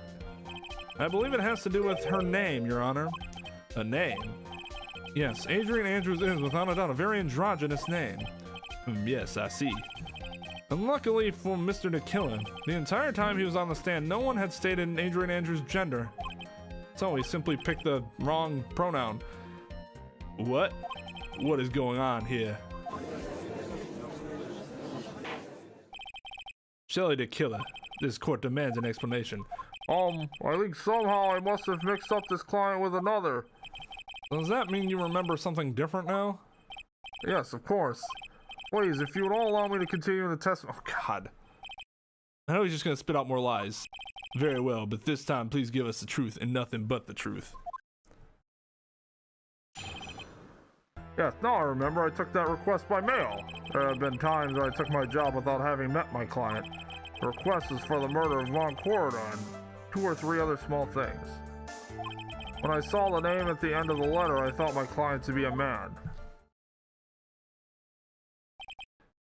So you took this job through a letter. He didn't mention anything about a letter in his earlier testimony, which means he's definitely lying. Be careful, Phoenix. If you break the assassin's testimony completely, it's over for us.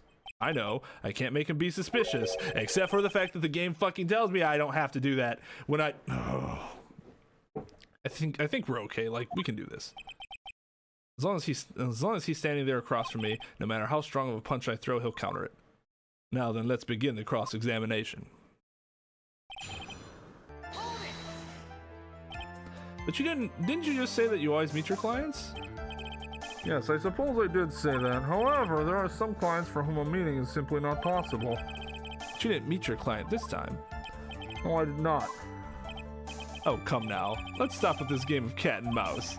Using your silkiest voice is not going to work on me. Alright then, just cough it up and confess. Mr. Wright, you can't badger a witness with such harsh words.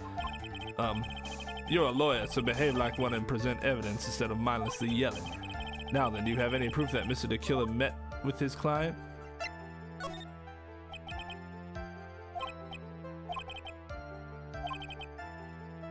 Blah, blah, blah, blah, blah. 2 or 3 other things? Yes. What were these other things? 2 other things that have nothing to do with this case. What should I do? Should I let him slide with that? It'd be really bad if I pushed his buttons the wrong way and he got mad. The killer sounds like one sharp man. I should try to find a better way to do this without making him suspicious. Let's continue with the testimony. Witness, if you please. You're saying that you never saw your client's face, not even once? I did, once. It was when I went to give my client the figurine. Yes, I see. Well, Miss Andrews was wearing a mask at that time. A mask? The Nickel Samurai mask, I'm guessing. Mr. Wright, what do you have to say about this? Do you have any problems with this piece of testimony? I think I can pull something out of what he said. It would be real bad if I did something and made him mad over something trivial.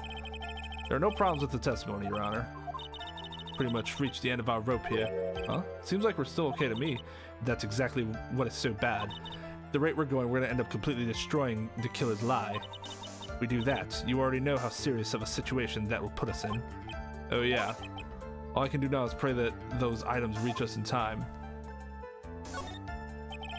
One thing does sort of stick out at me, Your Honor. Witness, I think you most definitely saw your client's face. Let's recall Mr. Power's testimony.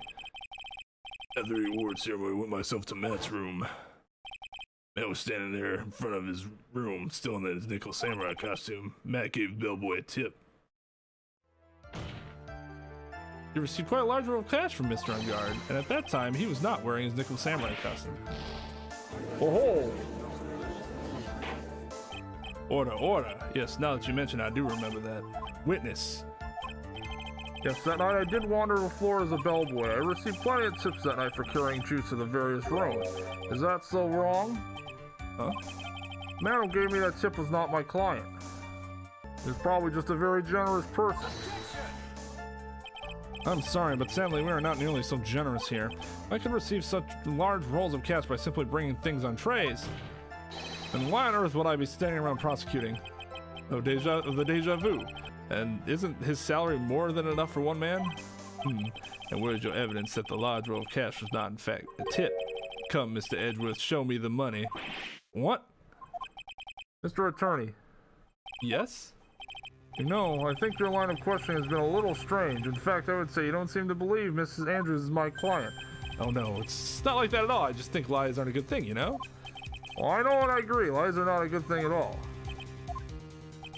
think we're on the same page now, aren't we, Mr. Attorney? Remember, if I feel threatened in any way, I'm free to cut contact at any time. I'm sorry, please forgive my foolishness. I felt like you were more this apologetic all the time. Anyway, I do not see a huge contradiction here. Therefore, you may continue witness.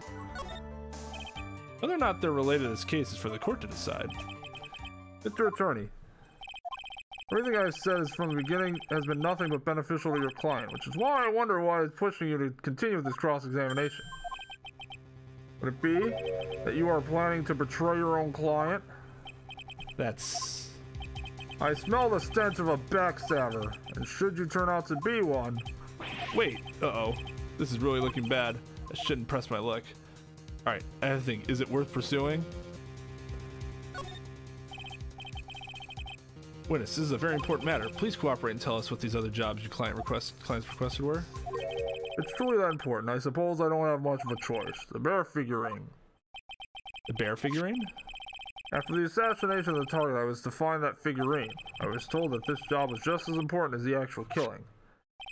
And where was that figurine? It was inside Mr. Corda's suitcase. And then, what did you do next? I handed it over to my client right away. You gave it to your client. Interesting. This information certainly sounds important to me. Witness, please include what you just stated in your testimony. As you wish. I found this figurine at Mr. Engarde's mansion. You gave it to Miss Andrews, then what was it doing there? I was waiting for her there. That was also part of the plan to frame Mr. Engarde, I'm sure. That makes a lot of sense. Well, Mr. Wright, do you have any problems with this piece of testimony? Try this first. It's no use! As long as I can't put my finger on the central problem here, pressing this witness would be extremely dangerous. Appears Mr. White has no problems. Well then, witness, please continue. The only other option is to present... You can give him the bear? I can't see that as being super harmful if I try it. Now, I don't know if silence is good or really bad. It could be either at this point. Shelley to kill it. If you had really given the bear to Miss Andrews, then this item should not have been inside of it. This item? I see where you're going. Yep, that's where I'm going. Dude, shut up, Phoenix. Where's everyone going? Do I need to pack a suitcase? Your Honor, please think back to Miss Andrews' testimony. I was going to burn it for her sake. Even for a single minute, this bear had actually been in Miss Andrews' hands. I'm sure she would have taken the suicide note out and burned it. Okay, that makes sense. Order, order, order. So that's where you two are going. So by the very fact that this suicide note was still inside the bear tells us that your client didn't know how to assemble the puzzle, which means... It means, Your Honor, that it is impossible for Adrian Andrews to be the client. Oh ho! Dude, how do they keep putting that thing back together? Order, order, order! Ugh. Mr. Phoenix Wright. I'm sure I mentioned this before. How do I hate traitors above all else? I think your cross-examination has clearly demonstrated something to me. You must wish to break your end of our agreement. No, that's not. That's enough. If that is your intention, there is only one more thing for me to do. Wait, please. Gentlemen, ladies, please excuse me. I have a matter that I must attend to. No, please, not that. Please wait. Mr. Attorney, bring this trial to a speedy end and I may stay my hand, otherwise... Ugh.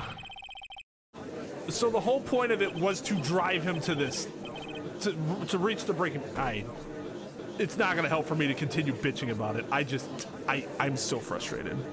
What in the... Mr. Wright, are you... Mr. Edgeworth? Yes, Your Honor? I didn't understand this witness outburst just now. Do you think there's a need to hear more testimony, or is this enough? Well, we shouldn't, Edgeworth. We can't do this. We keep this up, Maya, she'll... The prosecution, What has come over everyone? Even you are. The prosecution rests. What is going on around here? The prosecution has no further questions, Your Honor. What?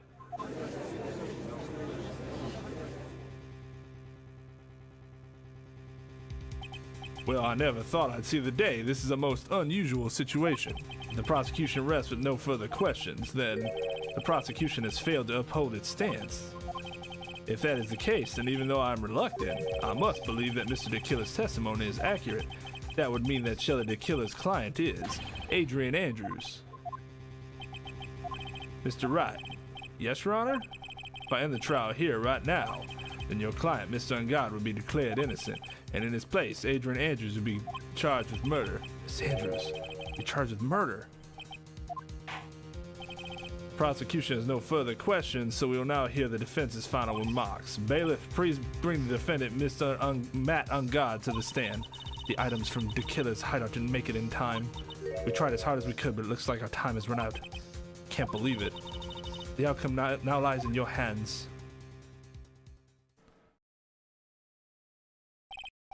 Did that old guy finally decide? To be honest, I can't think of you as a truly innocent or good person. You have done enough evil to drive this woman to suicide. But, at least on the charge of murder, it would appear you are innocent. Ha! Is he serious? I guess even the old fuddy-duddy figured me out. Mr. Engarde, what an atrocious lawyer I have, giving his own client up like this. Isn't that refreshing like a spring breeze, Trep? It's just as atrocious, don't you agree? Anyway, get on with it and pronounce me innocent already. Right, Mr. Lawyer? Should I side with injustice or should I save Maya's life? Better get Engarde a guilty sentence, okay? But if I did that, Maya will die. But if I say he's innocent, then Miss Andrews will be charged as the murderer. Do I say he's guilty or not guilty? Either choice I make, someone's life is going to end. He could be disbarred too if he said maybe. If he's like, my client's guilty, it all hinges on what I choose. Now then, Mr. Wright, let's hear the defense's final statements on this matter. The person who hired the assassin was Adrian Andrews. Then your client, Mr. Matt Engarde, is innocent, even though, look at this, a very clearly evil man, swishing his evil juice around with his evil look and his evil scars across his evil one eye and his evil slick back hair. There's no need to ask, old man. After all, my lawyer is going to say what I want, aren't you, Mr. Phoenix Wright? Right. I can't do this, but I have to decide something. I can't count on the evidence to help me anymore. I have to listen to my heart. All right, that's how I want the game to decide. Not by the way the game has clearly established how things work, but now just a random chance. 50-50. He's guilty. He's fucking guilty. We are waiting for your answer, Mr. Wright. Matt Engarde, your client, deserves an answer. Maya, I'm sorry. Matt Engarde is... Hell yeah! Francisca von Karma. God, she's a beast. She was just shot yesterday. You see now, don't you, Mr. Phoenix Wright? This is exactly why you should never take your eyes off that scruffy fool. Did you bring them? The final pieces. Do you have them? You should know better than to ask, Mr. Miles Edgeworth. Von Karma is perfect in every way. The evidence is here in perfect condition.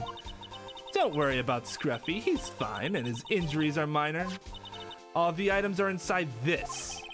What a filthy old coat this is. That's Gumshoe's. I can spot his tattered rags anywhere. I apologize for its ugliness, but there was nothing else to wrap the items in. I fought long and hard this whole trial. That's what she said, all for what is inside that raggedy coat. I'm sure that inside that coat lies a crucial piece of evidence.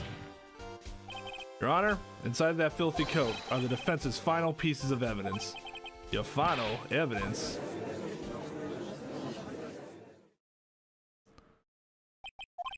This trial is already over. All that remains is for me to hand down my verdict and bang this gavel. I do not believe that any evidence presented now would change the outcome of this trial. What? Your Honor, it is our duty to examine every piece of evidence down to the last, and request that Miss Von Karma be allowed to present these pieces of evidence. I suppose you are right, Mr. Edgeworth. I grant permission to do so. However, this one obvious rule applies here. These items do not bring up any new points, then they will not be accepted by this court. Now, Miss Von Karma, if you please. These pieces of evidence are items left by the killer during his escape from the police. They must have been in quite a rush. Yes, Your Honor. The killer left 3 pieces of evidence. Somewhere among the evidence we're about to see, there will be something that will turn this whole situation around like a miracle. Oh, do I have to pick the correct one? I'm sure of it. That is all we can hope for. The first item is a pistol. Does the killer pistol have anything to do with this case? I have a feeling the pistol is not. What? No. We should question. Is it question and then figure out if it's important? Because I thought the question is this important. Does the pistol have any relation to this case? We have yet to perform a ballistics test, so I can't say anything for certain. However, I believe it has something to do with this case, at least with me. That's the pistol that he used to shoot you, isn't it? That's what I believe, yes. Oh. I kept the bullet they removed from my shoulder as a sort of memento. That's hardcore. I'm sure it will be an excellent sample for the test. So that's the pistol that was used to shoot Francisca. It's probably not going to help us very much. Second piece of evidence is this videotape. I bet the killer took that from... Yes. Have you checked the contents of that tape? Unfortunately, there was no time to. Oh, yeah? But I would speculate this tape is very important. Why would you say that? Because he came back to his hideout for it. The killer went back for it? That's right. It looks like he was trying to recover it. He injured 3 of the officers at the site. But somehow, it looks like they managed to protect it from the killer. Joey the Killer is no ordinary man. This last piece of evidence is the bellboy's uniform. Was that used during the crime? I am almost certain it was. There's even a pair of black leather gloves in one of the pockets. There's no doubt about it. The killer was wearing this on the night of the murder. There's one thing I found interesting about this uniform. And what is that? There's a button missing on this uniform. A button? It's a very unique button, I'm sure if we were to recover it. It would provide us with an interesting clue. That's all I have to present, Your Honor. It's just as I thought. And that, what is that, Your Honor? I'm sure were we under normal circumstances, these items from Shelley the Killer's hideout would be very important clues. However, our questioning is not who did the killing. It is who was the client. Yes, that is correct. And these 3 items do not tell us anything about that. Thank you for your hard work, Miss Von Karma. You may step down now. Wait, Your Honor. Please allow me to examine this new evidence. Overruled. This court has already had all the evidence it needs to hand down a verdict. Wonderful. Absolutely splendid. This judge is such a brilliant man, isn't he? Is this the end? Phoenix. I knew it. There's no such thing as a miracle in this world, is there? I think you're wrong. I think they do exist, but you have to make that miracle happen. You've come this far. You can't give up now. But no matter how you think about it, it's... Try, for my sake, just think about it for a second. There are 2 ways out of this situation for us. 2? The first. Make Engarde wish from the bottom of his soul for a guilty verdict. Huh? The killer will always place his client's wishes first. If Engarde himself wishes to be convicted, then he will let his hostage go. That may be true, but that's asking me to do the impossible. The second way. Force the killer to end his contract with Engarde. If the killer were to no longer think of Engarde as his client, then he would let Maya go. Mia, that's even more impossible. He is a man who values his duty towards his clients above all else. I know both of these seem like impossible feats at first, but if you could make either one happen, it would truly be a miracle. Problem is, the judge has already said he doesn't need any more evidence. The pieces he just shown, he's not accepting them. Phoenix, think things through from the other side. Isn't that what has always worked for us? The other side? You mean to turn things around? Phoenix, the judge said he doesn't need the evidence. In that case, then who does need it? Person who needs the evidence. The defense, prosecution, and the judge. We have all seen the pieces of evidence, and that is how we have come to know the truth. But there is one person who has yet to see them all. And that person does not know the truth. The truth. It may be what will bring about the miracle in the end. No objections this time, correct? Now then, I will pronounce my verdict. Why don't we all respectfully sit back and listen, kids? I have already told you, Mr. Wright, this court does not need any more evidence. I'm not saying it is us that needs the evidence, Your Honor. Then, you want to show evidence to someone else? Yes, Your Honor. Please, Your Honor. Mr. Wright, for you to ask with such passion, I will grant you one chance. Oh, one chance? Please show your evidence to who you think is the right person. That's impossible to turn the situation around in one try. One try, that is all I will permit. I have tried to remember everything that has happened up to this point. Think, Phoenix, think. There must be a way to save Maya while taking Engarde down at the same time. Now then, Mr. Wright, let's not waste any more time. Who would you like to show the evidence to? It was the missing button, or the uniform with the missing button, the pistol. What was the other one? What was the other thing? The videotape. The videotape would blackmail. He was using that. Engarde was using that to blackmail to kill it. So we should show Shelly the information. You would think that if he knew that he was trying to blackmail him, that becomes a problem, and that would cause him to break his contract with him. So you would show him the videotape. I see. And now, tell this court what one piece of evidence you would like to show this person.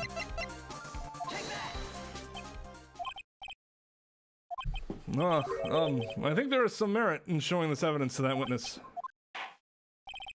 Bailiff, please bring in the transceiver from earlier. Alright, looks like I managed to convince him. Okay, so he's gonna be in court, so Maya, she's okay, right? Didn't I tell you to concern yourself with bringing about a speedy end of this trial? Now, if I understand you correctly, you wish to show me one piece of evidence. Yes, one is all I need. I have here a videotape. It was found at your hideout. I have heard you injured 3 officers in your attempt to get this back. That was most regrettable. However, it was an order from my client. I was told to protect that videotape. I thought so. I'm afraid I seem to have failed in that regard. You know the contents of this tape. I was sternly told by my client to not watch it, so I have absolutely no idea. Actually, you are on this tape. Me? There was a video camera hidden at the crime scene. Your actions were being recorded. What? Is that true, Mr. Wright? Ooh, who was it that planted a camera? Well, the only person who could have placed a camera at the scene of the crime would be your client, naturally. That was Adrian Andrews. Be quiet and listen, Your Honor. Yes, sir. Your client specifically specified a place and time for you, isn't that right? Yes.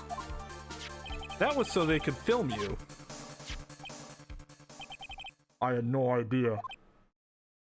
Mr. Wright, why would my client do such a thing? I would like to know why.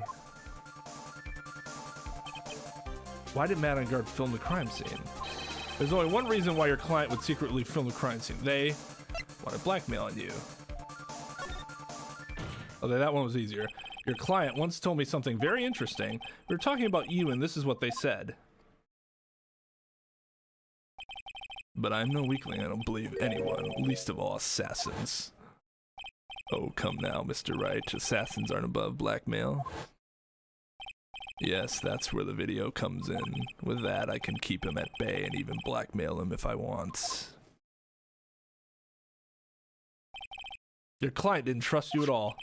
They were thinking of using this video to blackmail you. What do you have to say to that, Shelly the Killer? Gah. Oh! Looks like I was being deceived from the very beginning. Yes, by a natural. That is the kind of person they are. Your client is a person who only thinks of plots of how to use the people around them to protect themselves from any and all dangers that may arise. That is the true nature of your client. I have one question for the witness. Yes? You told us one thing numerous times during your testimony. You said that you detest traitors most of all. Yes, that's right. But what if that traitor was your own client? What would you do then? That's obvious. I would break our contract in that case. And then, that client will become my next target. For the honor of the killer name, even if it takes an eternity, I would follow that person to the ends of the earth to exact my punishment.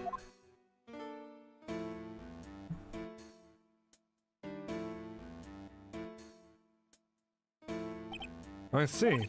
That's all I wanted to know. The traitor becomes the killer's next target. Ah, I get it. This is how we'll turn this case around. Mr. Wright, Yes? my contract with my client is over as of now. I seem to have a new job on my hands. I will now return to you your precious item. What the? I'm not an item! Maya, thought I'd never see you again. Oh, thank goodness.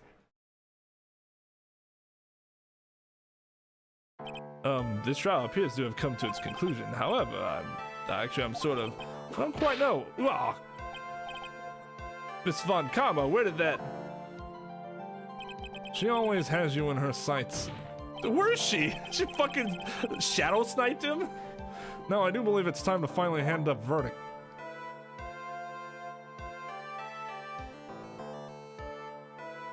Mr. Engarde, looks like it's somehow you got what you wanted. You will finally receive the acquittal you wanted so badly, you should be happy.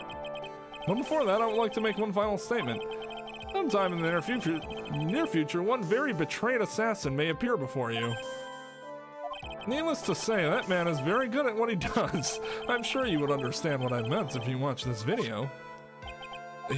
Help me. Well then, Your Honor, the verdict, if you please. Is this alright with you, Mr. Wright? We have finally reached the end of a very long battle. Whether he's convicted or acquitted, there's no escape for him now. Go on, Phoenix. Plead whichever way your heart tells you. Right, Chief.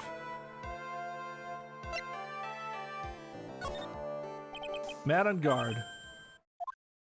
Even though I am a lawyer, I cannot make your crime disappear. I think a guilty verdict is appropriate here. Me, my wonderful self, guilty? Even if you got an acquittal, the instant you set foot outside the detention center, your life would be in danger, no matter which way you look at it. You can't run from away from your crime anymore. No, guilty. Ow, my God. As always, it looks like we have uncovered the real truth. We? I don't remember you helping out much in this. Mr. Edgeworth, how is Mad on God? I've left Miss Von Karma in charge of his incarceration. I'm sure he's getting a full-course meal of whip leather right about now. Very good. That was a close one, wasn't it, witness? Yes. I plan to pay my debt to society for my own crime, Your Honor. The first time I was called to the witness stand during this trial, all I felt was despair. She must be talking about the time Edgeworth really went after her. I guess she's trying to forgive him for what he did. But after that, when I was alone at the detention center, that's the first time I really saw myself for who I am. And today, when the two of you used your combined strength to convict Matt, I felt like I had finally been saved. Oh, that happy face! Oh, this is the first time I've ever seen her smile. I'm really happy that you two were in charge of this case. I really don't know how to express how I feel at this moment. This is the first time I felt comfortable with myself, with who I am. Thank you so much, everyone. It looks like we have resolved everything at last. I'm sorry, did I sound like Edgeworth there for a second? As for myself, there are still a few things I'm confused about, but everyone seems to be in good spirits, and that is good enough for me. That is all. That's good enough for me. The court is adjourned.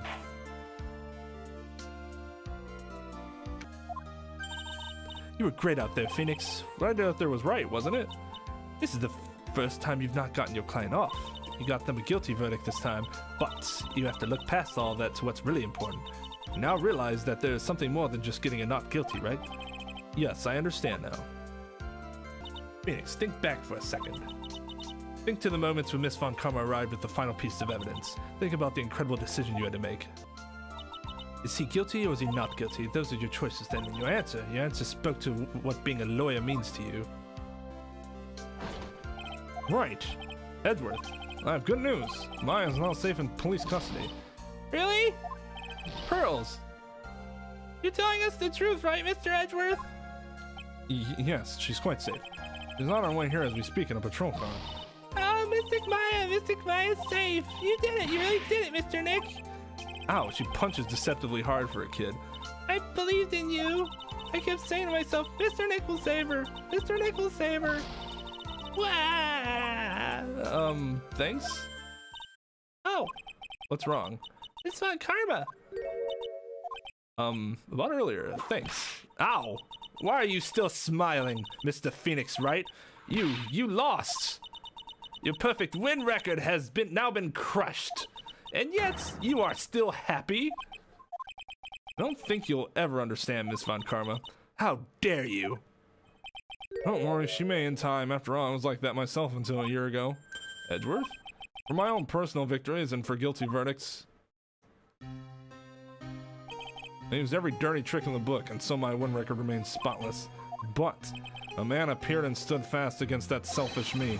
I fought him in my usual manner and tasted my first defeat. I felt like I had lost everything because of that. And then it was my turn to sit in the defendant's chair. And I was saved by that person I called my enemy. I couldn't forgive myself for all that happened. So I left the prosecutor's office. And I left that note. Prosecutor Miles Edgeworth chooses death. And then when I wanted to come back, they just let me come back and take over this case immediately. As though I'd never done that. As well you should have. A prosecutor ashamed himself with defeat should crawl into a hole and die. Oh, like your dad. Ooh. That was not what happened. After all, after I left the prosecutor's office, I finally came to realize something. And it was in that moment of clarity that everything began to change. What foolish nonsense. Foolish fool. We prosecutors use anything we can to attack the defendant, and every time we did so, no matter how desperate the situation, instead of giving up like most people, that man would hold strong with his undying faith. And then, before I knew it, I began to trust in that man as well. What? You trusted your enemy? It doesn't matter how many underhanded tricks a person uses, the truth will always find a way to make itself known. The only thing we can do is fight with the knowledge we hold in everything we have. Erasing the paradoxes one by one. It's never easy, we claw and scratch for every inch, but we always eventually reach that one single truth, this I promise you. The truth!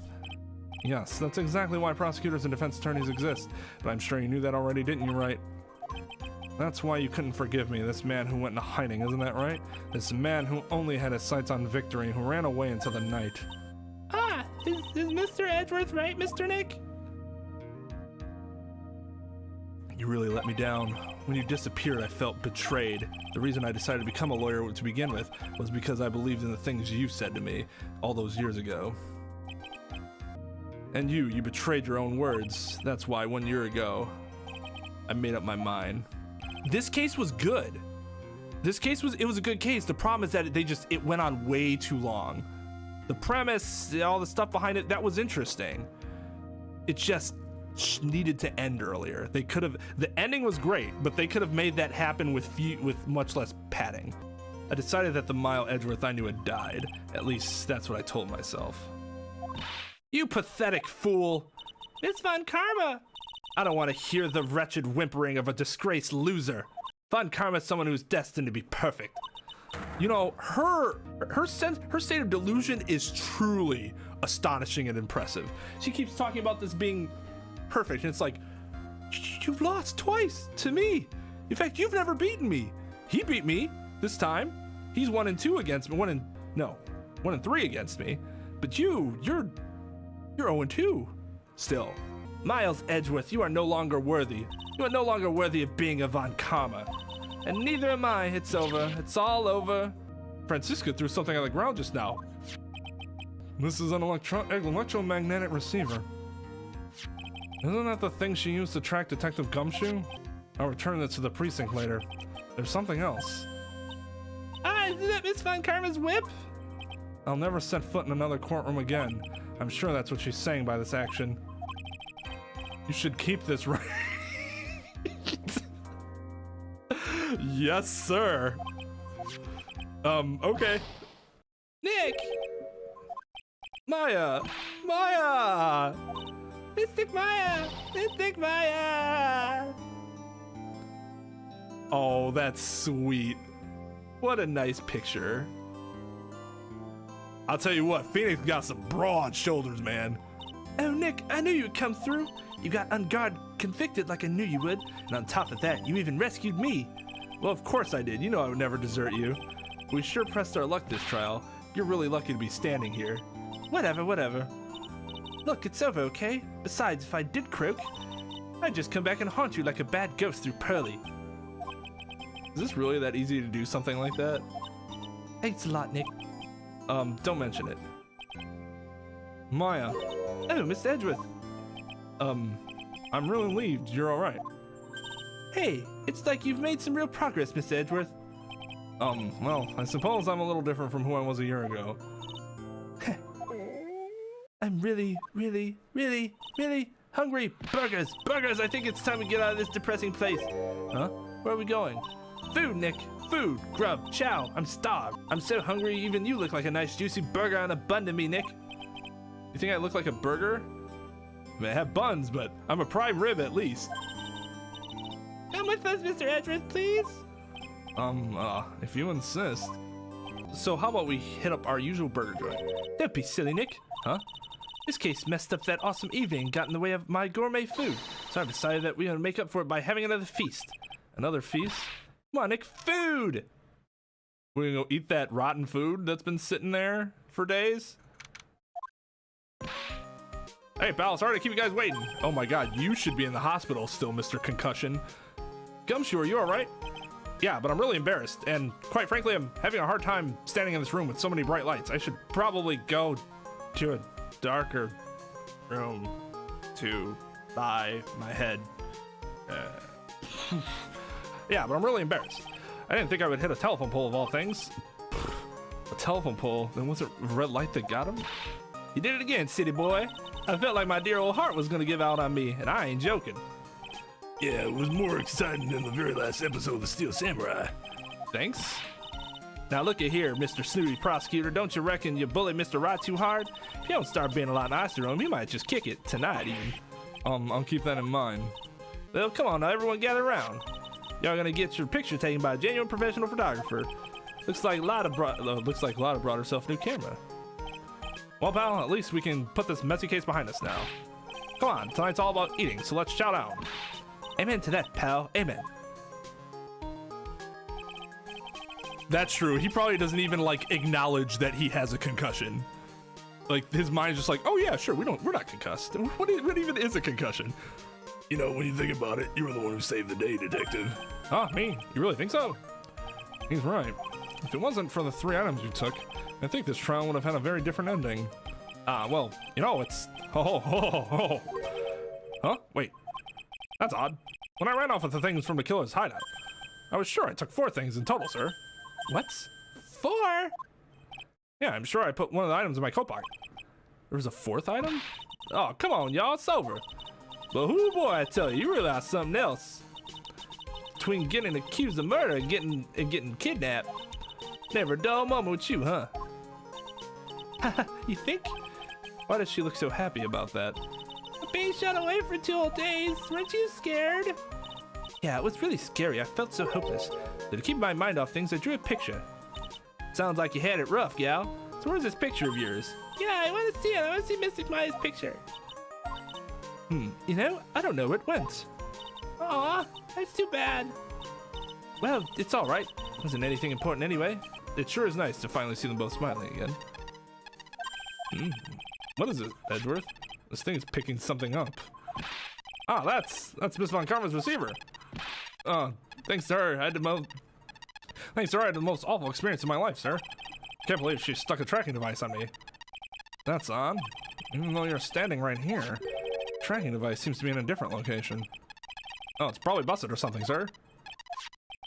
Well, doesn't matter. I'm afraid it's about time for me to excuse myself. I still have some work to do. Huh? But Mr. Edgeworth, you haven't eaten anything yet. You've eaten way too much, you glutton. I had fun tonight. No, if you excuse me. That's like the highest praise he could give anything. I had fun. Wait, what? I just want to say thanks, Edgeworth. You really saved me out there. If anyone should be saying thanks, should be me, right? I feel like words alone aren't enough here. I wonder if there's anything I can give him to express how I feel? Oh, but I want to keep the whip. What's this? Hey, thank you. It's all thanks to you two. You and her. You don't need to thank me. I was only doing my job. Looks like Mr. Edgeworth has left, Mr. Nick. Hey, Mystic Maya. Yes, Pearly? I guess you two can go back to being all lovey-dovey, right? You and Mr. Nick, I mean... Pearly, would you cut it out already? You're embarrassing me. Anyway, so who's paying for this lovely dinner party? As if you need to ask. Everyone say thank you to Nick. Oh, that's fine. The cocaine I've been pushing on the side will more than handle this dinner. Oh yeah, I'm kind of at the point where I can't even buy instant noodles, pal. So I kind of already put your name on the bill. Huh? Huh? Yeah, I got me a situation just like that myself. There's this camera shop in this hotel, see? And I just bought myself this good old beauty here. It better be anyhow for $30,000. Huh? Huh? Actually, I reckon you bought it for me since it's on your tab and all. Isn't this great, Mr. Nick? We spent all your money. Yeah, Nick. Why do I suddenly feel like screaming? That client I just found guilty isn't gonna pay me, that's for damn sure. Aw, you don't need to hold back now, you hear? Yeah, pal, time to let it all out. This is going to be the first time I hear the real you. Go on. It's been a while since I hear you say it. I've been busy being a hostage and all. Alright then, if you say so. Objection!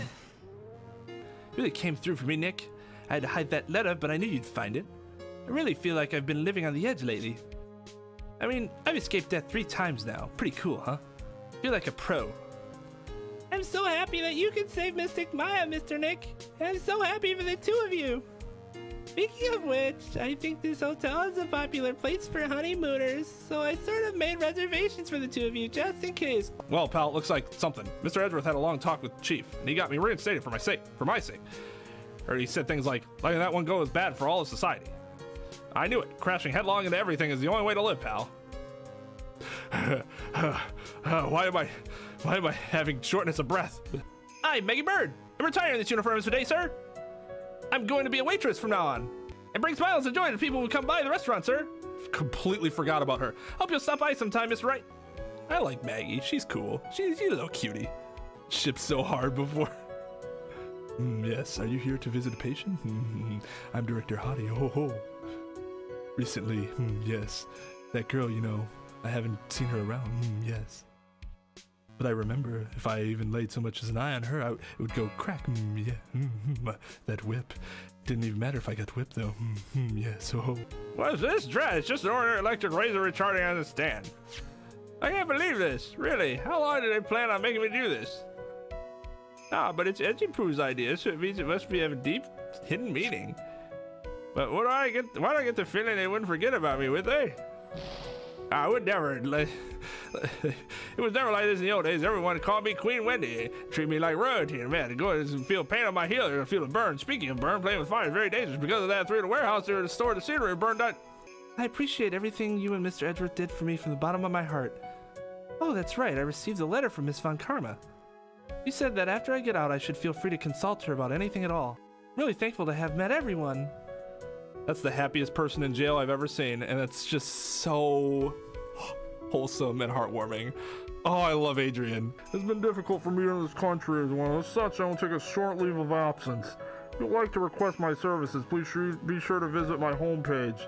May we both be blessed with longevity. He's already been blessed with longevity. On the dark web. Where are you going, Francisca?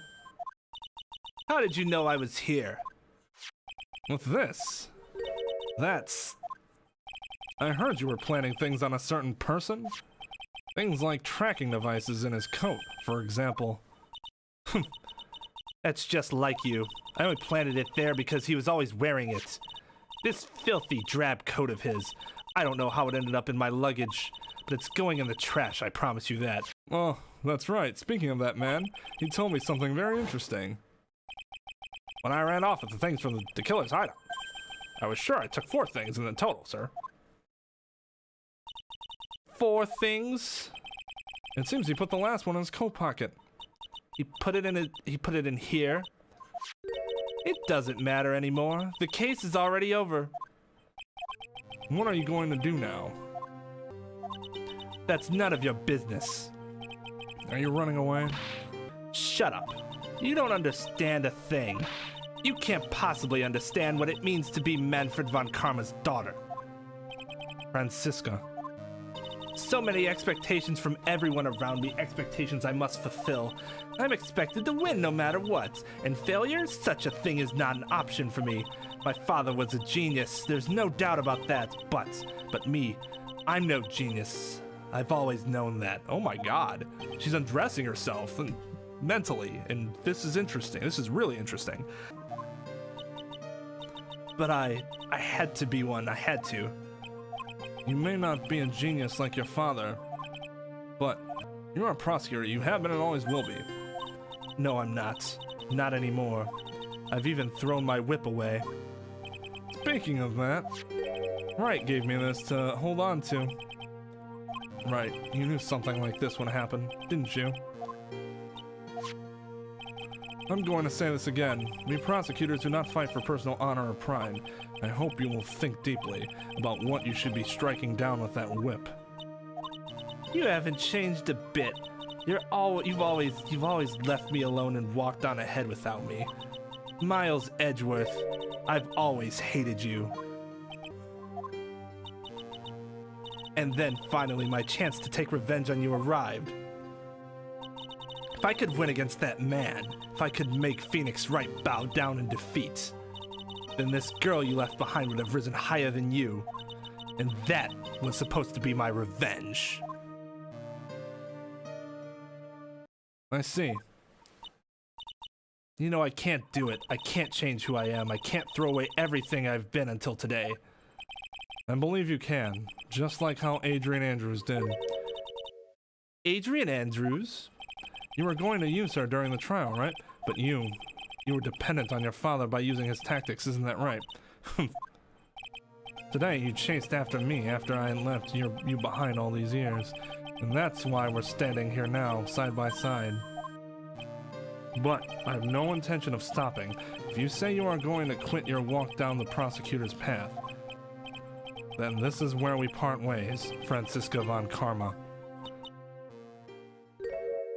Oh my god. I am Franziska von Karma. Don't think I'm gonna walk in your shadow forever. Our battle begins now. So you better prepare yourself, Miles Edgeworth.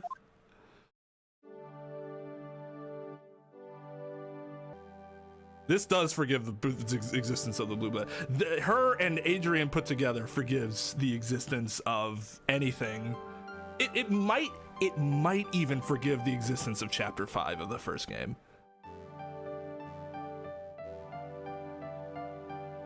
So we don't know what it is yet, right?